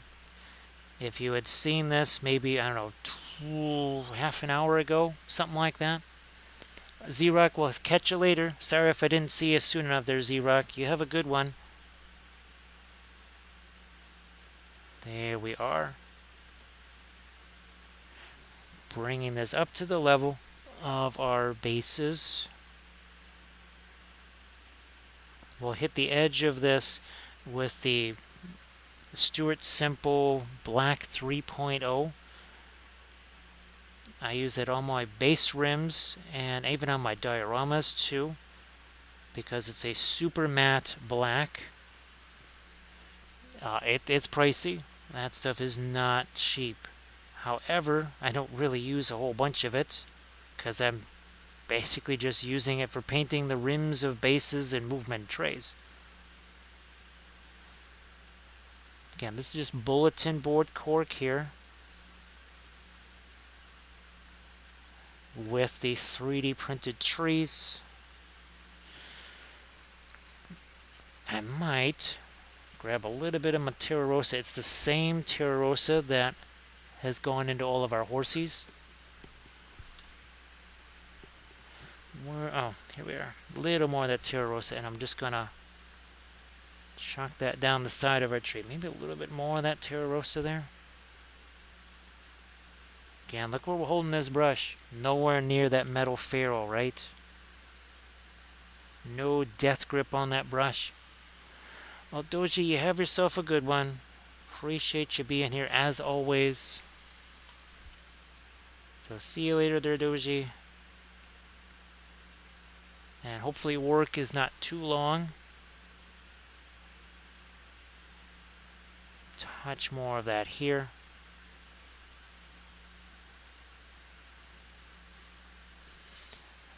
And I'll just bring this over to my radiant green. We've got brilliant yellow pale, radiant green again. And let's see what we can do with our foliage here. Focusing pretty much on these upper level leaves. Again, see how that dark, I can see it well. See all that dark green? That's because all this is wet paint. That means I gotta come back over here. We gotta get ourselves some fresh paint. And then we come back to it again. I can zoom in a little bit now, I guess, because we're kind of focused in on our plants here. I would suggest that you just do a test print of these things at their regular size, and just to have, just as a scale reference, so that, let's say you're going to use them for whatever, 40K, Lord of the Rings Fantasy, AOS, anything like that. They're all going to be different scale. Might not be a bad idea to just have these printed out so that you can know, okay, yeah, these are going to have to be 10% bigger, 10% smaller. I have not tried to mirror these yet, I don't think, to get more out of them. There's some other Make It Epic plants and trees that I need to reprint anyway. So I'm going to be making some new build plates, and we'll be mirroring those, and we'll find out, do we actually get double the juniper trees by mirroring them, mirroring the files. Again, no way to know until I actually give it a shot. The Make It Epics folks, they assured me it would. Probably will.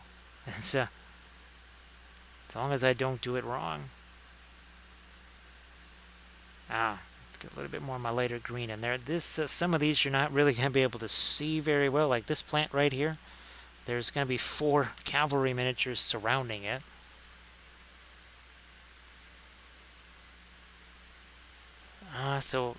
Golden acrylics, right, Bill? Golden acrylics. Flat black is great for base rims at 1/10 the price. Bill, could you do me a favor? if you could do me a huge favor and just send me a reminder to go, because I have to get more brushes from Dick Blick anyways, because we're starting to beat up our uh, little liner brushes pretty good. I was going to get some more of those, but now if you could just shoot me a Instagram reminder to snag, and it's the flat, and it's got to be golden acrylics, right? And it's the stuff that's in the squeeze containers, right? Relatively tall squeeze containers. No, not this. Why? Yeah, they could come this size. Maybe I'm thinking this size. Maybe that's the size I'm thinking of. Hey, Incanes, how you doing? So yeah, Grey Wolf, that would be if you could send me just a message to do that. I could show that in a video, and we could compare it to the Stuart Semple stuff, and then we can let the people who are watching decide. This costs 1/10. If it's 3/4 as close, that mathematics says get the golden acrylic stuff, right? For sure. All right, now we're gonna let this set some more. All right, gotta let that paint do its thing. We're gonna go back to this, zooming in a little bit more, of course.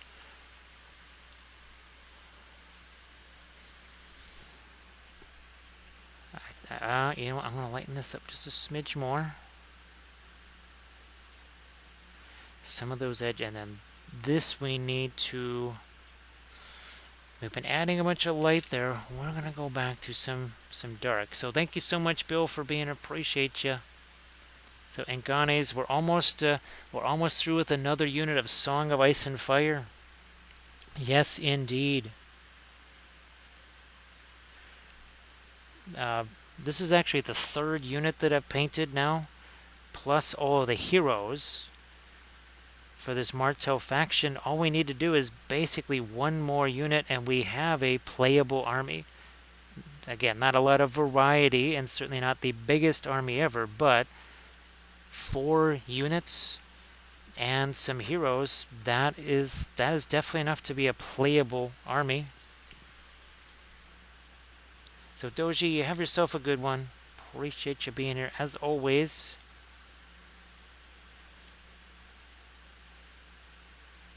There's just a little bit of hair right there. Just going to try and get rid of that fuzz there. Now, of course, these Song of Ice and Fire miniatures, they giveth and taketh away. They're really cheap. Really cheap. They are almost unbreakable.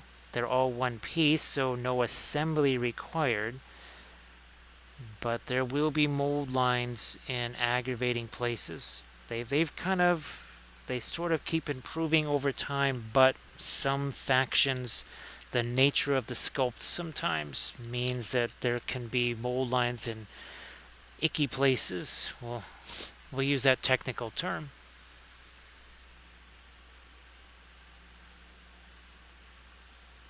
Yeah, Ingane's what was he? The first unit of Outriders. We painted those over the course of 3 streams and 1 tutorial video. These guys, well, we started on the Wednesday stream, painted the first horsey and rider, second one on Thursday, third one yesterday, the final one today, and then of course the movement tray that you see is sitting, that's right over there to my left. I don't think we need to get any more of that greenish gray there. This, I see we got some crazy things going on here. So yeah, like the horse's mane sometimes, and well, the more dainty the figure, the more you're going to notice those mold lines. So if it's some heavily armored thing or something with a big old cloak, you may not notice that so much, but it could be very noticeable on figures that maybe aren't quite so heavily armored or have really fine armor plates or something like that.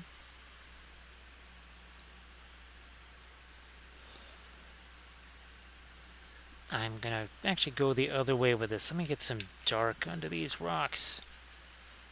I think that's actually my indigo right there. So we're going to try and change that back to something that's a little bit more of a brownish color. There we are.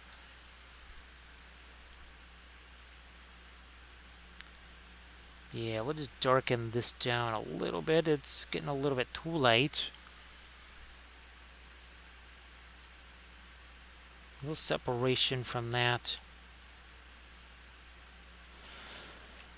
And this boot, speaking of Das Boot and mold lines, well, Das Boot got really whacked by some mold lines there, so we're going to have to paint in some of the detail here. We're going to paint in some of these folds.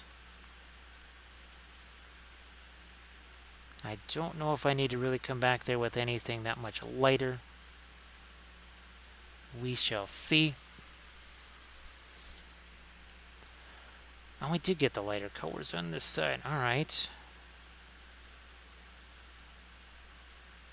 The stirrups.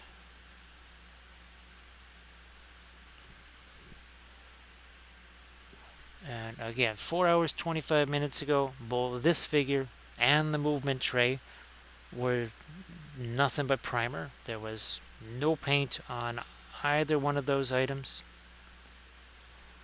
I'm not saying, I'm just saying. Now what I'm saying is I need to lighten up this horizon line right here. And potentially some more reflected light in there. But let me do the horizon line here first. What the heck. We'll just start off with some of the brilliant yellow pale. Just get that thinned down just a smidge here. That's also a little bit too regular. There we go. We have to break up that line a little bit. There we go. That was looking way too regular. And then we broke that up. We're going to see if we need any more. Yeah, we do need some lighter yellow over here. So we already have sort of a decent yellow, but we're going to lighten that up a little bit. Just some of our brilliant yellow pale. And we're going to let that... We're going to let that just blend together. There we go. See that? There was no... I didn't do a bunch of different layers. I did one. I took the brilliant yellow pale and I went boom. And then just spread it this way. Spread it that way. Let the oils do the work. Ask not what you can do for your oils, but what your oils can do for you. If you want your armies or boss or any projects to go quicker, just let the oils take care of it. Let the oils do that hard work so you don't have to. So that you don't have to mix every single color on your palette. You could just grab a color from your palette, bring it over here, and make this your palette. Yes, if you had an army, or if you had one miniature for every palette miniature you painted, you could probably have 20 armies. Because you didn't spend all that time painting your palette. I see it all the time. I lived it. There's many years of acrylic. I look back and I say, wow, yeah, I probably painted several hundred, if not a few thousand miniatures on the palette. Could have just saved all that and done that over here. Now, even when I was doing my acrylic stuff, I would still try and do as much on the miniature as possible, but you don't have the wet blending capacity that you have with the oil paint, so that makes it kind of challenging. Now, for whatever reason, you're not able to paint as long as you thought you were able to, and you just have to say, all right, well, I'm going to have to stop here. Let's say the oil's dry. Believe it or not, because the oils are such a fine paint and easily spreadable, it's almost as if you can still do wet blending even when you're painting a wet oil on top of a dry one. That was not something I expected to discover. It just was an accident. Kind of part of my army painting series where, well, the stuff's going to dry anyway because the series are 5 episodes long. They would literally dry. Even if I just continuously filmed, they would still be dry.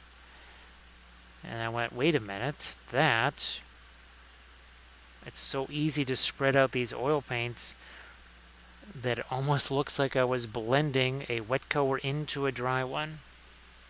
You sort of are, because you're basically spreading it out so thin that you're allowing the existing color to basically show through. So again, anybody that has tried out the new Lethal Shadows gaming brushes, if you want to talk about them in the chat, that's fine. I know we had a couple of folks. I think Tea Kettle had tried them. I think maybe Halligan had tried it too. Maybe Dano tried them. But again, if you tried any of those brushes, if you've gotten those, let folks know in the chat what you thought of them. Now let me get a little bit more on my lighter. Yeah, there we go. We need an edge along these armor plates here. Once again, we needed that. Potentially some reflected light as well. And of course, Lethal Shadows, you can kind of tell them about the interchangeable brush sizes. So you have the same handle, but you don't need a bunch of different brushes. You basically kind of switch out, I think, the brush, like the ferrule part, with the handle. So that means you have a little bit less stuff to carry around or store or whatever.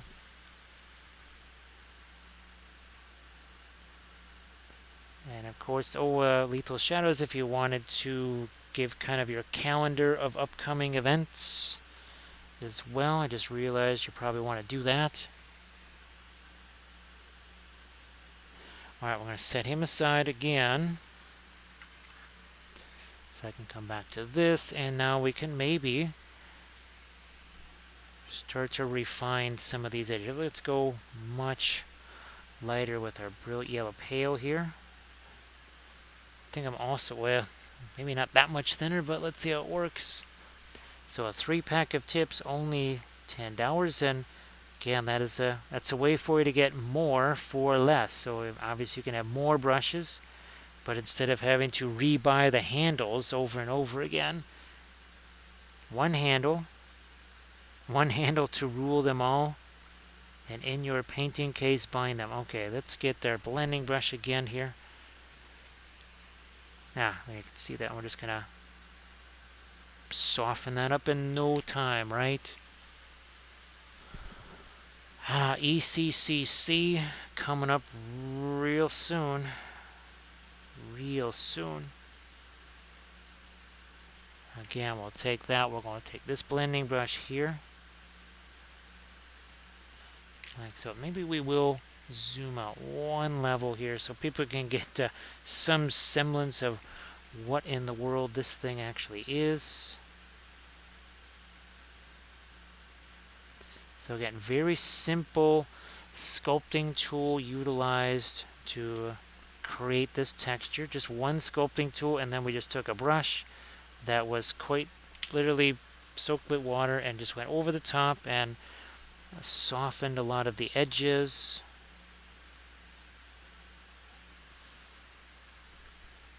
The DAZ air dry clay, you may have to, it's difficult when you're working on the whole movement tray. The bases were not quite so difficult because they weren't so huge, but the movement tray, you start to run into a thing where the DAZ air dry clay is starting to dry and set, and you're still working with it. So you got to move fast on the movement tray part anyways. The bases, they're not so big. You can, I don't want to say take your time, but you don't have to be in such a frenzy.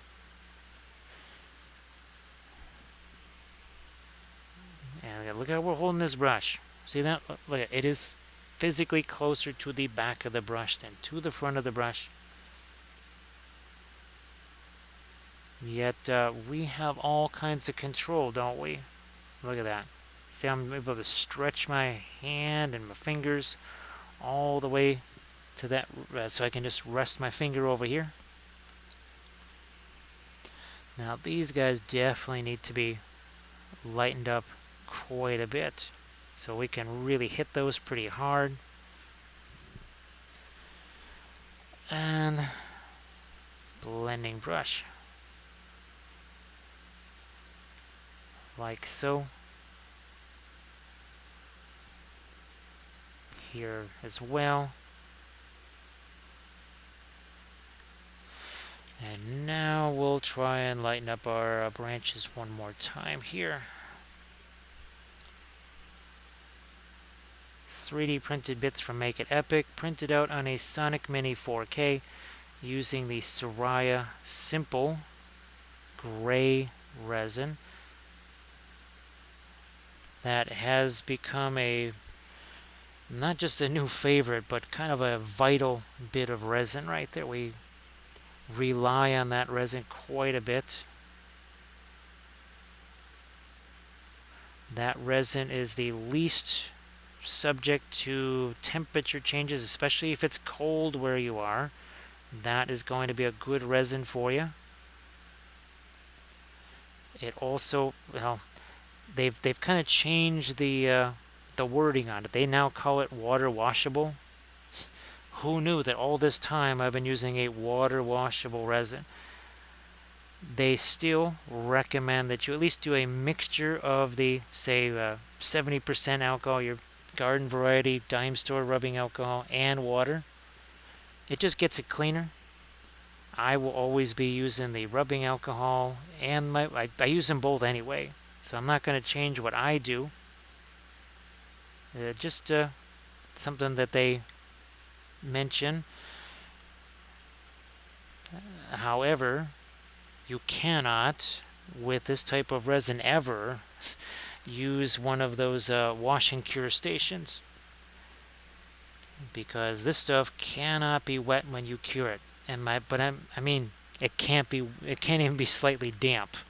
It needs to be 100% bone dry before you try to cure it. Otherwise, it's not going to end well. What's going to happen is your freshly printed miniature is going to just go kaboom. It's just going to explode, and I'm going to just assume that's not the result you're looking for. That would be most unfortunate. So there's, I think, 4 different trunks, and there's several different types of leaves. You have these more open types, and then you have these. See how these kind of fold over on themselves? Print yourself up a good variety of those, because you need both types to be able to really make a decent tree. If you only have the open types, it's going to look kind of funky. And if you only have the types that are kind of folded over on themselves, that's also going to look a little bit funky. And try and get rid of a little bit of the lighter stuff, and there we go. Now I'm just going to try and take my brush here and go down the center, along the spine of that. Now, I mean, I could later on spend, I don't know, more time. I could spend an hour or 2 on this tree, on the movement tray, but that might not be the most productive use of time, so we might not do that. Again, it's all up to you. If it's for a painting contest or for a tournament army or something, and you really want that best painted, well then go for it, of course. Here I also am kind of limited in what people can see. At a certain point, it just gets too hard for people to see what I'm doing, and I just say, okay, I'll just paint that later. And we needed some light in that area really quickly. Didn't want to have to. And I could take some dark and hit that there, but I think we'll just continue with our light now that we've got that established. fair amount of thinner on that brush. Yeah, okay, I'm definitely glad I went with the lighter edge on that instead of trying to darken up the other side of it. There was another unit, the Dothraki Horsemen, where we let that be much darker in the shadow area than these.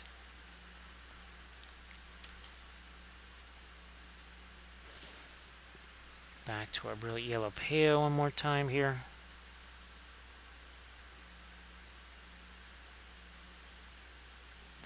A little bit more on these edges, and then we'll head back over to our rider.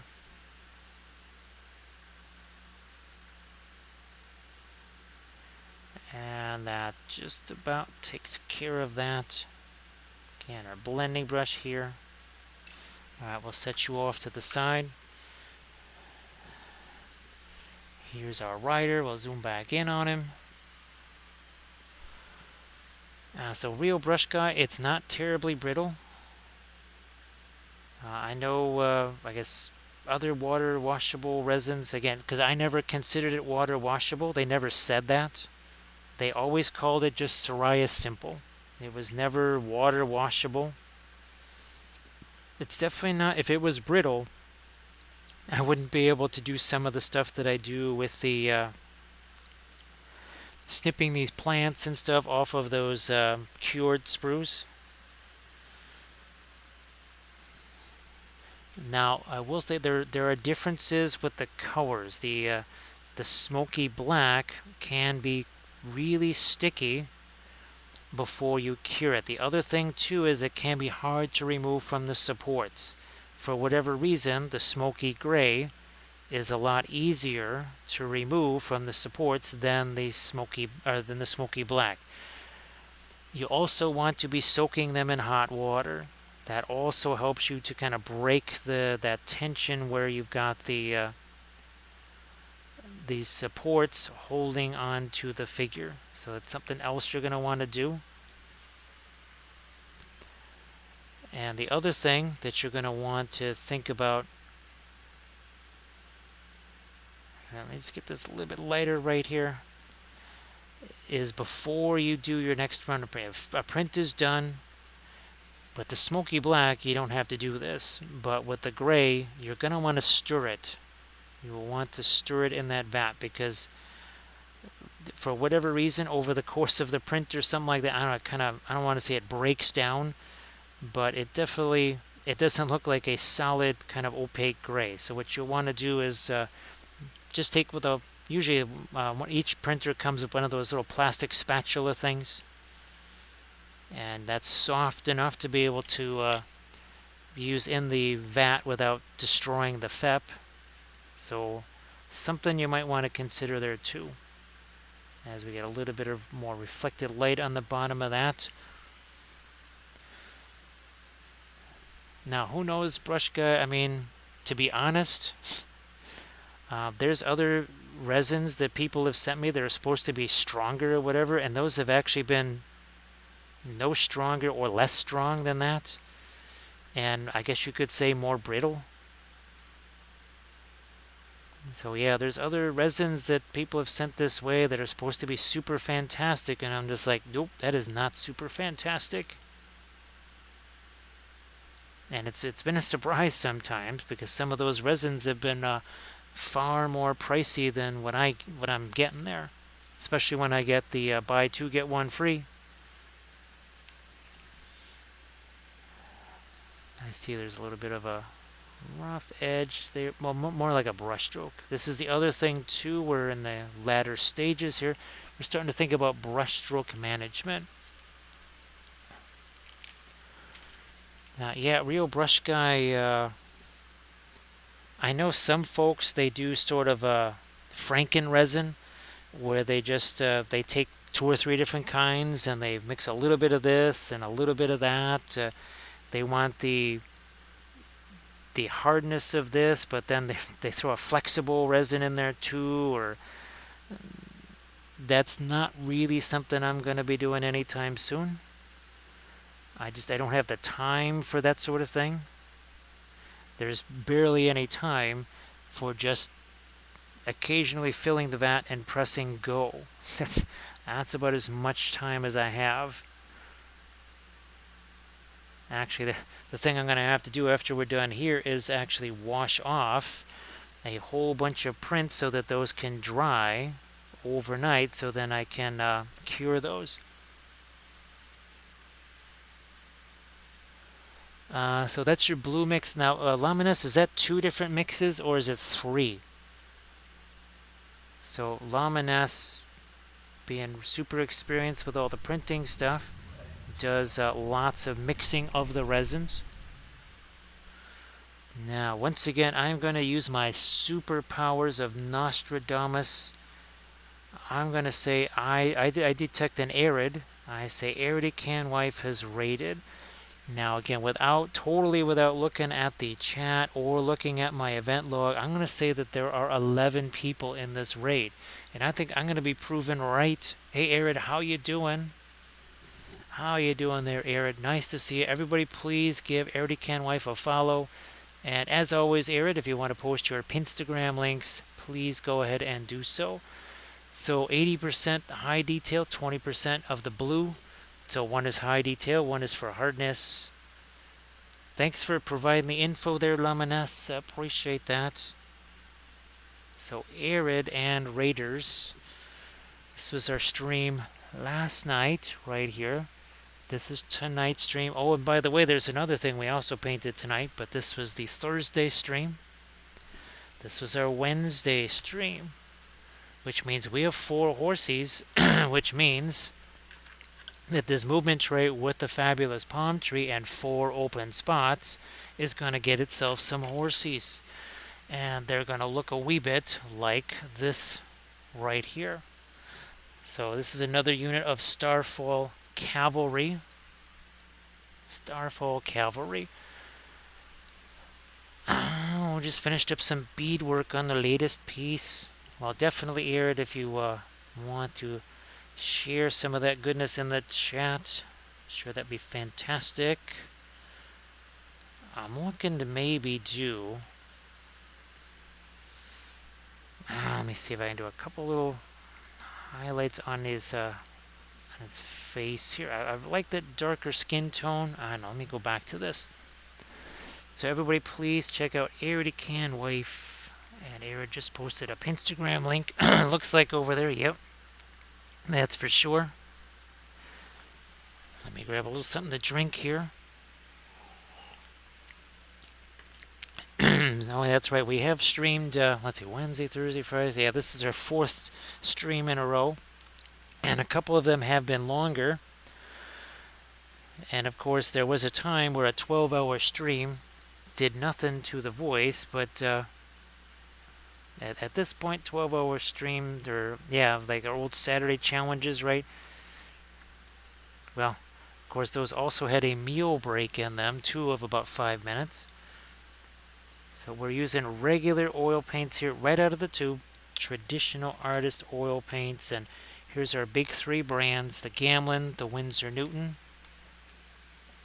and the Williamsburg. Roughly about 1/3 each, so about 33% Williamsburg and on and on.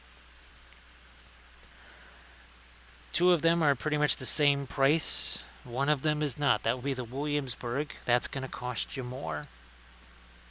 In some cases, significantly more. But it's definitely worth it. So many spectacular properties to the Williamsburg oils. Now, I did not get the magenta on the helmet here. Let's see if we can do that. Sorry about that. Let's see if we can get some over here. A little bit more over here. Does this need to be lighter? Maybe. Maybe just a little bit here. I'm almost tempted to grab me a cough drop here. If I even have one sitting around. So let's see, 4 hours, 49 minutes ago, This and that movement tray that you saw were just primer. All of this has been done wet into wet with the oil paints. No airbrushes, none of that. Speaking of brushes, we mostly use cheap, junky craft brushes along the way. This is the most expensive brush I pretty much ever use. It's a $5 and something cents or so. Maybe $5.20 depending on your sales tax, where you live and such. So again, everybody please give Arity Can Wife a follow if you can. I know that you can, because their free follows are free. I'll try and get me a little bit more of my Terra Rosa here. Onto his neck, onto his shoulders. We also did that, you see that greenish gray that's in the shadow areas there? All we had to do was just take one of our nasty old craft brushes and some dark greenish gray and just dry brush that in place. Now this I'm going to go a little lighter with this here. Some of the radiant yellow mixed in with our Terra Rosa here.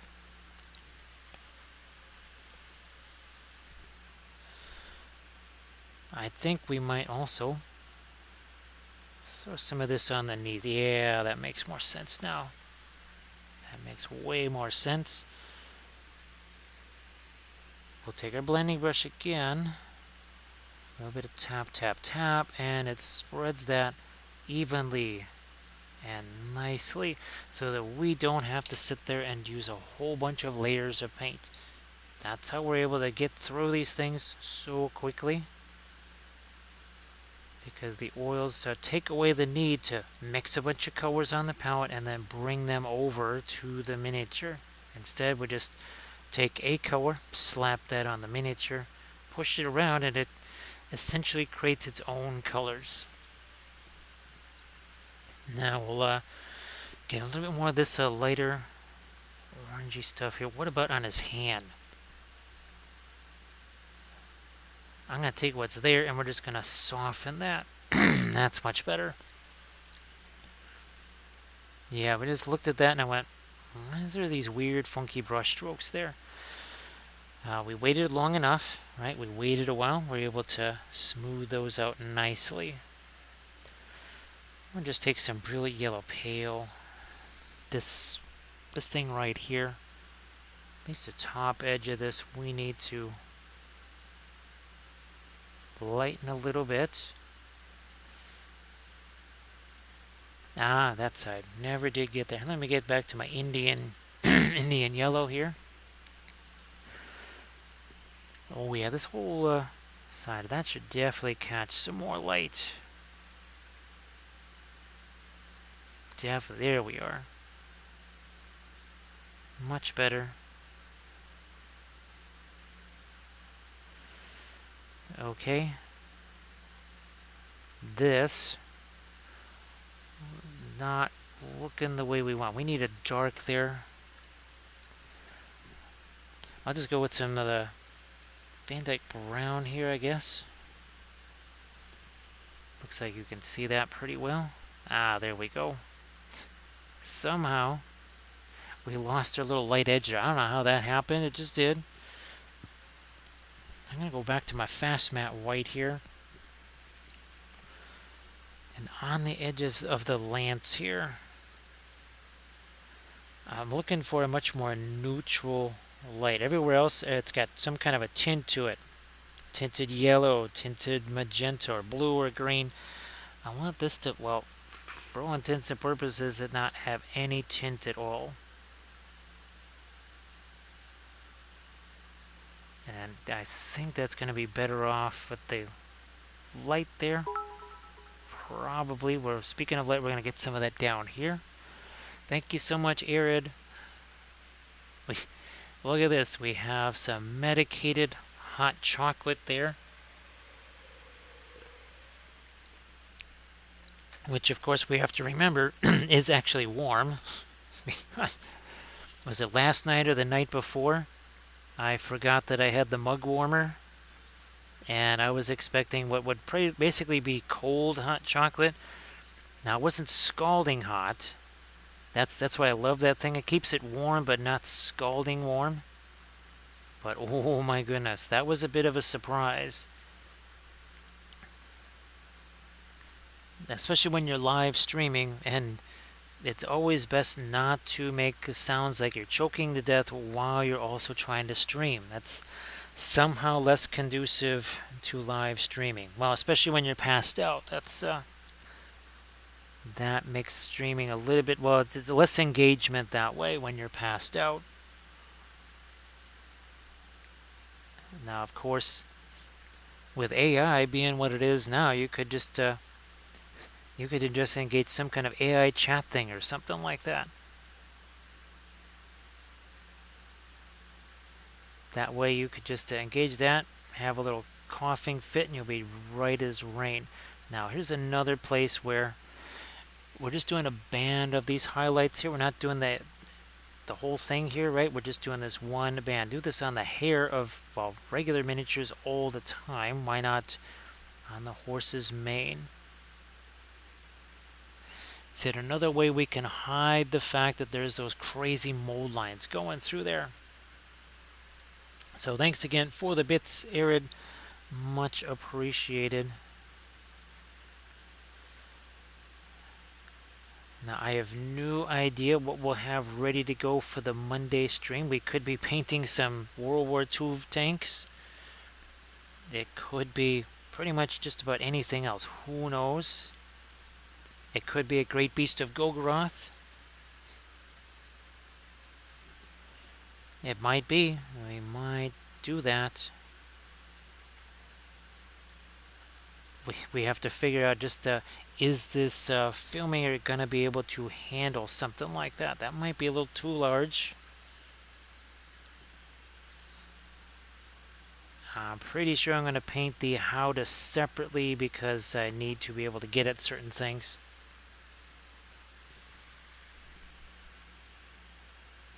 Yeah, I see. We better complete this all the way across here.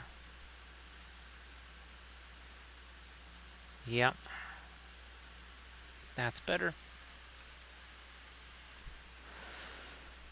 I don't think I want to go any lighter on the blanket there, but this one, despite the fact there's probably potential shadows being cast on it, I'll still hit this edge, make that a little bit lighter.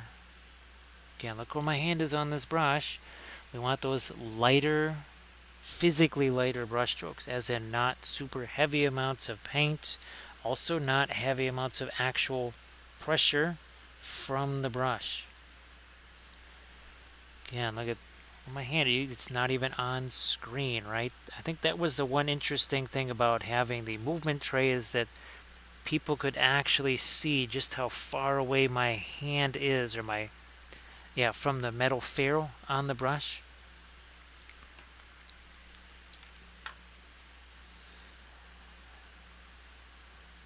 I'm just gonna maybe sharpen up a couple of these edges here with something like this. Here, we'll take some of our brown matter here, some of our Van Dyke brown maybe. Ooh, don't want to get too much thinner on that.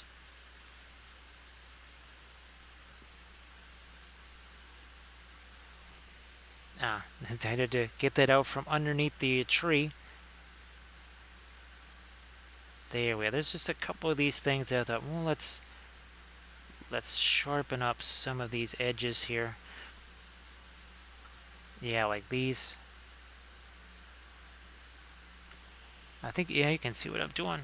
Wasn't quite sure at first if you could see what I was doing.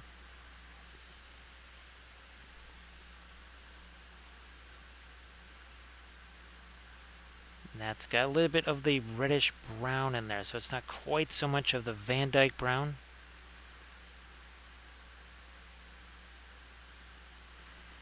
And I think this is definitely another area. Yeah, right in here. See, we're going to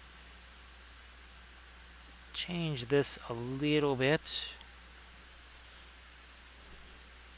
Hello, little hobbits. Spark my gun. How's about we welcome our newest little hobbit? Gandalf loves all of his new little hobbits. Thank you so much, Dalamist. I appreciate that. Actually, Dalamist, I wish I had some of my pirates out here. But you had me thinking about Delamar, one of the big characters from the Corsairs of Umbar. Along comes Gandalf and he says, um, is that supposed to be the party tree? Um, if I have pipeweed, any tree's a party tree. Oh, there's a new one. There's a new one. There is a new line from Gandalf for you there. As long as you've got some pipeweed, any tree is a party tree. So thank you so much, Delamers. I appreciate that. But yes, I need to print out some more Corsairs of Umbar. Because I think we painted, what, 12 of those on stream? Yeah, those were fun. Really enjoyed those. But we need to finish off our Corsairs. Ah, look at that. See that? That looks very different, doesn't it? That's the magic of the oil paints.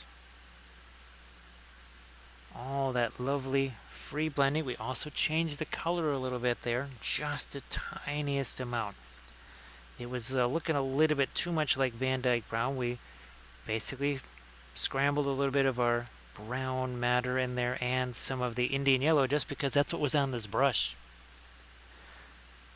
That Indian yellow has been on this brush since 5 hours ago when we were first doing the pre-glaze, right in there. So the Indian yellow was on this brush that we painted here is now part of the color change that we're doing on that movement tray over there.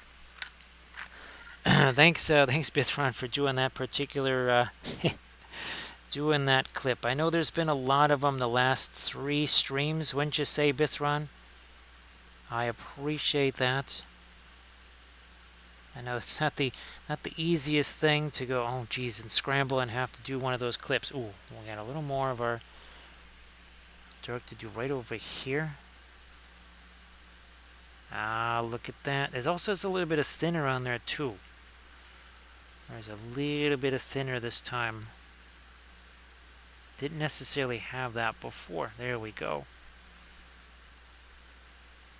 And now I think that is set pretty well. Put you aside. Good night there, Laminas. Again, sorry that the sale didn't quite work. It's just so ironic, right, Laminas? A month ago, you would have said, hey, Smoky Black on sale, 2 for 1, or buy 2 get 1 free, and I'm just boom right there.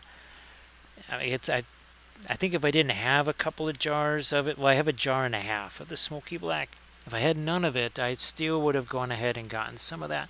But thank you so much, Laminas. Appreciate that. Nixel, ironically enough, for as many things as I've painted for both of those systems, I've never played them. So, unfortunately, I can't tell you which might have the better rule set.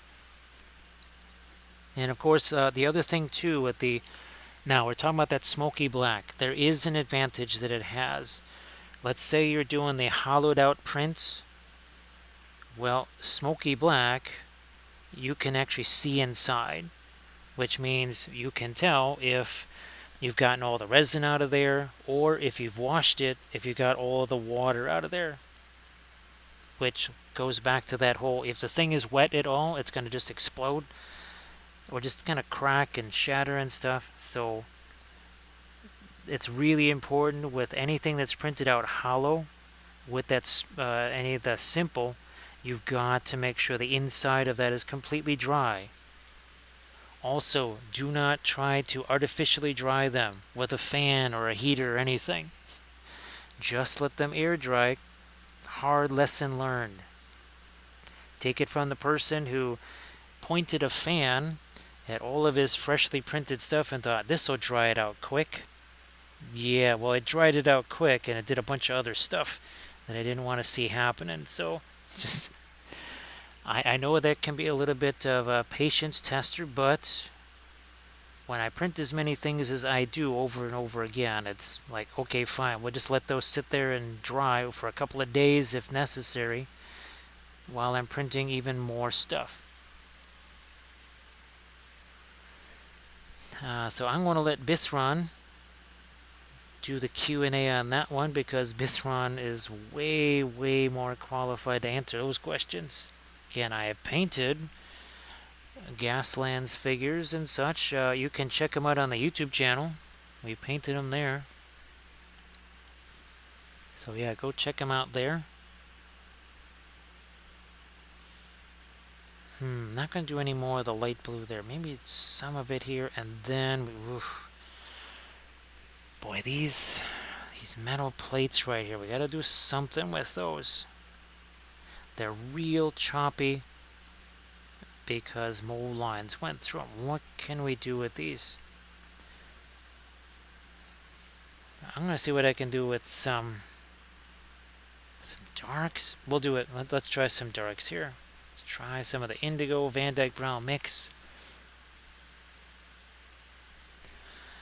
Yeah, Lamines, it really is just a super specific set of circumstances here. It's just weird, Lamines, that now it's referred to as water washable, and it never was. It never was referred to that before, or as that before, but now I don't know. I don't know, Lamines. What would you think the reason for that is? That they would suddenly refer to it as water washable? Confuses the heck out of me because I could swear they used to have a water washable that was a separate, different thing. I don't know. But there, yeah, we're gonna get some reflected light in here. That's what we're gonna have to do. That okay. Sometimes when in doubt, make it darker, but here we actually did need to bring in some reflected light. Oh, there we go. And voila, now it starts to look like some shiny gold because reflections. No shiny reflections, no shiny. And of course, no shiny, you know, in the, was that TV show Firefly, right? No shiny. Yeah, not gonna have much, not gonna have a good time.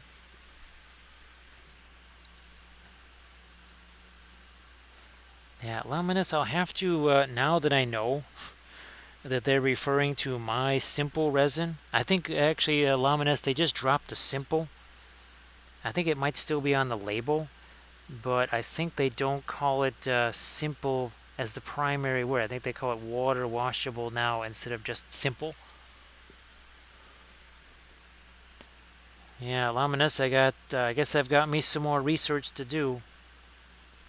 Actually, Luminous, maybe shoot me a reminder that on my next video, when I'm doing the army painting stuff and I'm showing them the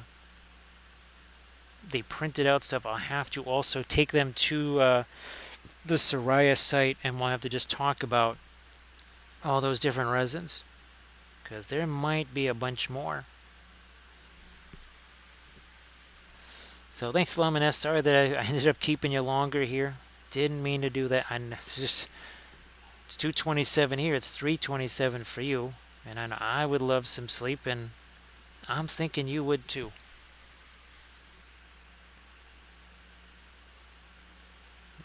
Alright, I'm going to go back to my indigo.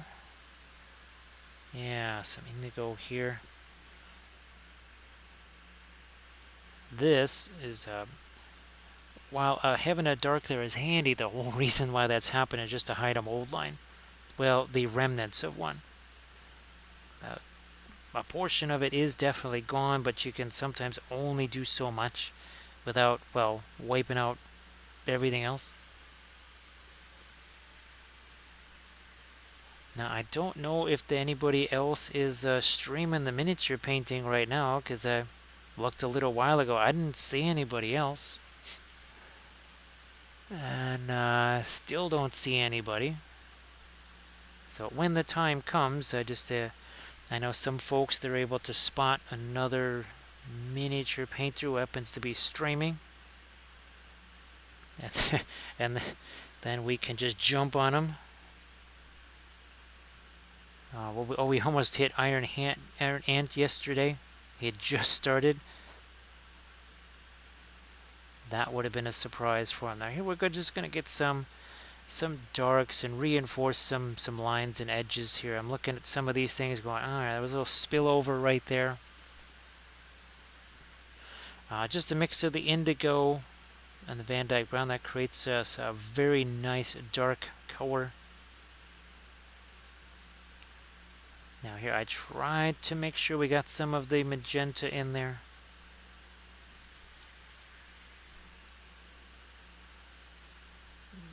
Here we go.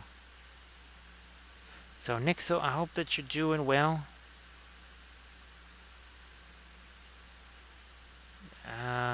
Yeah, we're gonna darken up this too. There we go. Now that looks like it's actually folded over that. Here, let's get some of this violet over here too, maybe. There you go.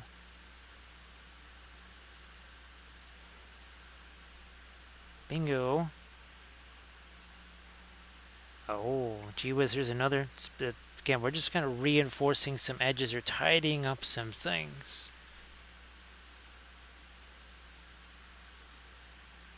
Tidying up some things.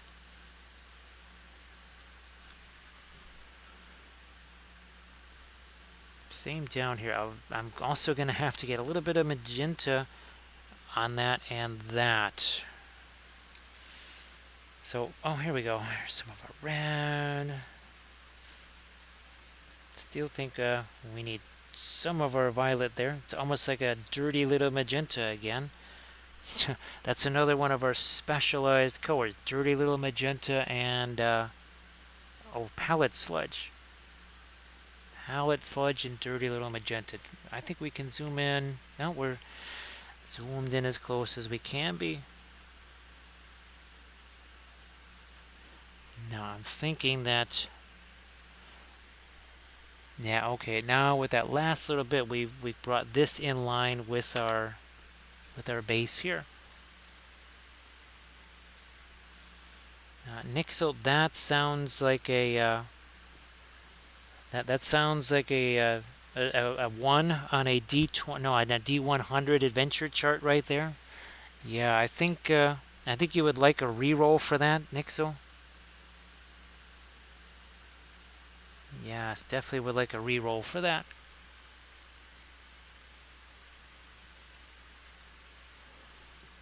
Well, Nixel, I'm glad that you were able to get some board games and maybe some refreshments too.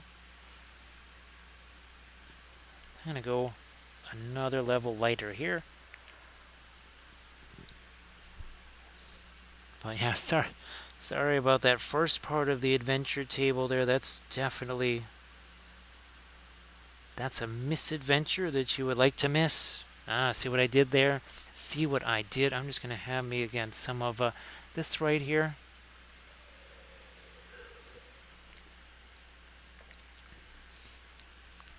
I don't know if that quite has the effect of the warm tea, but the one effect it does not have is putting the stream into streaming, so we appreciate that.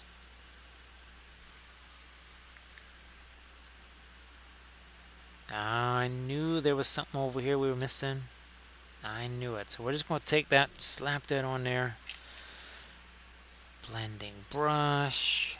See that big old blob with a little bit of tap, tap, tap. Fades right up on right where we need it to go. Hashtag no layers. Yeah, there would be a lot. That's why I was utilizing the cough drops instead of the tea or our special medicine. Yes, that of course we don't enjoy any of that medicine whatsoever. It is only for the good of the stream. Nobody enjoys medicine at all. Come on. Just because it might happen to be mixed with some cranberry or raspberry ginger ale.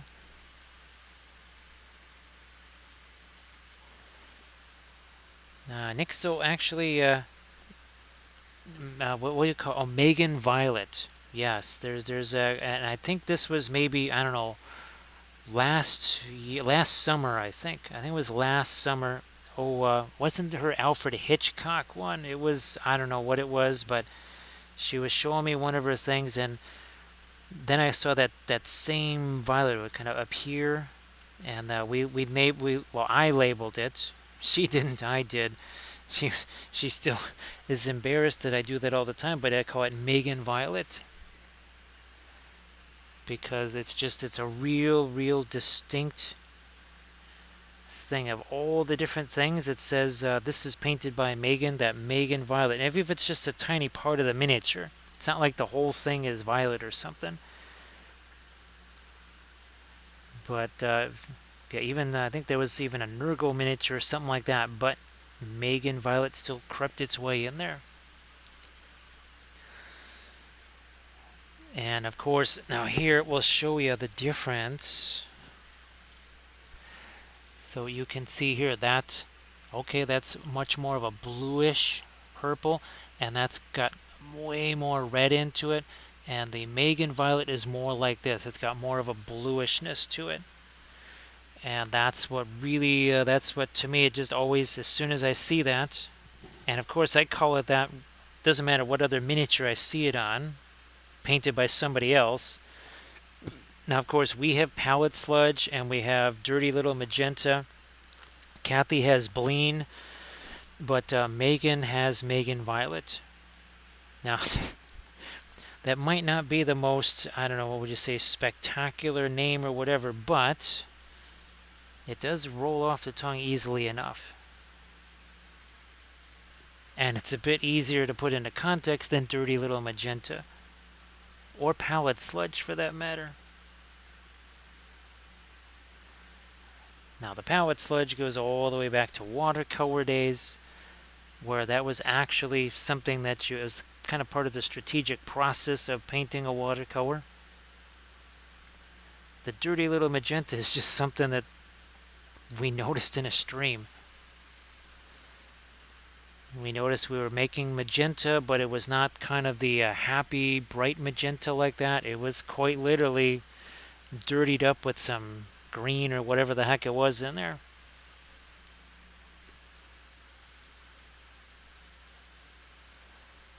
But yay for us, we now have a whole nother unit of Starfall Cavalry with our movement tray painted.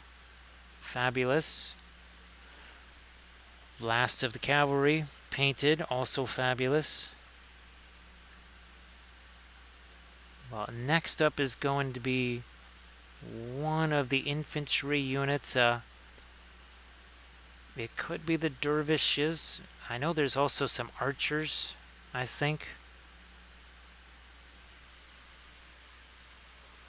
So Mikey, it's pretty much an even split between the big three. So basically 33%, 33 this, 33 that, 33 that, because each one of these, like Gamblin has the radiant colors, Windsor Newton has the Perline Black, the Terra Rosa, and other such things, and Williamsburg, well, it has Williamsburg. It just has that extra blammo. That's what you need in your oil paints. It has blammo. See, of course, we should be getting commissions here from Williamsburg, Gamblin, and Windsor Newton, because not only do we demonstrate the paints, but we create advertising slogans for them.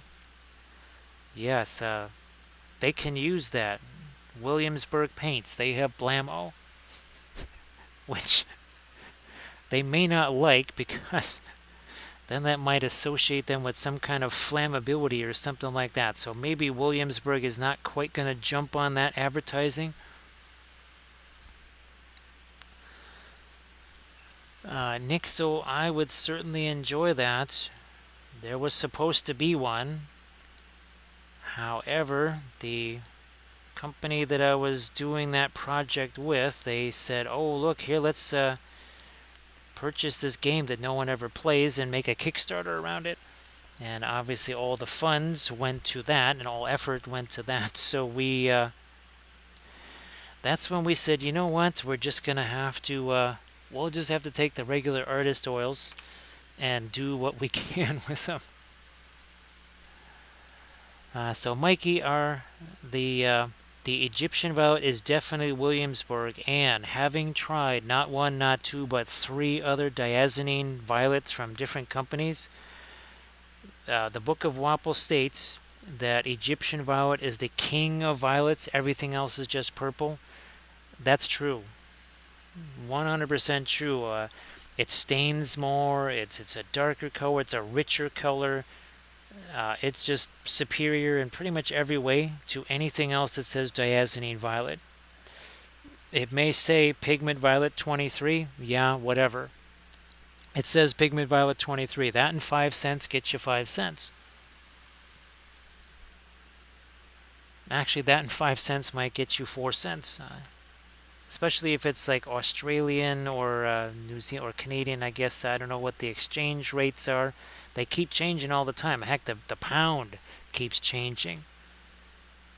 There was a time that even now I get really confused where I say, wait a minute, how in the world is that 5.5 pounds? That should be like 3.5 pounds. So now Real Brush Guy has decided to throw in his 2 cents. See what I did there? See what Real Brush Guy did there? Yeah, that's gonna happen.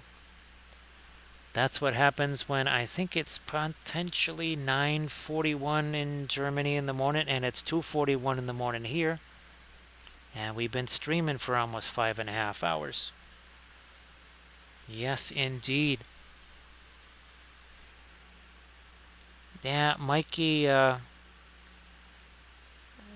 it's not like the other ones aren't usable. It's not like I'll say, oh, you can't use those diazonine violets or whatever, but it's just to know that there is a difference. Now, there is a Williamsburg starter set that I think still has Egyptian violet in there. So Real Brush Guy, it's now Real Brush Guy, I think you actually had yourself an outing to the Netherlands today because I think Kathy said, yeah, you had sent her a picture of the day trip there. I keep forgetting that it's Sunday.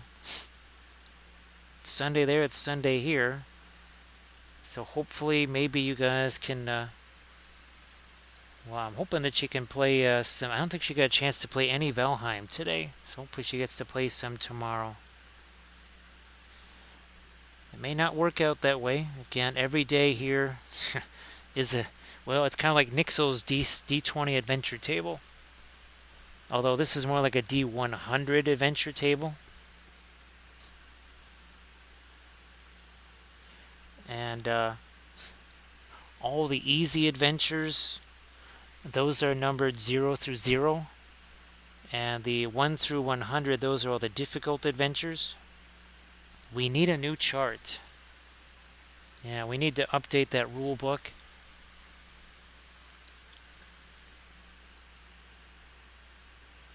So now, Nixel, has she ever played that? It's something that, well, I would like it for building. So Brush Guy, oh yeah, Brush Guy. It's funny because all I keep thinking is, well, I know there's some cheat keys and stuff. If I could just get all of the resources, I would just sit there building entire. Well, I would build Minas Tirith. I would build Minas. I would build Asgiliath. I would build Minas Morgul. And lots of coffee too.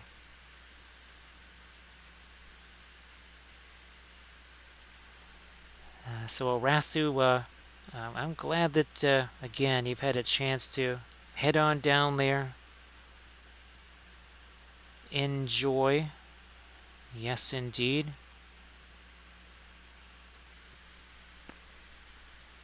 Quiz did an Xbox. Wow. Again, huge surprise. Kathy's favorite thing is the building, and that's definitely my favorite. Whenever I see that, I just say, man, I would just sit there and build stuff. I mean, okay, every so often you have a Draugr or a Grey Dwarf or something like that, and you just bop them on the head with something. That's okay. But for me, boy, the building part of that is really, really nifty. I've seen people build some incredible structures in that game. But of course, who is totally shocked that we would try and build Lord of the Rings themed Valheim stuff? Yeah, I'm sure there's plenty of building guides. I'm sure somebody's built a Barad-dûr, Valheim, and a well, Medjugorje kind of goes without saying.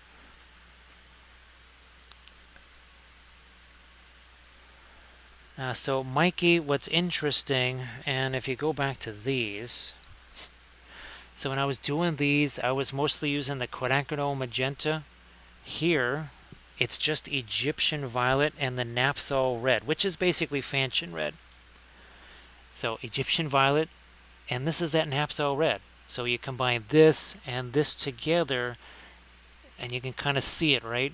You can see how blue that is, but you can see that reddishness here. So, of course, after I have spent, well, the last 2 years painting the Harad army, we've now have finally come up with a perfect magenta recipe for the army that's almost done, because that's how we do things here. Oh, Real Brushka, I think that would be fantastic. I don't know, actually, Real Brushka, if there's any way you could send her a screen cap so that she could send it to me, I would enjoy seeing that too. So yeah, I just enjoy the heck out of that. I think it would be fabulous to see. So yeah, Nixel, there was a point where I thought, well, okay, if she starts playing again, is there any way that I could somehow try and also do that with her so that she could have some company? But it just there's unfortunately no way I can do that. There is zero time for me to do that. Wish I could. Really wish that I could. But all of the computers, they are otherwise engaged. They're engaged in rendering videos and editing videos and, well, streaming. Now, Grand Oracle, you know what? Now, I wouldn't do this as Imperial Fists as a painting series, but I think I'm going to try and do an army in yellow. Now, actually, the goblins from Highlands Miniatures or something? Maybe I might do something like that. Maybe we'll do that so that we can get in some yellows there. Where the heck are you guys? There you are. Speaking of yellow guys, so this deal right here, if I could do that today, the entire thing would be painted with oils. Not just like the weathering and the streaking of the chipping. No, the whole darn thing. The yellow, the insignias, the caution stripes, the glow, all that stuff. That would all just be done with the oil paints. I had to do two of those things. That's not the plastic one. That's the Forge Roll resin thing. Speaking of Forge Roll resin, here's some more. And oh, look, here's some more. And then there's this. This was, oh my gosh, it must have been 5,000 points of Imperial Fists, mostly in pre-heresy form. So yes, we have painted a wee bit of yellow, and here is one of our, actually this was our first chapter studies. Let me show you this right here. At least I think I can get to it easily enough. 1 second here. There you are. So this was the very first chapter study. That whole project I could have done in a third of the time. And I mean, I'm not playing around there. It would have taken 30% of the time. But live and learn, right? So yeah, Grand Oracle. Let's see. I also have the Artisan Guild Gabos. it kind of depends on how much stuff they have. Now, the Gabos from Highland Miniatures, I'm pretty sure they got the robes and such, right? Or maybe there's something else. Maybe there's something else we can do that has yellow, not gold, but yellow. Okay. Because your thing said Adventurers Guild Grand Oracle. So I thought that just reminded me of Artisan Guild, and well, you and I were of the exact same mindset. As they say in Moria, great minds think alike.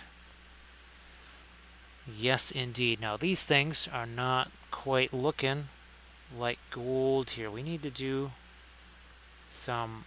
There we are. That's it. And maybe some magenta right there. And there we go. It only took 5.5 hours to get there. Well, a Grand Oracle, as someone who coached that team for 2 seasons, and well, and also through a tournament, there were many mimes that got wasted. Yeah, there were quite a few of them that are no longer with us. Yeah, they're making imaginary boxes in the sky right now. So several of the mimes did get wasted. Now, I'm gonna take a look see here, see if there's anybody else streaming some miniature painting. Nope, just somebody playing video games. So if anybody knows of someone who is streaming the miniatures, then we would have somebody for rating when it comes time. I had thought maybe Animare might be, but who knows? Maybe it's still a little bit too early for Animare yet.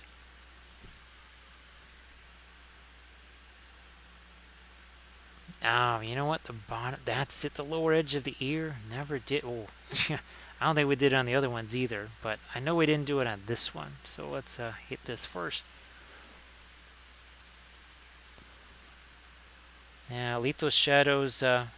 Animare, she mentioned something about kind of changing her schedule for a little bit, and then I think she's getting back to more like what she was doing.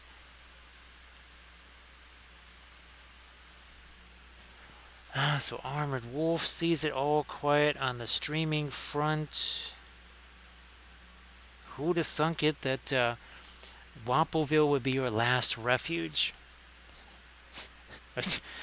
Don't want to say last refuse, but it is it's your final refuge, which means I hold the fate of everybody in my hand, which is good because my hand is leaning up against that padded thing that I told you about. I got both of my elbows leaning up against that. Keeps the hand stable. I could do this forever, right? Same thing with this hand. It's also leaning on that. Those little kind of foam or rubber things that you use for keeping the carpal tunnel syndrome at bay.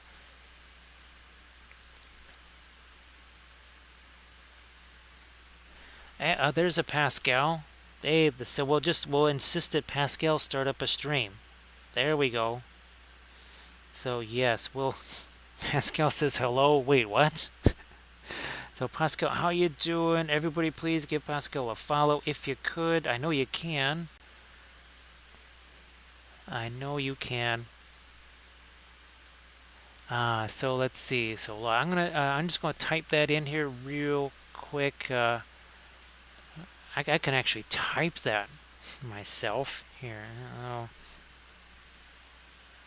No, actually, that one didn't. No, that didn't give me anything there.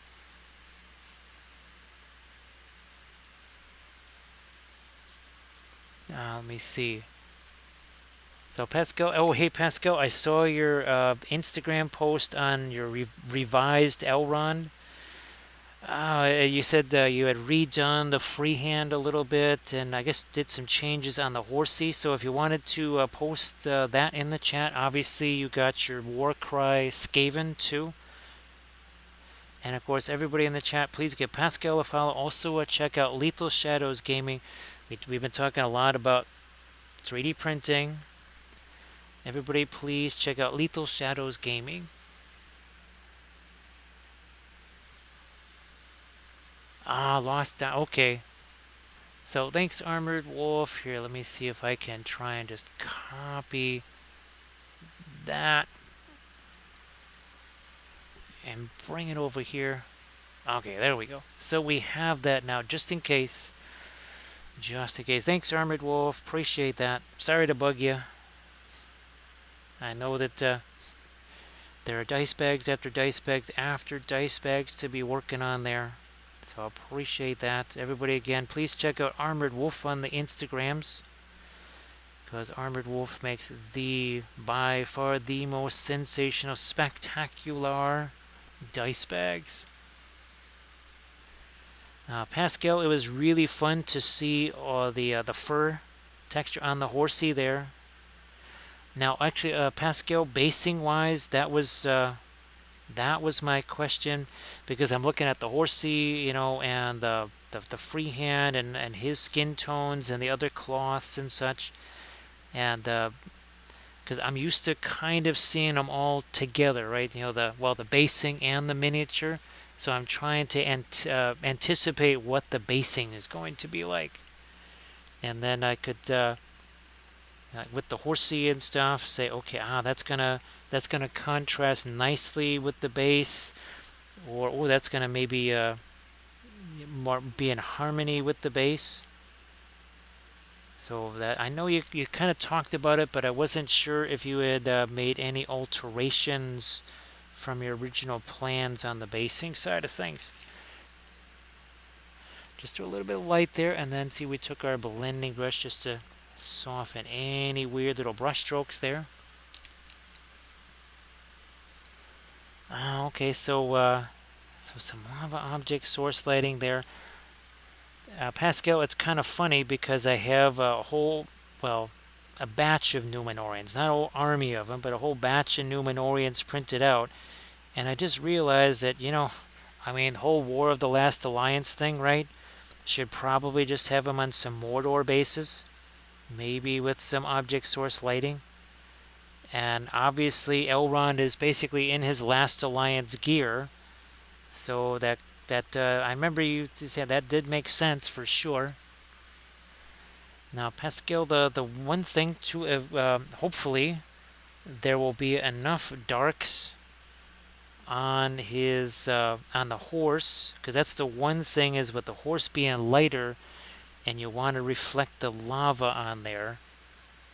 Because usually when I'm doing the object source lighting stuff, it's almost one of the first things that I do. Because part of it is just to save time, because otherwise I end up actually overpainting things that I could have just saved myself the trouble of painting that and just hit it with the object source lighting color.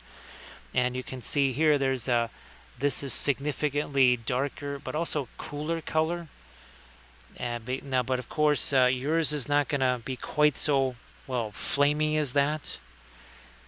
And that means the light's going to be dimmer from the OSL, and I'm thinking, okay, does Elrond, will there be enough darks in Elrond for that?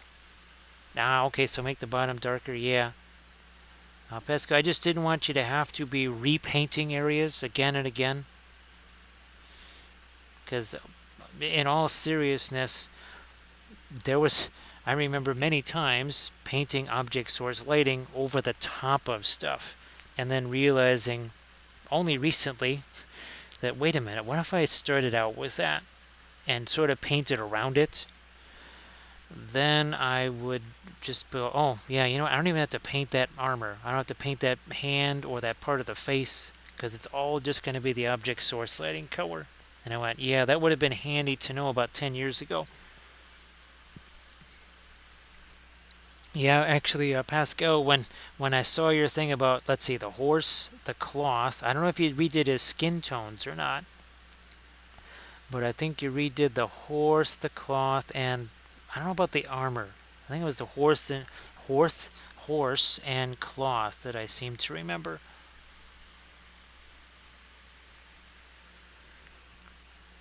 So yeah, you can play the contrast game for sure. That's why we always do the our little exercise of the film noir, and our cave trolls make really good examples for that. Now, looks like we got our dark down in there. Now, this thing over here, we're gonna use something as a blending brush here. I don't know, this thing. Why not? And the freehand. That's right on the cloak. Now, so Pascal with the freehand patterns there. What I always sometimes I have to choose in my head: is it going to be sort of an embroidered thing, or is it going to be, well, for lack of a better term, a flat, right? Because sometimes you can get away with some interesting little things with the embroidered stuff. Like, where the heck is that banner bear here? I think she's over here again. Yeah. So sometimes, yeah, you can almost make things look embroidered. So then you're not quite as beholden to the undulations, right? The lights and shadows of the cloth. The When you've got it embroidered, it's almost like it makes its own lights and darks, and you can kind of do more of your own thing there. Ah, okay. Yeah, it seemed like when I saw what you were doing there, I said, oh, I think that's the embroidered look. I mean, obviously, to the texture stuff, right? That is very much that's a big thing today, is getting the texture on cloaks and such. So yeah, Pascal, I think so. That's well, when you said you're going for the embroidered look, okay, it made total sense with what I saw in the image there. Now, of course, too. Oh, I think it's against a black background, right?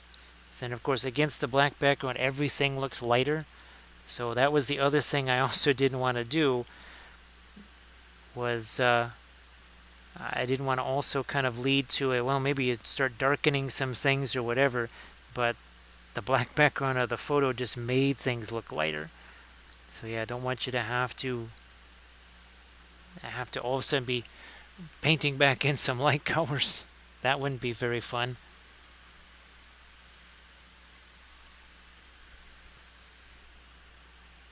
Do we need any more of our light? Why not?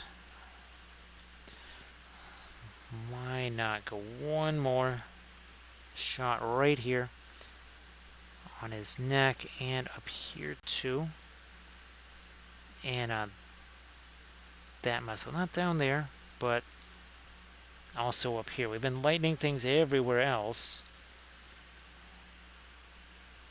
A couple of hours ago, that paint wouldn't have stuck there. It just basically, for all intents and purposes, just bounced off of there.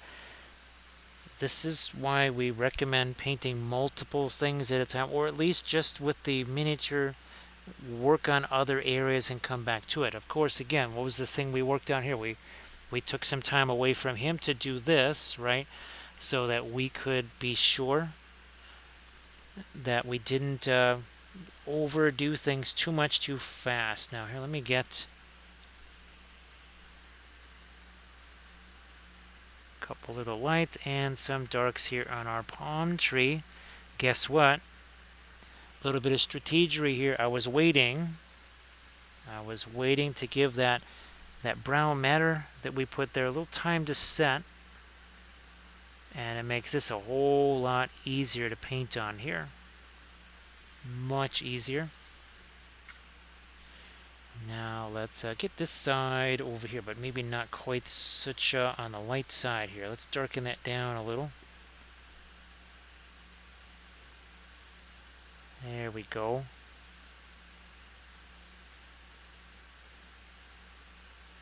So yeah, Pascal, definitely if you want to share that in the chat there. Now, the other thing too, Pascal, is the time frame. Now, what were you going to make the base out of? Was it going to be more of a tree bark kind of thing? Was it going to be some wood core kind of bashed up type stuff, or was it going to be some rocks or whatever?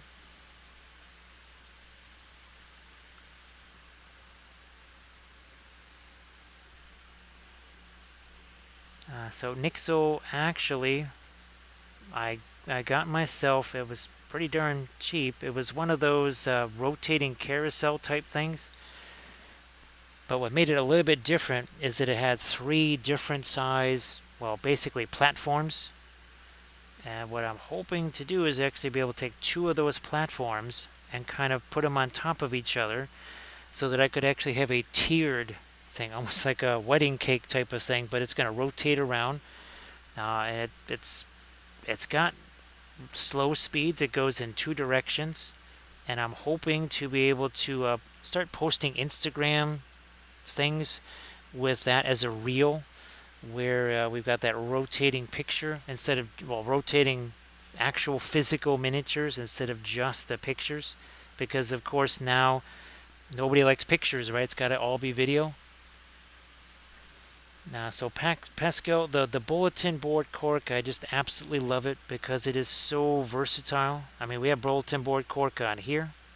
That elk rider that I showed you, that also was on bulletin board cork, as is this right here. That's also bulletin board cork. It can quite literally be every single servo. Oh, that's also bulletin board cork. And of course, well, you put the Sculpey on top. Oh, look, more bulletin board cork with Sculpey. So Nixle, I was going to do the TikTok thing, but it's a little bit too invasive as far as the info that it wants from you, because I was all set to do that. The other thing too is that TikTok is starting to get banned from places, and I didn't want to invest time in something that, well, may not be around or highly restricted. So I thought, well, the Instagram, we're already doing Instagram. We'll stick with the Instas because I don't want to have to try and learn a whole new platform. And of course, the Instas are linked with the Facebook, so that's also kind of handy.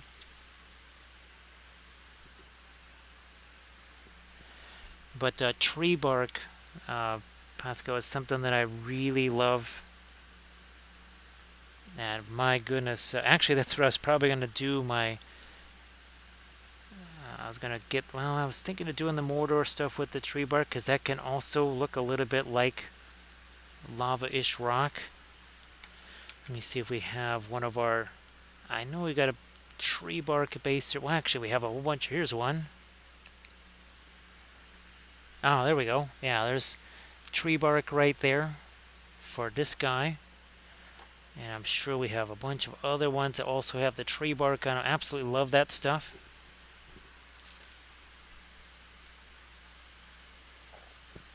Oh, it's all bark. Oh yeah, I remember your mermaid there. Hey, Valfera. Well, Valfera, we are starting to, since it is now almost 6 hours long. After 6 hours, I was just about to try and do a raid here. Boy, Valfera, no offense, but I was hoping not to see you. And I'm sure you were also hoping that I wouldn't see you, that you would still be asleep there. Oh, thanks, Pascal. Yeah, we'll just wait. We'll just wait, and then we can head on over to Pascal. So, and of course, Lethal Shadows. Speaking of those adventure tables, where the, the positive ones are labeled 0 through 0, and all the other ones are 1 through 100. So yeah, Valfera, do you want to tell them the two fun adventures that happened today? Yes, because of course Valfera is not actually by law Valfera is not allowed to have more than like 3 hours of actual peace. See it a bit there, Pascal? Yeah, that was just. So Valfera said, "Oh, by the way, this happened." And they say, oh, did I tell you this also happened? So they, oh, hey, Valfera, check this out. Look at that. There you go. So there's our fabulous movement trait. Now, I'll be hitting this with the Stuart Simple, the Black 3.0, but I might try the, what was that, the Golden Acrylics flat black, and we'll see just how similar that is, because I don't know. It would be, if it's the same, yes. Now we'll see how many layers that it takes. So that Stuart Simple stuff, you're gonna want to paint 2 at least, maybe 3 layers. We'll see what happens with the, as I'm looking at his, no, I like the idea of the magenta from the flag there. Yeah, so again, it wasn't enough for all the other things, the other mischief to be happening, but, well, we're going to layer mischief upon mischief. Now here, we are going to get some of our green, well, our greenish gray anyway. And that's going to go there because somehow we were putting Terra Rosa on that. No. We want that greenish gray contrast versus all of the Terra Rosa here. So Valfera again, I just we wish that there wasn't all of those crazy things happening. Now what about yeah, I'm gonna do the same thing over here. That's that greenish gray color. Perlane black used to be a printer's ink.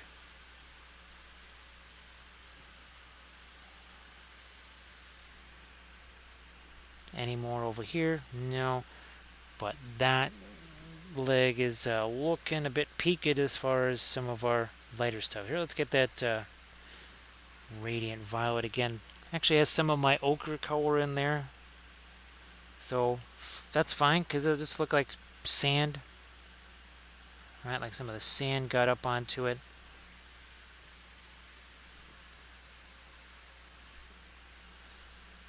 That now needs to be softened a bit.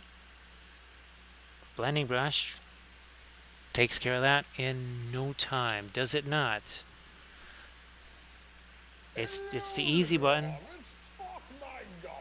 Thank you so much, Paper Haven. I appreciate that. So does Gandalf.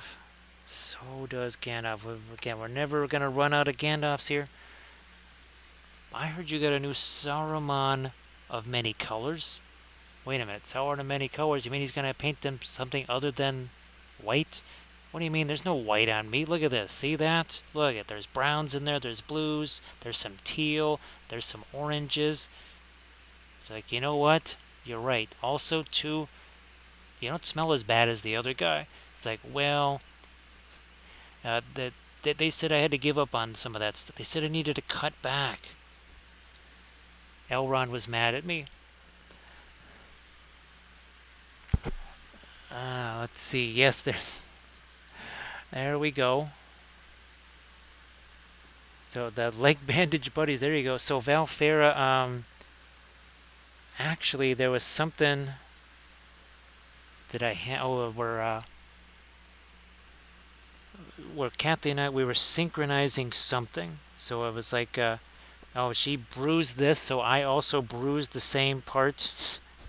It was, I didn't even realize, or she didn't realize that I had, and I said, well, I guess it was just like a sympathy bruise or something like that. So thank you so much, Armored Wolf, for posting the links to the Patreon page. As always, we have some exciting new army painting series that are coming up. In fact, well, I kind of missed my 12 o'clock window for getting that next print going. So we'll just have the long one go overnight, and then we'll do the last, what I hope is the last build plate that we need for those Medusa figures. Ah, I see a Wild Pascal.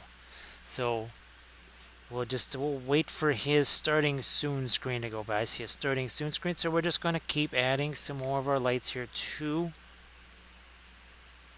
to this area, which we did. Again, this is last night's. Very, well, they look awful similar now, don't they, Valfera? They look much more similar. Well, Grand Oracle, you have yourself a good one. I appreciate everything. And, well, here, well, since I want a sip of this too, why does about a little salute from that? There you go. Again, Monday, hopefully, it's going to be our earlier stream time. Boy, that would be nice. So see you later there, Grand Oracle. This might just need a little touch of our lighter indigo. Ooh, that's got way too much thinner on it. That should be better. Yeah, just about right. I only need a little bit right there. That's it, and no more there. Possibly a little bit down here. You can see I'm using this. Look at this. I'm taking the brush, literally going back and forth. That's because this rugged old liner brush here is a artificial hair brush. All of a sudden, a Say No to Sable campaign just popped into my head. Oh, Valfera. What was the advertising? Oh, yeah, for Williamsburg. So Williamsburg Paints has power, something that sounded explosive. So we realized why they rejected that ad campaign suggestion there. Oh, it's got kablam. That's it. It had kablam in it. So they said we don't want people thinking that the paints explode. So they ditched that, unfortunately.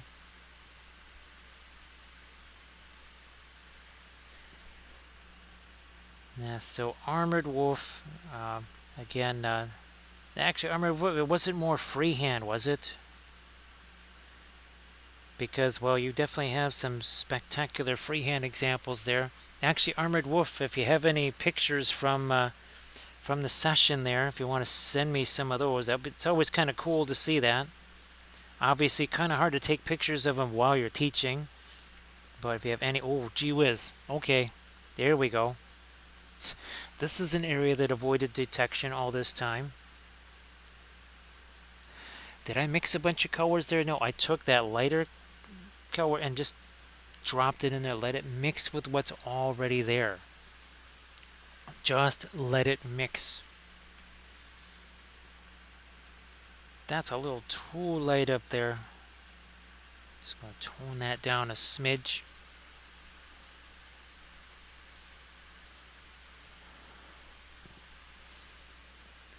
That's, well, chocolates. Oh, there's chocolate coming this way. Yeah, there's chocolate-covered raisins headed this way. Nobody tell Kathy. Well, she's going to find out. She'll definitely find out. I'm pretty sure I'm not allowed to take those with us on Wednesday. Yeah, that could get ugly. With all the other volatile materials that are on that 8th floor, I think the last thing they need is me and chocolate-covered raisins. But who knows? Maybe we try and sneak some of that contraband onto the 8th floor. I'm going to take this indigo here and we're just going to not just darken that. That's a color contrast there. As much as it looks like just a dark line, it's actually going to be some color contrast there.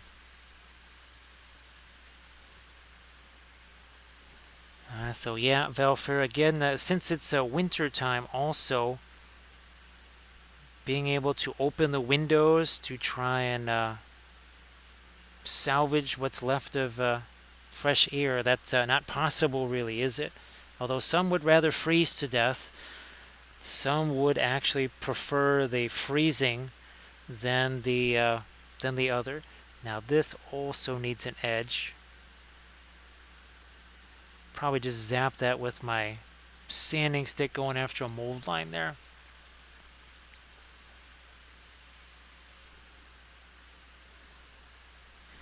It's just that, well, with all the things that we do bring food with us because, well, it's at least a 6 hour day. Actually, it's more like eight, because we're leaving the house usually at 8 in the morning, and we don't get back till 4:30. So yeah, that's it's more like an 8 hour day. That is a long, long day, and that's the short one. It can be worse. We've been there 12 hours. All right, I came back with that darker greenish gray over here. That makes more sense. Now let me make. I just want to again make sure that Pascal's actually streaming here. Ah, he's actually streaming. So Valfair, it kind of depends which bay you're in.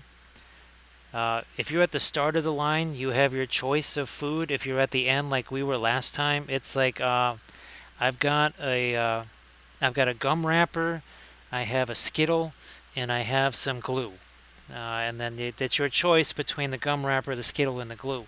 If you're at the front of the line, you have basically gourmet meals to choose from, but it's different every single time.